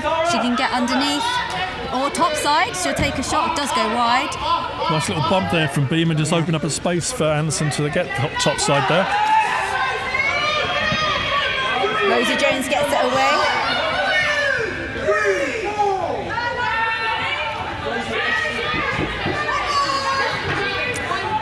And for those obviously watching live, we had a bit of a technical blip, so we haven't got the game clock or the shot clock on the live stream right now, so we'll do our best. We've got 10 seconds in this shot clock. We'll do our best to keep you informed of what's going on. Ravens almost being denied from getting it over there, but managed to get a pass off just to try and get it, but Jag's really fighting to keep that ball on the floor. 10 seconds on the shot clock. Yeah, Jags have done really well there to run down that clock and deny Ravens getting a shot. Oh, it's going to be an over and back. That's a bit of an error there, throwing it back towards her own goal. Ooh, that should be a delay of game. Well, I'm glad you and I are seeing the same thing. For once we agree on something. Yeah. It's almost like we're learning the rules. But oh well, refs are letting that one slide. Hey, Ellie, that's not over.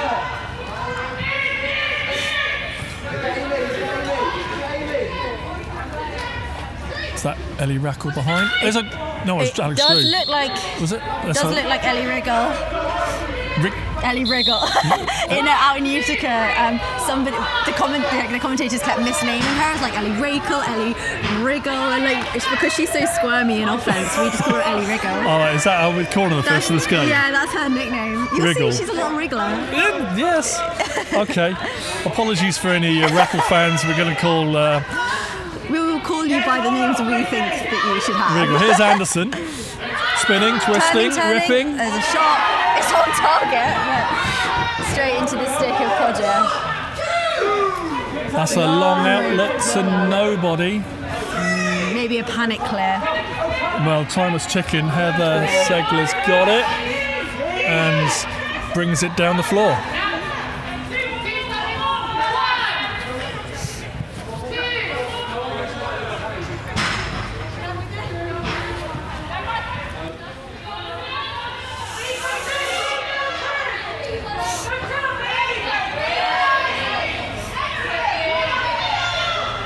Oh, a little backhanded shovel shot. It's a lovely backhanded shovel shot. Doesn't quite get a goal this time, but I'm sure we'll see another one later in this game.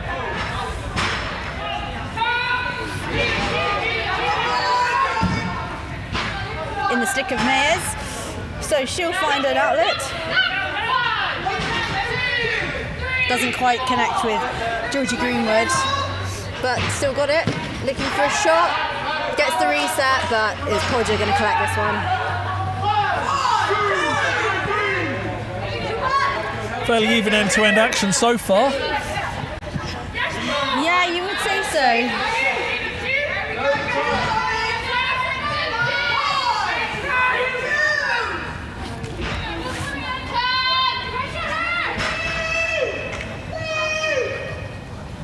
Bathurst gets underneath. Oh, I don't know. She tried to shoot. Ball bobbed out. Here's a chance. Ravens on the break.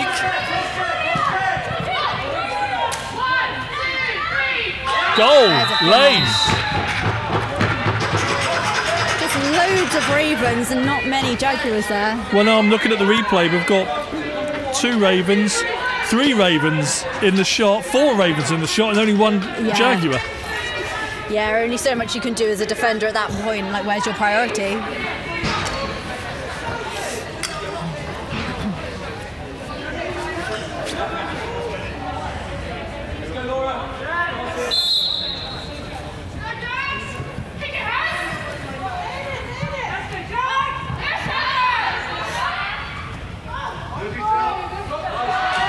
Jags come away with it. That's Amy Bolton, I think, 33, yes. It is, yeah. Great foot speed from Bolton, she's really nippy. There's Wriggle. She's wriggling all over the place. Oh, that's not good. Over and back. Someone's got to drop into defence.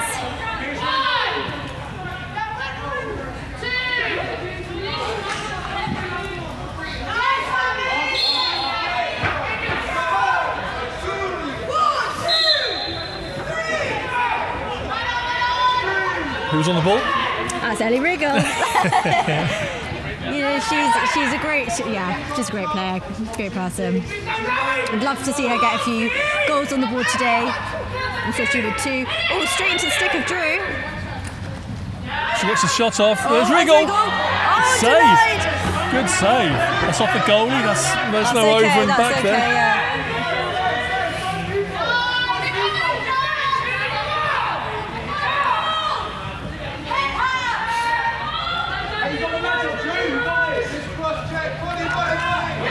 And there's a goal for Drew. Let's have a look at that goal from Alex Drew. She collects it. And what we said earlier, that she's left with a one-on-one, takes it and scores. You can't leave her with a one-on-one.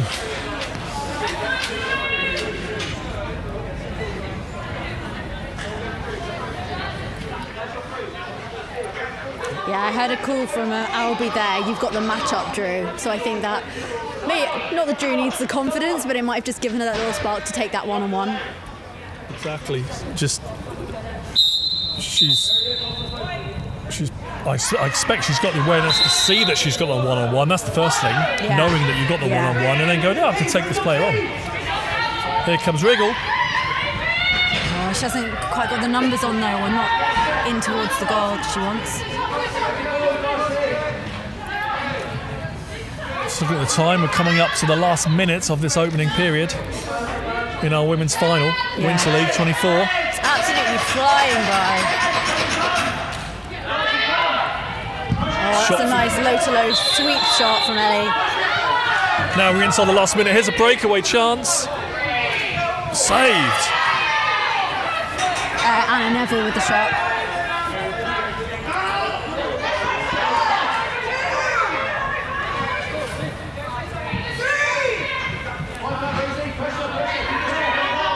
There's Segler being trapped in the boards at the far end. Rosie Jones. With Drew. Up to Amy Bolton. Down to number 1. Don't know who that is, but it's a kick save for Lucy Mayers off the foot of Mayers. I think she had more time than she thought. She could have done at least one pump fake there. Near inside 20 seconds. There's still a Jags ball. They've got a chance to go into the break with a lead. They can grab a goal here. There's Bolton. Lee is looking to set a block. Bolton's going for a big run around.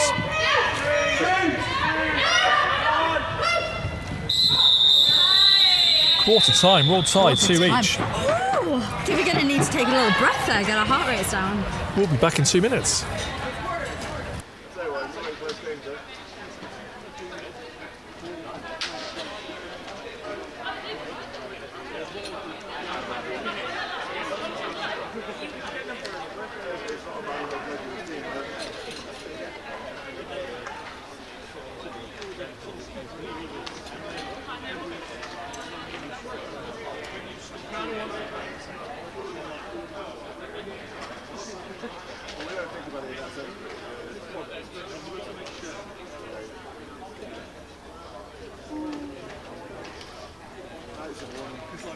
SBL Winter League, 2 years running, and then this year is really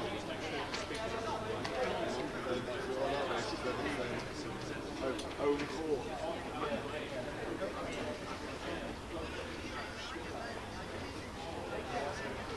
Because when things changed around this year, we have 3 teams. I was like,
So I just came off mute, so I think we're just going to have our snack break. Yeah, I'll just check in with Helen what chocolate she wants brought over. I'll bring you a selection. Could you bring me a cup of tea as well? It's absolutely Cup of tea. freezing Well, in here. there is a kettle, but no one's using it. Here? Yeah, there's no tea bags. Oh. But there is a kettle. I can't be doing that. Okay, getting underway with this second quarter in the final game. Little scrap for it. It's Ravens that come up with it. But Claudia Lane into the stick, straight to Drew. It's a little bit of confusion, but it's Mia's doing a long clear up. Anderson under pressure, gets underside. It's a shot, it's a save for Podger. All the stuff is double deckers. Cycling for it. Yes, it is. Okay, up with Laura Wright. Over to Lee. Thank you. So rock solid. Yeah, we've got very, very cold and hard mini double deckers here. Is Bathurst on the ball while Helena's eating? It's fine, it's fine.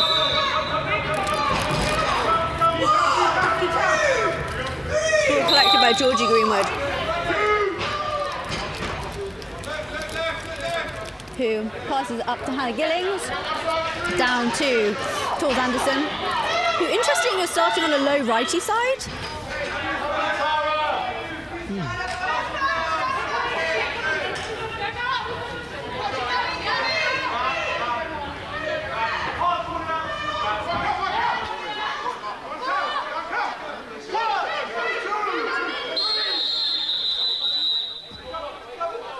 Shot clock violations going back to the Jaguars.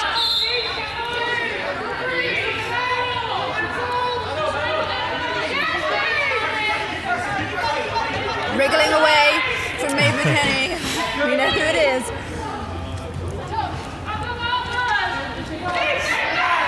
Shot from Darcy Bance goes wide.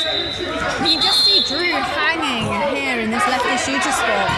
Well, what I'm seeing with all these women's teams this tournament, like last year, the progression from week 1 to now week 4, you saw there was someone moving, but everyone was trying to set picks, everyone was moving, everyone was doing the things they need to be doing. No one's standing still watching the ball, No. which is great to see. There's And there's a shot. Save. Collected by Rosie Bathurst. And a fresh 30.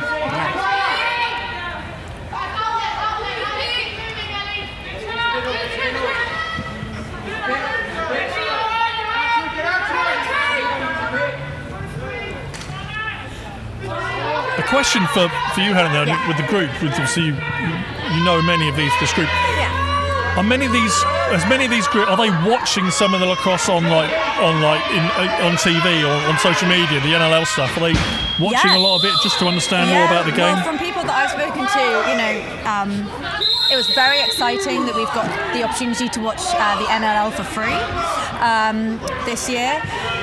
Not us personally, but they just made it available to stream, and I know a lot of players have been taking advantage of that, watching that. I mean, previously we would be watching games on YouTube, 2019 up in Langley games, because it's actually quite hard to find box lacrosse to watch.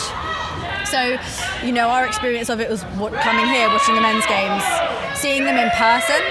So I think that when you've got more opportunity to watch online and professionals as well, you see tips and tricks, you can try and implement some of them into your own game. Yeah. And earlier on we showed the video that Wavy sent us, and he said he's been watching all the women's games back from the Europe and the Worlds and loving the action there. So it's good to hear from him. Yeah, really lovely. He sent us, it was a lovely look. That's off the frame, it's reset. Off the frame, yeah. He sent us a lovely video when we were going out in Utica, and he's such a big supporter of the women's game and of box lacrosse in general, and it's just lovely to have that support from him. Here's a chance. Here's a breakaway chance. Georgia Greenwood for the Ravens. There it is. Goal. Now that all came from just great floor pressure. The ball's coming up to the half. It's caused the turnover. Picks it up, and actually the finish is really quite nice. She goes really wide over. She does. Yeah. Was that, I think, the far side? Yeah, she's really coming far side here, but obviously moves Tabby and sees the... Yeah. Once you move that goalie, you've got to move the goalie. Yeah, absolutely. So it puts Ravens in front for the first time. Yes, it does. There's all sorts going on. There's two. Again, I don't know if that's... I think let's not predict. Let's see what the refs say. Well, I think they're going to call Rosie Jones for one and Katie Greenwood for the other. I think there's definitely two fouls coming. I think they're both going to go.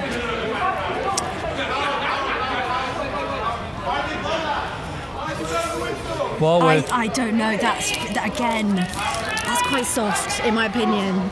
Well, this will take a few seconds. I'm going to have my last double decker. Yeah, no. Look, Rosie Jones is going.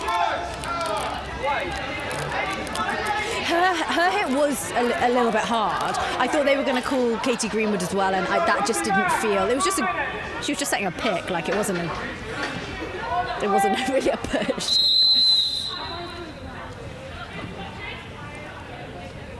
Okay, so we've got Ravens on the power play here.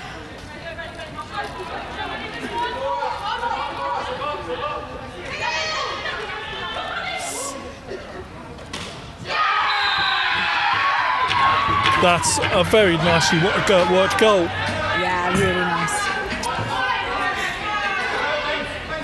They move the ball just enough to give Anderson that little bit of space, and again just takes those couple of steps around the defender to get the angle to shoot. I'm almost thinking as a defender, she wants to come up top, so you've got to get another 2 or 3 steps and force her low. Yeah. And then just drive it down behind the crease. Same as field, get on the top shoulder. Penalties released, we're back to full strength. Action right in front of us. There's big hit. Ellie wriggles down. There we go. That's going to be Ellie Wriggles' ball up top, right in front of us. There she is. Couldn't wriggle out of the push, unfortunately, but she does get the possession turnover. But drew the foul and... Yeah, absolutely, and rightly so, actually. It was. And Jaguars have the ball. There we go. That's a great response from Rosie Bathurst. Now let's look at this replay. I'm wondering where the Jaguars' defence were, where the Ravens' defence were. Just not quite dropped in. I mean, yeah. 1, 2, 3, 4, 5.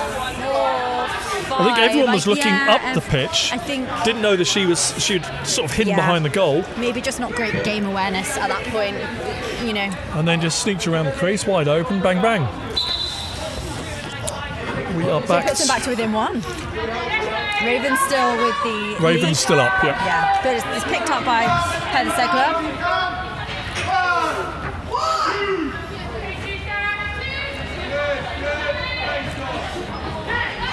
Katie Greenwood still wearing the 0-0 goalie top. Absolutely. Oh, here's Drew. 2 against 1 though. Yeah. She's got people all over her, but she'll just run it round. She's just going to wait for numbers, I think, pass it off. Darcy Bant's still got it. There's a shot. Saved by Mayers. Picked up by Greenwood. Lucy Mayers getting involved, trapping Jane Lee to the boards. Here's a good chance. Goal.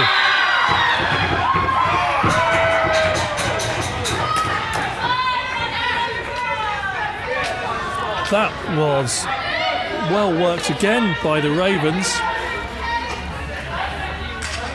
A 2-on-1. Have they had numbers there for a few seconds? That's all you need, a few seconds with that extra player.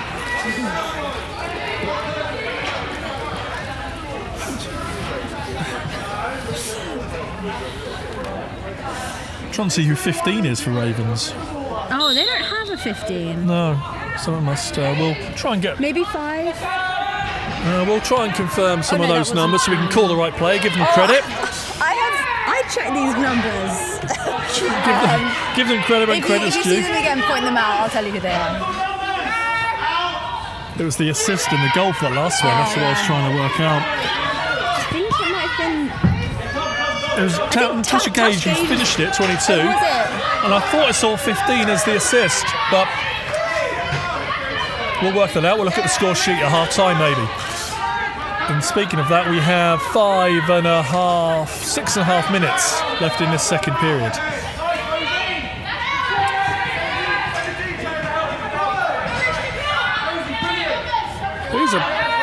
Here's a chance. Look at that.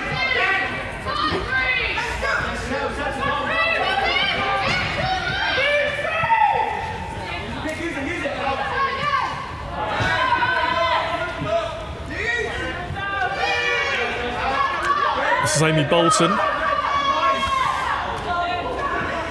Hits the floor. Ravens come away with it. Is that Georgia Greenwood? It is, yeah. Pass off to Tash Gage, but a mishandle. Up with Ellie Rackle. Passes off to might be B. Podger. Here's a fast break. Come on. Oh, it doesn't quite get the shot off.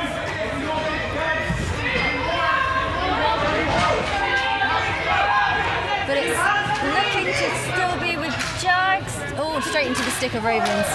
But fought back for it. That's the 10 seconds. 10 so seconds it's going counts. the other way. Going Jaguars. Credit to Alex Drew for keeping at it, fighting all the way.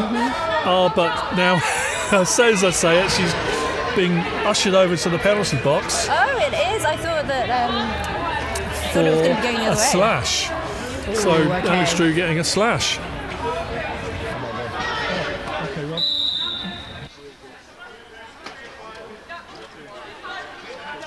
So it's a Ravens ball. Here we go, Ravens on the power play. Over on the lefty side, back up to Maeve McKenny, but a mishandle, going to be an over and back. And it is, so it's a Jags ball.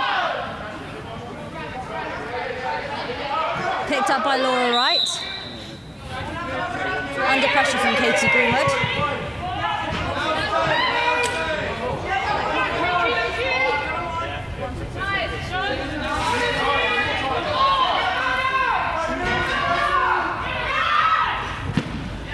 There's a shot, but another save from Mayers. Yeah, goalie was well set there on the post. That was big clear out opportunity here, but Katie Greenwood under all sorts of pressure manages to keep it safe. Doesn't quite connect with Neville. 15 on the shot clock.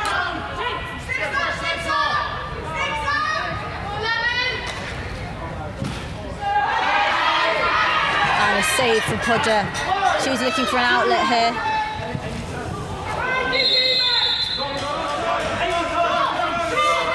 And it's going to be Ravens again. Ball, yeah. The 4 seconds. Unfortunate, but good pressure from Beeman there to stop that clear.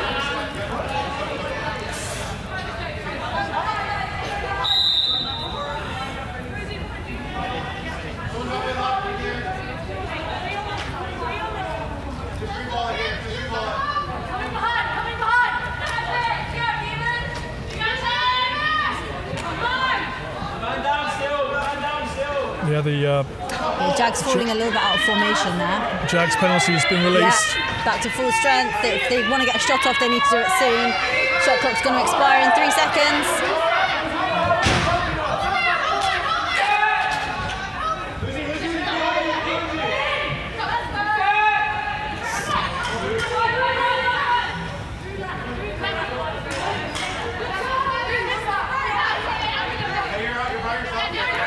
Beeman swings it across. This is Anderson on the far side. Trying to get underneath. Yeah. 10 seconds on the shot clock. 5 left. Yeah.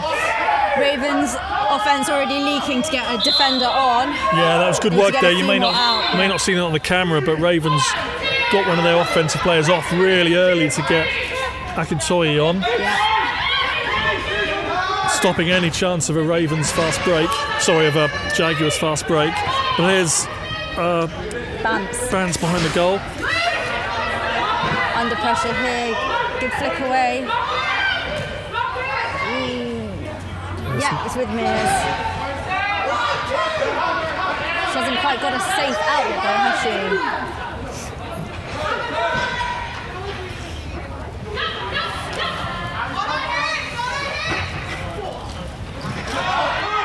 Oh, and the arm's gone up. Yeah, push from behind. It's Gabby Rowe, I think, going to the bin for that one. Yeah, should just be a minor. It is. So Ravens on the power play again. And Ravens have called their timeout. Let's have a look at the clock. Yeah, 15 seconds, not too surprising. Yeah, 15 seconds. This is second period, isn't it? Yeah. So they get 1 timeout per half. Yeah. Not surprising they're going to use it now. Might as well. You're on the power play. They will probably try and run a play, run the clock down 5 seconds, go for a shot in the last. Yeah, and they're 2 goals up. If that comes 3 goals up, that's big going into half. That makes a difference. Every goal counts, doesn't it? You know. It does.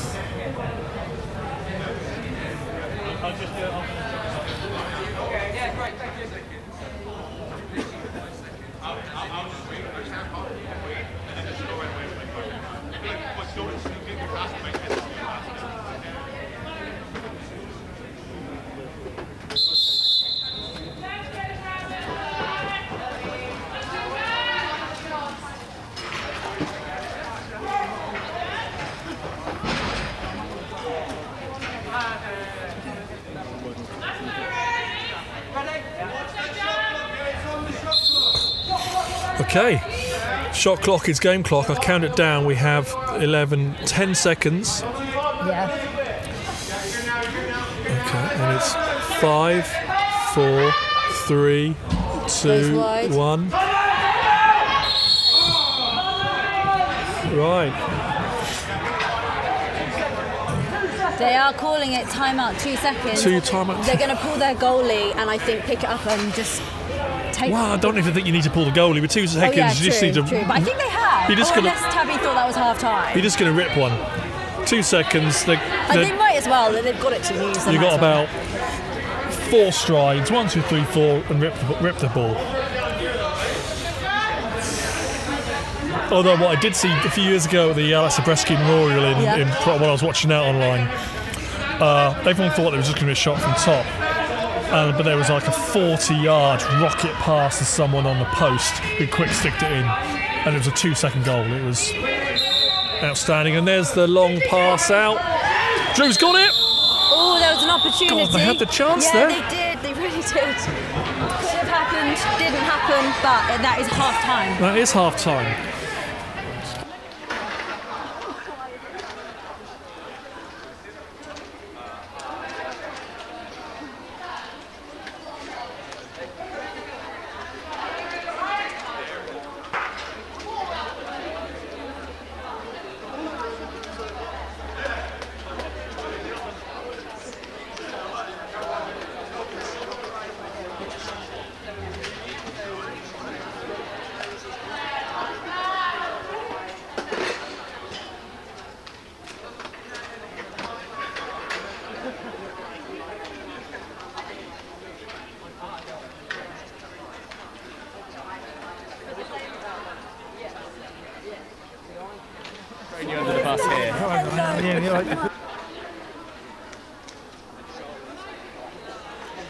Hello Simon, how are you doing? I'm very well, thank you. You all right?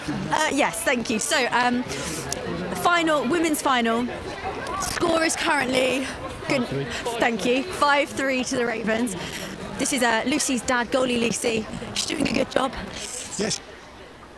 All the girls that are out there on the floor are doing it 100% spectators. Yeah, and obviously Lucy was out in Utica with us. What have you noticed in her development from then until now? I think it's a team spirit. You know, the team spirit is, and the bonding between all the girls, even though they're on the different teams, the three different teams that are there. The competitive edge is first and foremost for them all, but they're still encouraging each other, and I think that's really nice to see as a dad on the sideline, to see that when they're playing as well. Great. Thank you so much. Enjoy the rest of the game. See you later on. Thank you.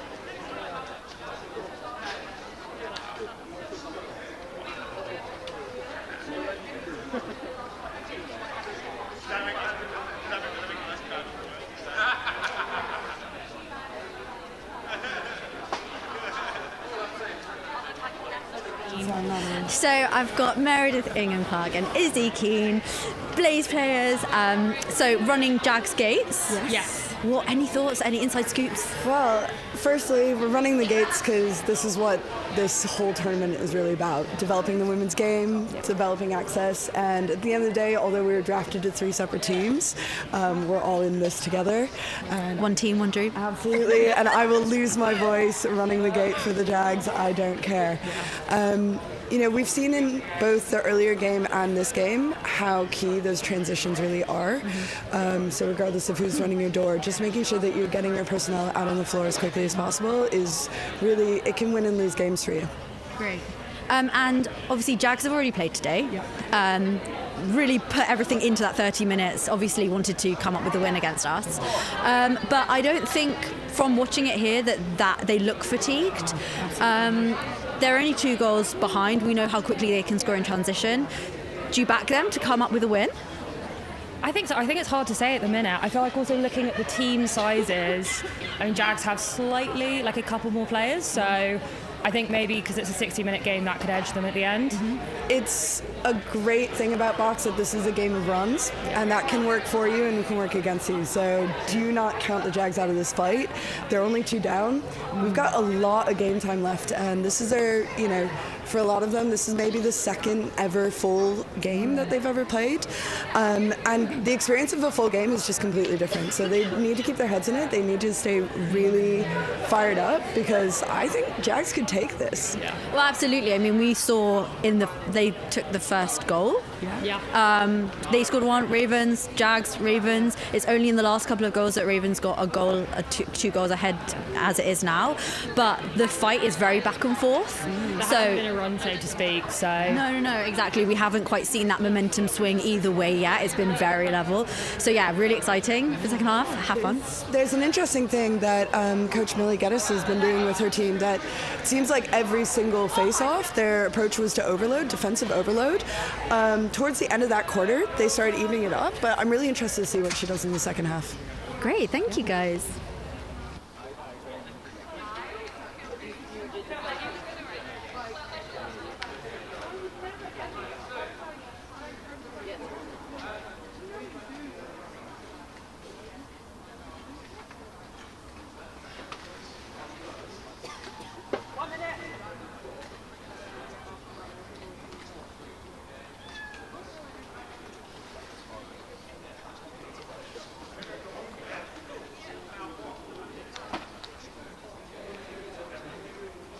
Do this super quickly. So yes, so I've got Jarrell with the Steelheads. So you're playing loads of offense.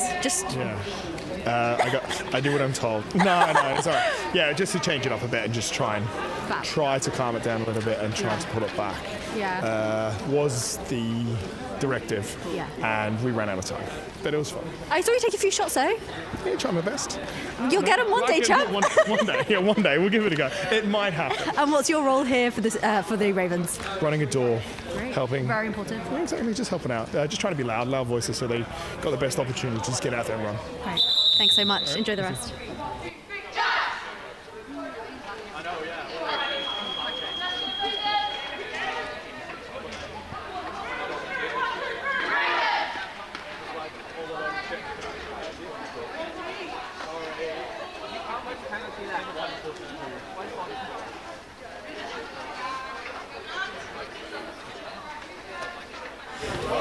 Right then, 30 minutes of lacrosse left in this year's Winter League. 30 minutes of lacrosse left, Helena, in this year's Winter League. Yes.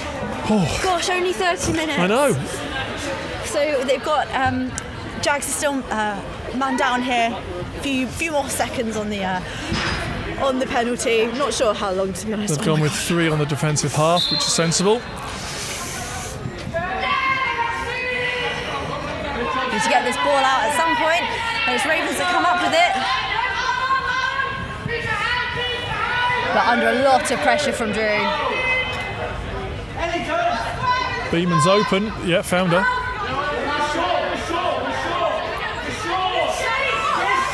The Ravens are all out of shape. The coaches are shouting. They're not. No, I don't think it's. I think it's Jags because Sorry, Jags are Jags short. the Jags are not in any kind of shape. No. It's almost like still playing man on man here. Greenwood going for a crease dive. Unfortunately, in the crease. Jags got away with that one because they were 6s and 7s there in defence. Yeah, they did. Yeah, maybe just temporarily forgot that they were still man down. Yeah.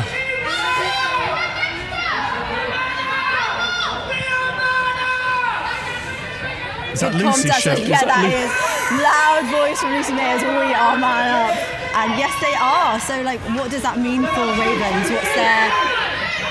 And you spoke to her dad just a minute ago. I did, yeah, lovely song. I'll listen back to that later. You must be proud. Yeah, immensely proud of her, as he should be. She's a great person to be on a team with. She's such a great supporter of everybody. And the Lucy Stomp is now a thing. Lucy Stomp, it's infamous. There's a shot. And a garbage goal. That's Katie Greenwood, I think. That is, and she'll be thrilled with that. That is her first goal since game 1. Shot comes in, off the goalie's chest. Katie's there for the rebound, bags it in. That's great stuff. Super proud of her. So that's a 3-goal shift now. That's okay. Maybe we're going to start seeing that momentum swing that we've been talking about a little bit. Good kick out from I think Rosie Jones kicked that one out, but someone's got to pick it up. Jags come up with it. Yeah, kicking the ball is a novelty for the women's game, isn't it? Some people just aren't used to it. You can't do it in field. There's Bolton getting bumped around up to bounce.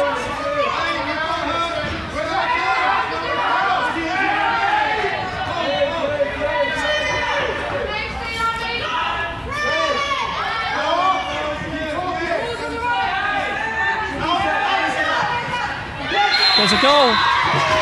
Yeah, like a goal for Darcy Vance, gets top side of her defender and sweeps it in.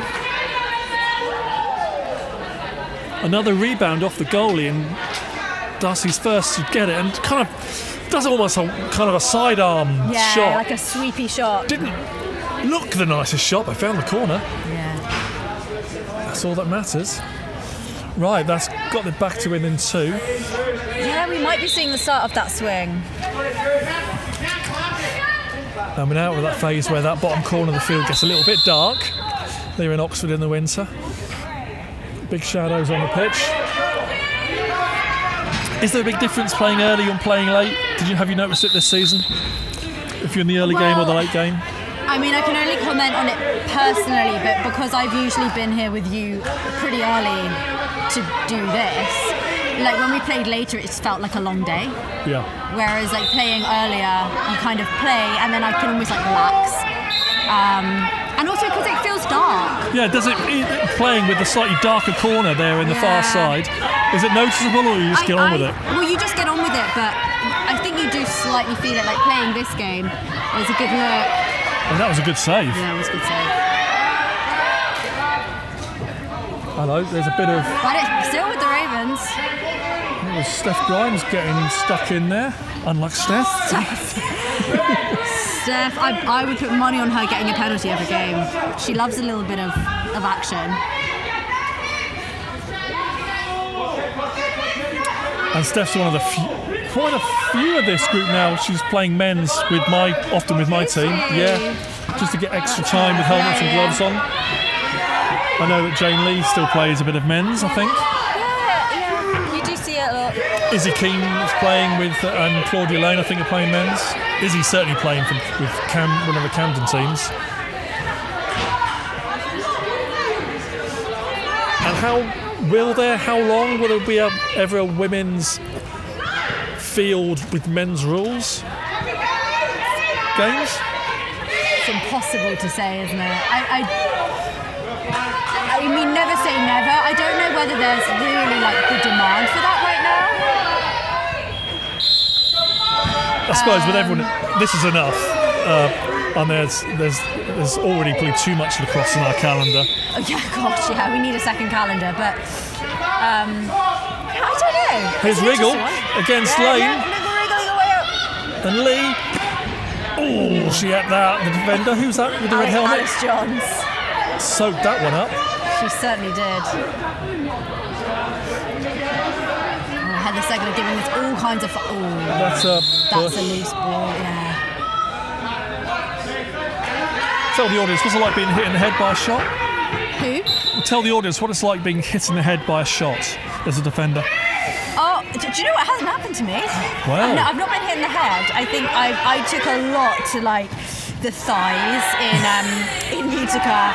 I was absolutely littered with bruises. But that's your job, right? Your job is to stop shots. Get in the shooting lane. Yeah, if you get in the shooting lane, you put your body on the line. The worst bruises that we got were actually from the bench, because where the lock on the gate. Yeah, one of the floors was a bit challenging. I in and out rammed of the into it. We all did. Had these huge bruises on the back, on the front, just wherever. So, but it makes you tough. There's the shot clock violation. It's going to go with the Jaguars. Yeah. Rosie Bathurst under pressure, but gets over. She needs some help. She does. She just flicks it. She does get it off. Done well there. Yeah, she has.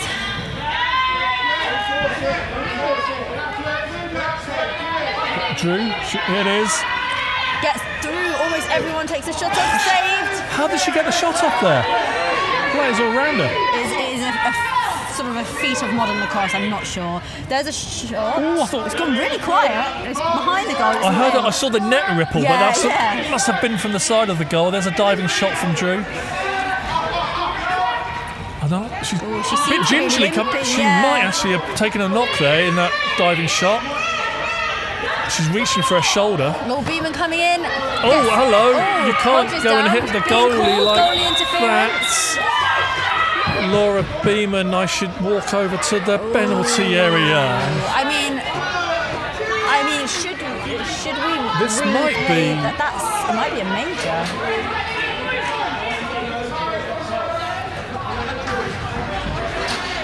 Just a minor. Just two. Goal interference, minor penalty. I mean, it absolutely wasn't intentional. She's running into the crease and hit the goalie. Yeah, but she would never have intentionally tried to hit. Hey, you're not allowed in the crease as an attacker. I'm going to defend it. Momentum. Yeah, momentum carried her okay. forward and unfortunately took her into Tabby. The right call by the refs though to call it. Oh, totally, yeah. But we have got Jags on the power play now. Yeah, and Jags need to. Oh, well, we'll say Jags need it, but.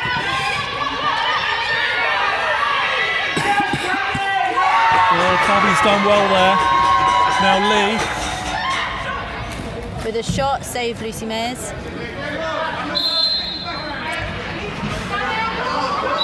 So this is Jags need to make them. That's a big launch. That's just not sure. Have the ball, get the ball straight back. This is the Jags' chance there. They need to get one in this man up.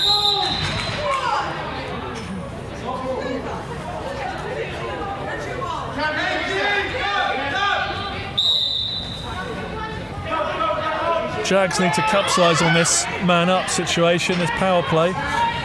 Get this to within one goal.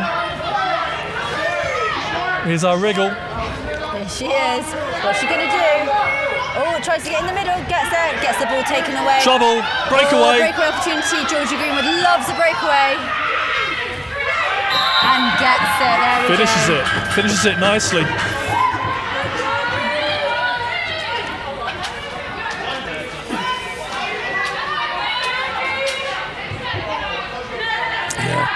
Again, got the goalie moving.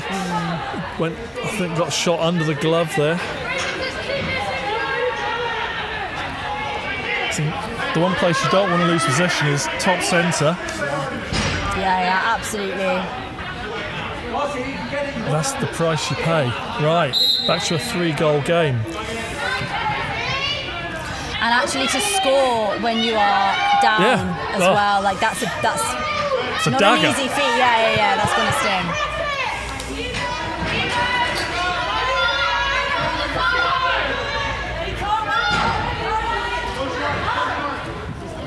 Here looking for that inside feed again, but quick recovery, it's going to be an over and back. Over and back, yep.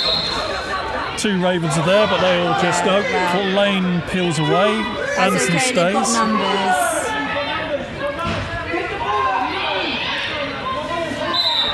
Jags fans, this is you. You need to score now. I think you've got to get one fairly soon. Good defence there by Maeve McKenny. Alice Johns. Or was it? No, it's Maeve McKenny, 21. Apologies. Oh yeah, just ignore the numbers. Just don't. You call them. Don't worry about the number I called sheet. them and then got corrected on about 6 of them, but.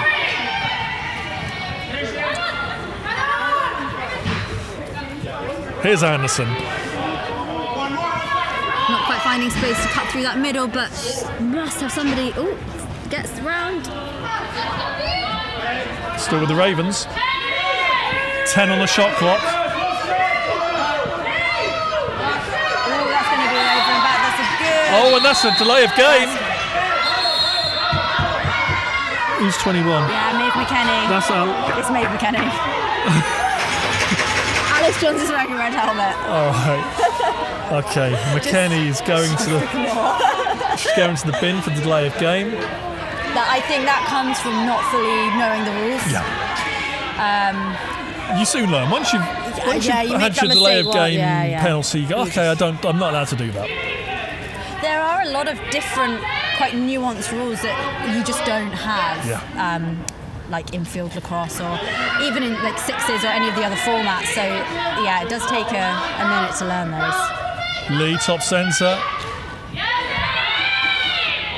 Has that Bathurst got the shot off? Yeah, I think it is because Drew's got that behind goal position. She'll be looking for the crease dive, the dunk shot there. No goal. Not sure why. I Maybe think crease. because if the referee deemed that she shot into the back of the goalie and it rebounded off the rear of the back of the goalie allowed? into the goal, no, that's then not allowed. You're not allowed to just purposely shoot at the back of the goalie. But they were nearer, we weren't, but that's what it looked like from my angle. Here's Lane to set a pick for Anderson. Lane runs to the goal. See there, Claudia could have run to goal and been wide open. All over Anderson. They know that she's a threat. So when they're doubling Anderson, someone's open. Here with the Jags. So look at the game clock. 1:45. 1:45. You've got a better angle than me. I know. It's my stool. I can see everything from here.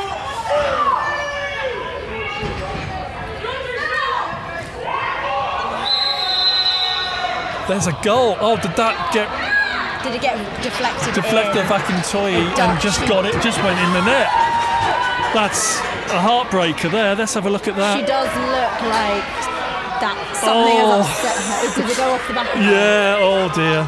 Oh, she's not going to love that. Let's hope that doesn't cost them, but we're back to a 2-goal deficit. No, 3. No, it was 4-7. It's going to be 5-7. I'll go check. I'm switched on You for are. this game. I'm locked in. You've had your lunch. I've just had yeah. chocolates. I'm on a sugar low now. Didn't have the healthiest of diets yesterday either. Did you not? No, my daughter was doing cross-country running in Watford, and oh right. I had a sausage and egg, bacon and egg bap and chips, which was lovely. Oh, action right in front of us. And then for tea, I had a pizza.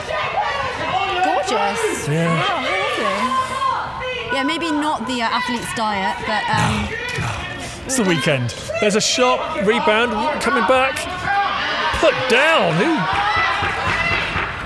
Alex Drew sent number 22 to the floor. Tash Gage, put her down. Kind of things that make you happy as a box player. And we are end of the third quarter. And back within 2 goals. We've got a 2-goal game. It really is all to play for. This momentum has swung both ways. It was we came into this quarter 5-3 to Ravens. We're going out of it 7-5 to Ravens. So 2 apiece. Fair few penalties getting called. Yeah. Oh, I think we'll just have to take our breath and just have a moment. We'll be back in just about 1 minute 45.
Okay, we are at I've just been speaking to Glenn, our media everything.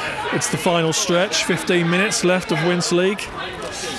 And if anyone does want to get involved with the media side of lacrosse, Glenn was just telling me he would love to have someone come and be with him, learn how all the equipment works, help him on things. Glenn does lots of events up and around Manchester where he lives. He comes down and does this.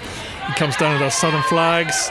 He's all over lacrosse, so it doesn't matter where you are in the country. If you're up north, down south, in the Midlands, if you want to get into the multimedia side and the filming, being a sports producer, give us a shout. We'll get you in touch with Glenn.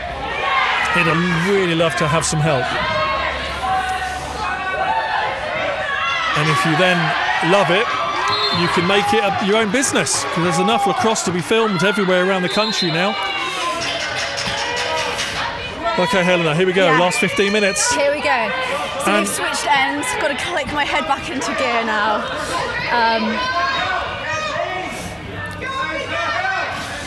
Ravens on the ball. We've got Claudia Lane, number 1, getting in the mix a bit. We've got Anderson on the floor. Where's Anderson gone? Well, I think they might be leaking here. They've only got 3 seconds. There's a shot. Yeah. So yeah, So they're is leaking this- us early. So Alice Jones With in the red helmet, yeah. We'll make a commentator out of you, Gage.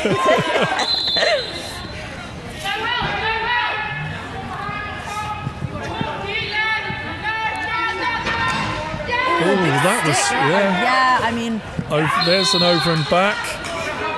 It's Ravens. know how she puts pressure on her. She could have enforced the over and back there, but big drive in from Anderson. Here's Anderson, 31 on the ball. There we go. Breakaway opportunity for Amy Bolton, but she's got Anderson over her already. Oh, Anderson's down. been put down. Find the open player. There's a shot. Save for Lucy Mayers. You can't do that. You can't do that. There's Helena with the rules again. Sir, please, you can't do that. Sometimes it's like... Give it to Lee. Oh, it's a save. It's hard sometimes as a commentator and player because your player brain kicks in. That looked like over and that looked like, saying it tipped a Oh, player. Here we go again, Georgie Greenwood with a breakaway. Doesn't quite What a finish save. this time. Big save, Tabby. A very big save at this time of the game. Yeah, it's crucial now. It's crunch time, isn't it? Jags need to get a couple more. Ravens will be wanting to get a bit more of a cushion. Ravens slow getting on the floor here, but 20 seconds left on this shot clock. Yeah. Anderson has it behind the goal. She turns the corner. Gets the shot, gets put down in the process. Still with Ravens. Still with Ravens and a reset. Looks like Beeman behind goal. Finding some space. Beeman bringing it all the way round. Back with Anderson, big sweeping shot. Save for Project.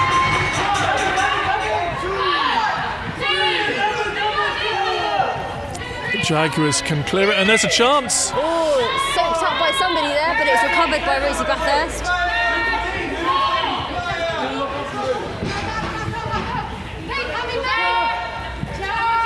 Over to Ellie Rackle. Just watching the Ravens defence then, they knew exactly what was going on. They saw the late player coming in. Good shot, but stopped by Myers.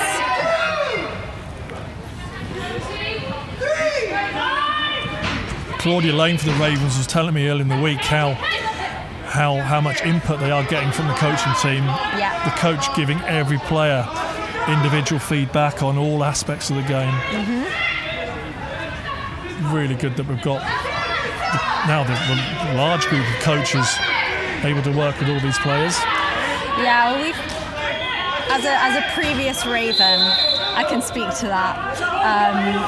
Ian does a great job of really individualising the whole game and really like highlighting the positives and negatives of every player, and puts a considerable amount of time and effort into doing that to help grow individual players. Because if we grow as individuals, we grow as a team. Exactly. Here's Drew with the ball. She's got to get doubled. She's up against She's all Segler. over. That's a reset. It's with Anderson. Is that Anderson? Right in front of us. Oh, I love this game. Right. Oh, and there's. She's calling for a head check. Yeah, but I actually think that was all right. No. Edwin Lungy's got his hand up. He's. I don't know. Ball is out.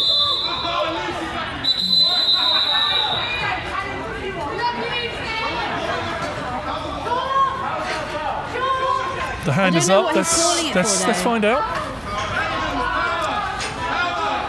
He's going to the Jaguars bench.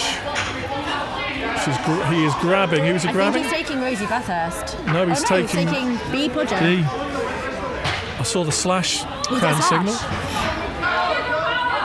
So nothing to do with this in front of us. Yeah, okay. Must have been a earlier Yeah. incident. Anyway, Jaguars are going to take a minor penalty. This is a good option for Ravens to get that hammer, get that nail just another couple of millimetres into the wood. Beeman. Still with Beeman.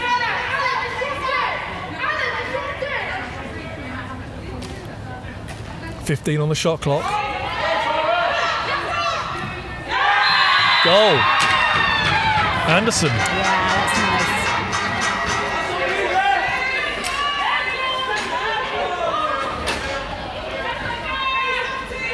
Initially there was good pressure on Anderson. The Ravens, the Jags play came out, pressured her, but she just stepped out of it and got back into that top centre spot and banged a goal. Is that a sign that you think this could be now going the way of the The Ravens? Jags weren't happy with the call and they're not happy with the goal, so. There's Amy Bolton. She's going to get called for an over and back there. No. Well, that wasn't over and back. Was that still in? Still from the draw, face off. Well, she had possession of it and then took it over and back. Here we go. In my opinion. Here we go. Annie Akintoy, one-on-one, doesn't fancy it. Goes wide, that's going to be an over Well, there's a and back. chance for the Jaguars. 7 minutes. That's going to be delay of game. We're coming up. Surely. Where's the call? Gooch, I mean, am I seeing things? No. I think there was definitely some Well, it just moving the ball It away. was over and back by the Ravens, then picked up by a Raven. Pretty sure that's delay of game.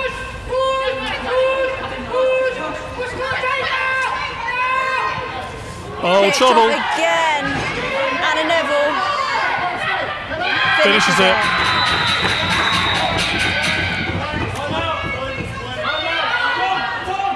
So we are seeing that momentum shift. We're seeing that swing, aren't we?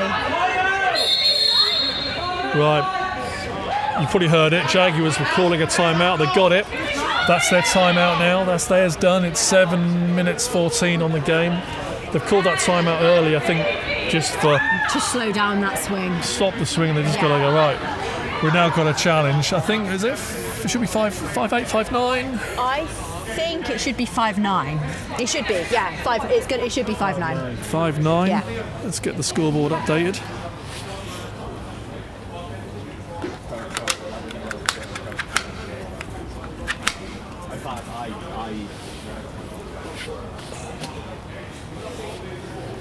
Yeah, 5'9", Helen. The Jags timeout just to say, look, right, now they've just get the composure, stop the momentum. Yeah. Stop it. Because there's no nice point and saving a timeout for the last No, minute there if the 4 isn't. goals down. No, there isn't. You're right. Better off using it now, slowing down that swing, and trying to kind of come back into this game in the last half of this quarter. It's still plenty of time to do so. 7 minutes 14. And they got the power. They got the we've said earlier with Lee, with Drew, with Beeman, plus a load of others. They got enough quality here to score these goals. Absolutely. But there's a lot of confusion. There's way too many people on the pitch.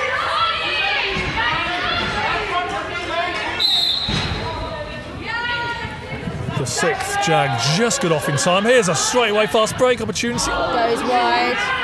Can they recover it? Oh, No. what a pickup! One-handed pickup. Come on, Jaguars. Here we go. So are they going to double Drew? She's got a chance there. Yeah. Save. Straight into Mayers.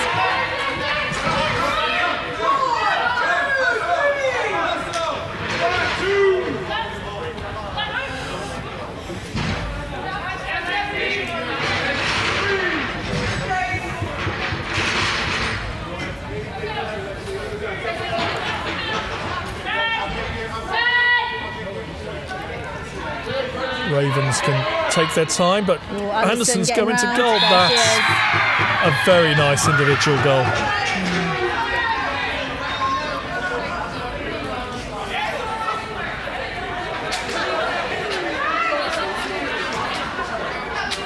Yeah, that's where you, as a defender, you just got to stay strong, get a nice wide position, and just cross-check and get that shuffle across.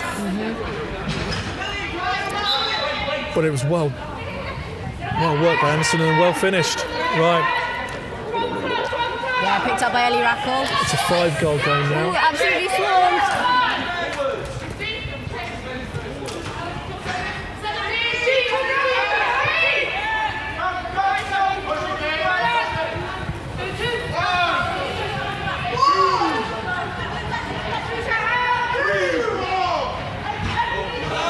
It's going to be over and back.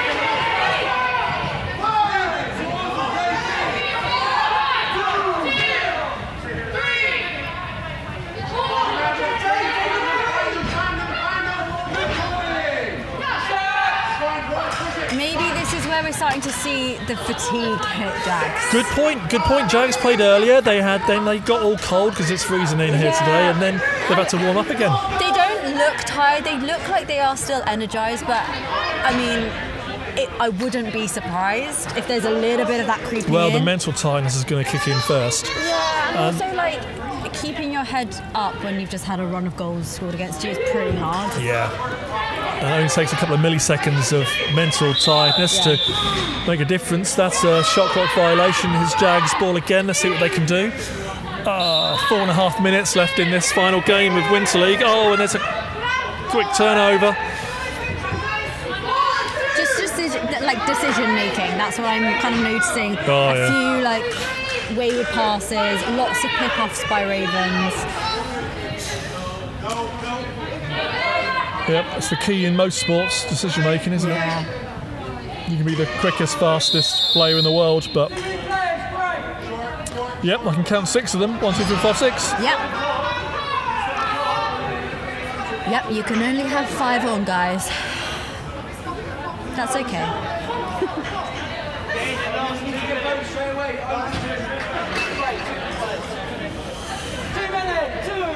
Right, Jags need to score, I think, quite quickly. They want to work an early goal here. They want one.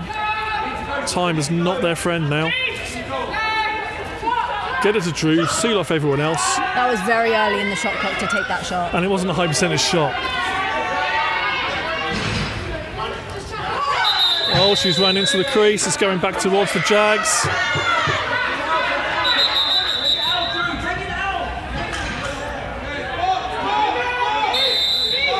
Want to go and shoot? Oh.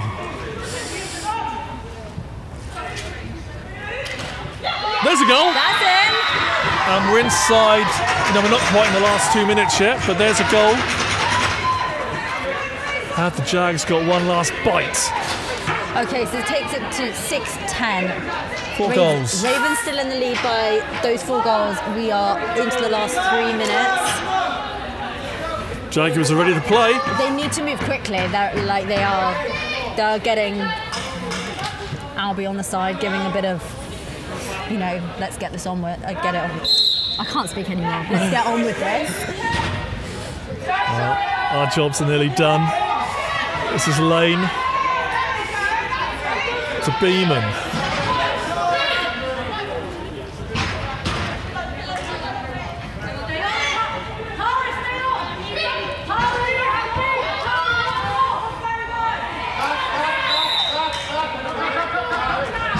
Jaguars ball. Laura Wright is out here looking. Oh no, what's up? No, I thought that sneaked in the goal. Me too.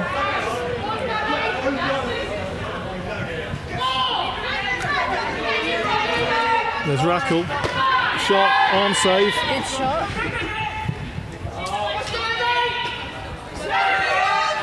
Oh, that's not good. Oh, here comes another breakaway.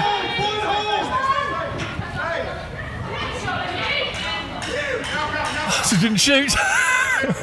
I'm a little bit confused why. Well, did go a little bit off. She did drift to the side, lefty yeah. side. She probably had time to come back round.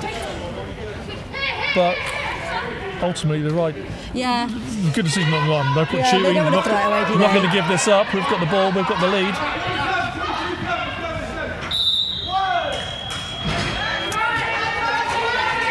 Now we're into the last. We've got 1 minute 20. It's a big ask.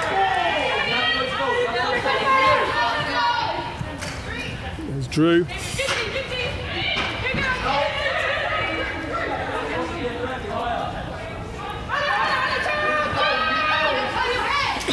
Time for one more Drew special. Good save, goalie. Lucy Mayers.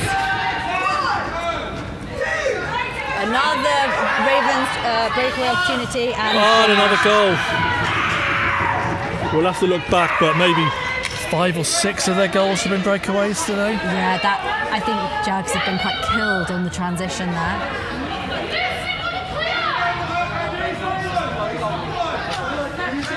That was a perfect transition goal. Feed from the goalie. Yeah. Run down the field, find the corner. Got to give Ravens credit. They've played really good lacrosse all season. They have, yeah. They're going to go away very happy. We're inside the last minute. This game is done by the formalities. I need to go and prepare some medals, Helena. That's fine. And come and join me on the floor in a little while. I will be there.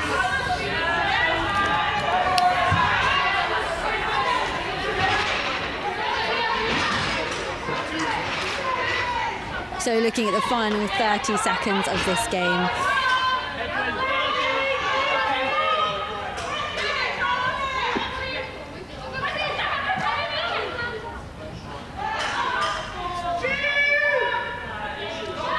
Five seconds on the shot clock. Have they got time to get a shot off? Maybe. It goes wide. It's going to be expiry. Jags with just 10 seconds.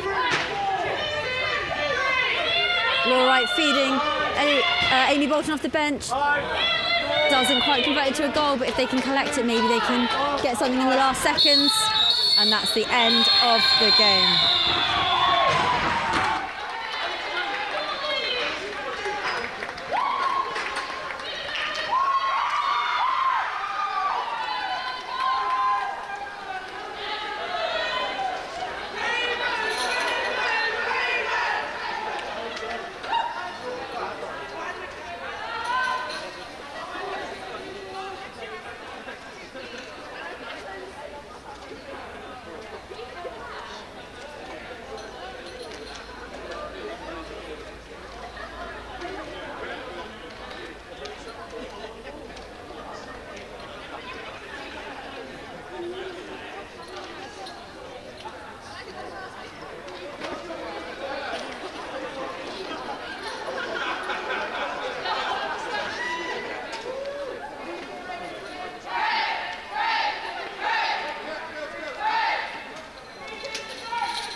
It's hot, so watch your back, watch your feet.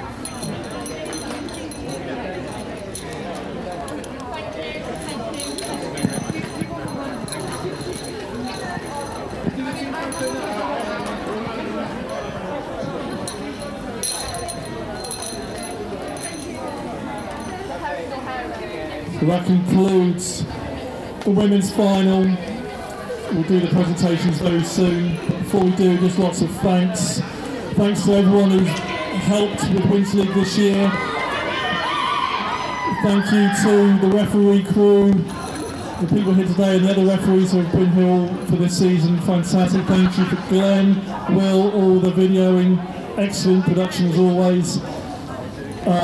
So let's have a quick congratulations and commiserations to our second place team, the Jaguars.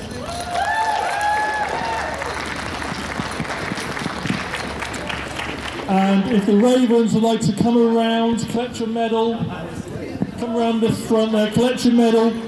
and then come behind me and we'll present the trophy and you can start celebrating.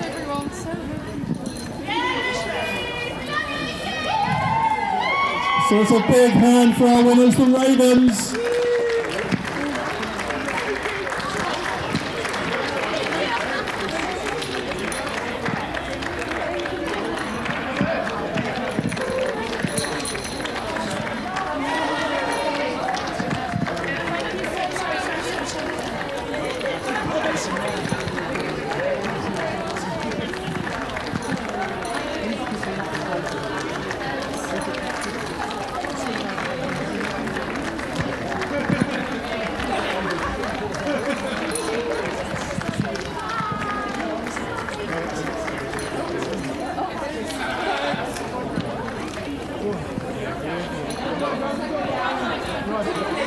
Okay.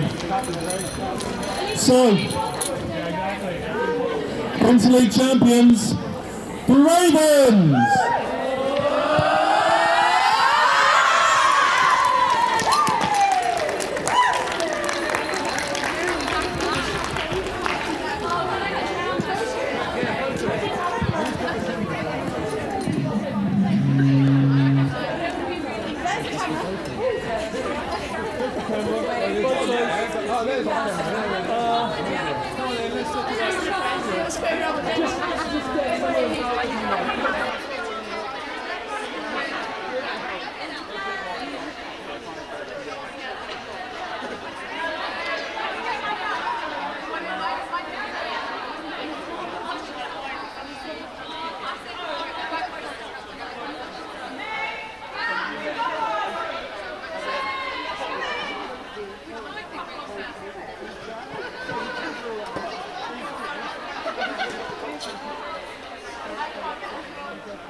Okay, I'm with the Jaguars, commiserations, but it's been a great game. It's been a great Winter League.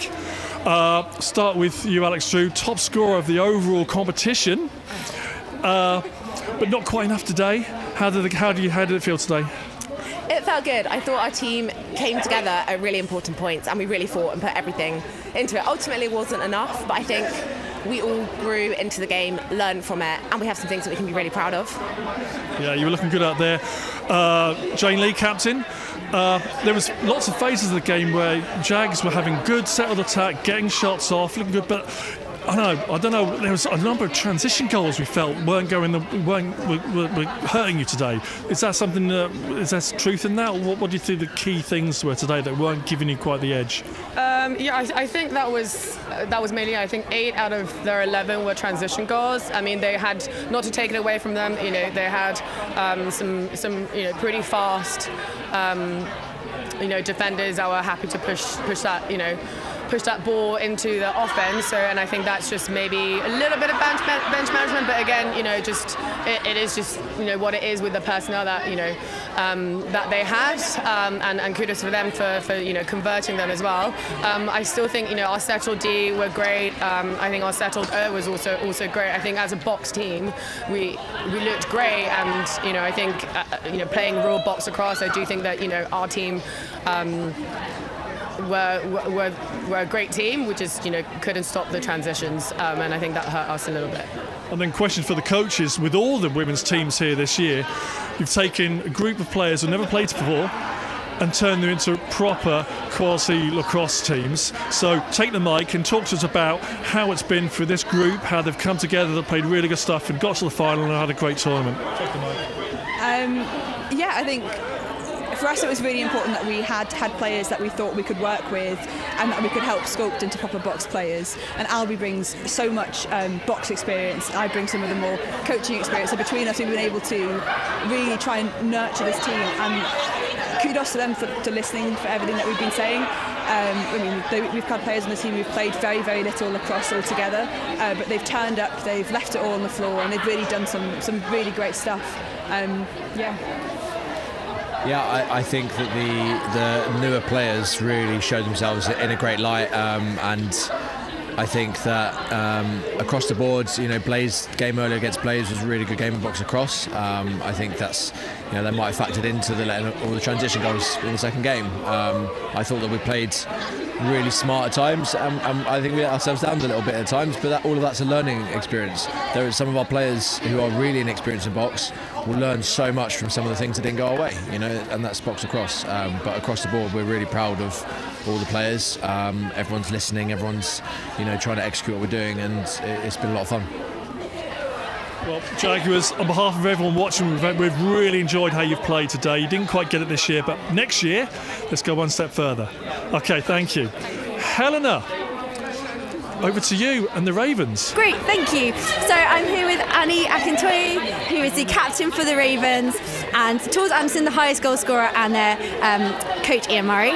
So an undefeated season, how does that feel? Amazing. It feels so good, especially coming off the back of last season where I think we only won one game. We did. Blaze. Thank you, Helena. You were on the team.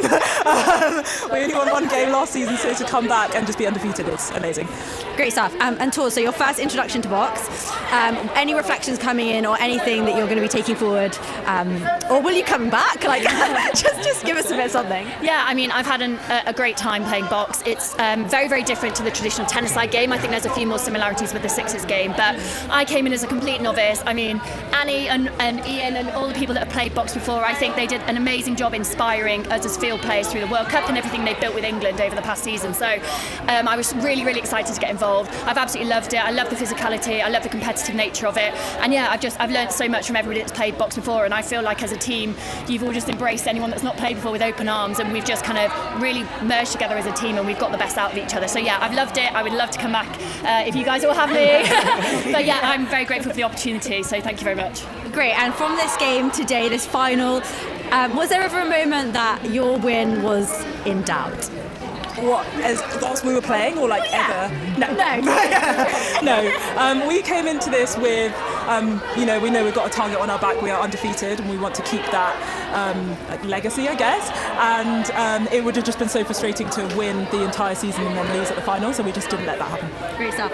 And questions for you, Ian. Oh, you've got a mic. Yes, I think so. Great. Have they lived up to the expectations that you've set for them and the challenges that you've kind of given them?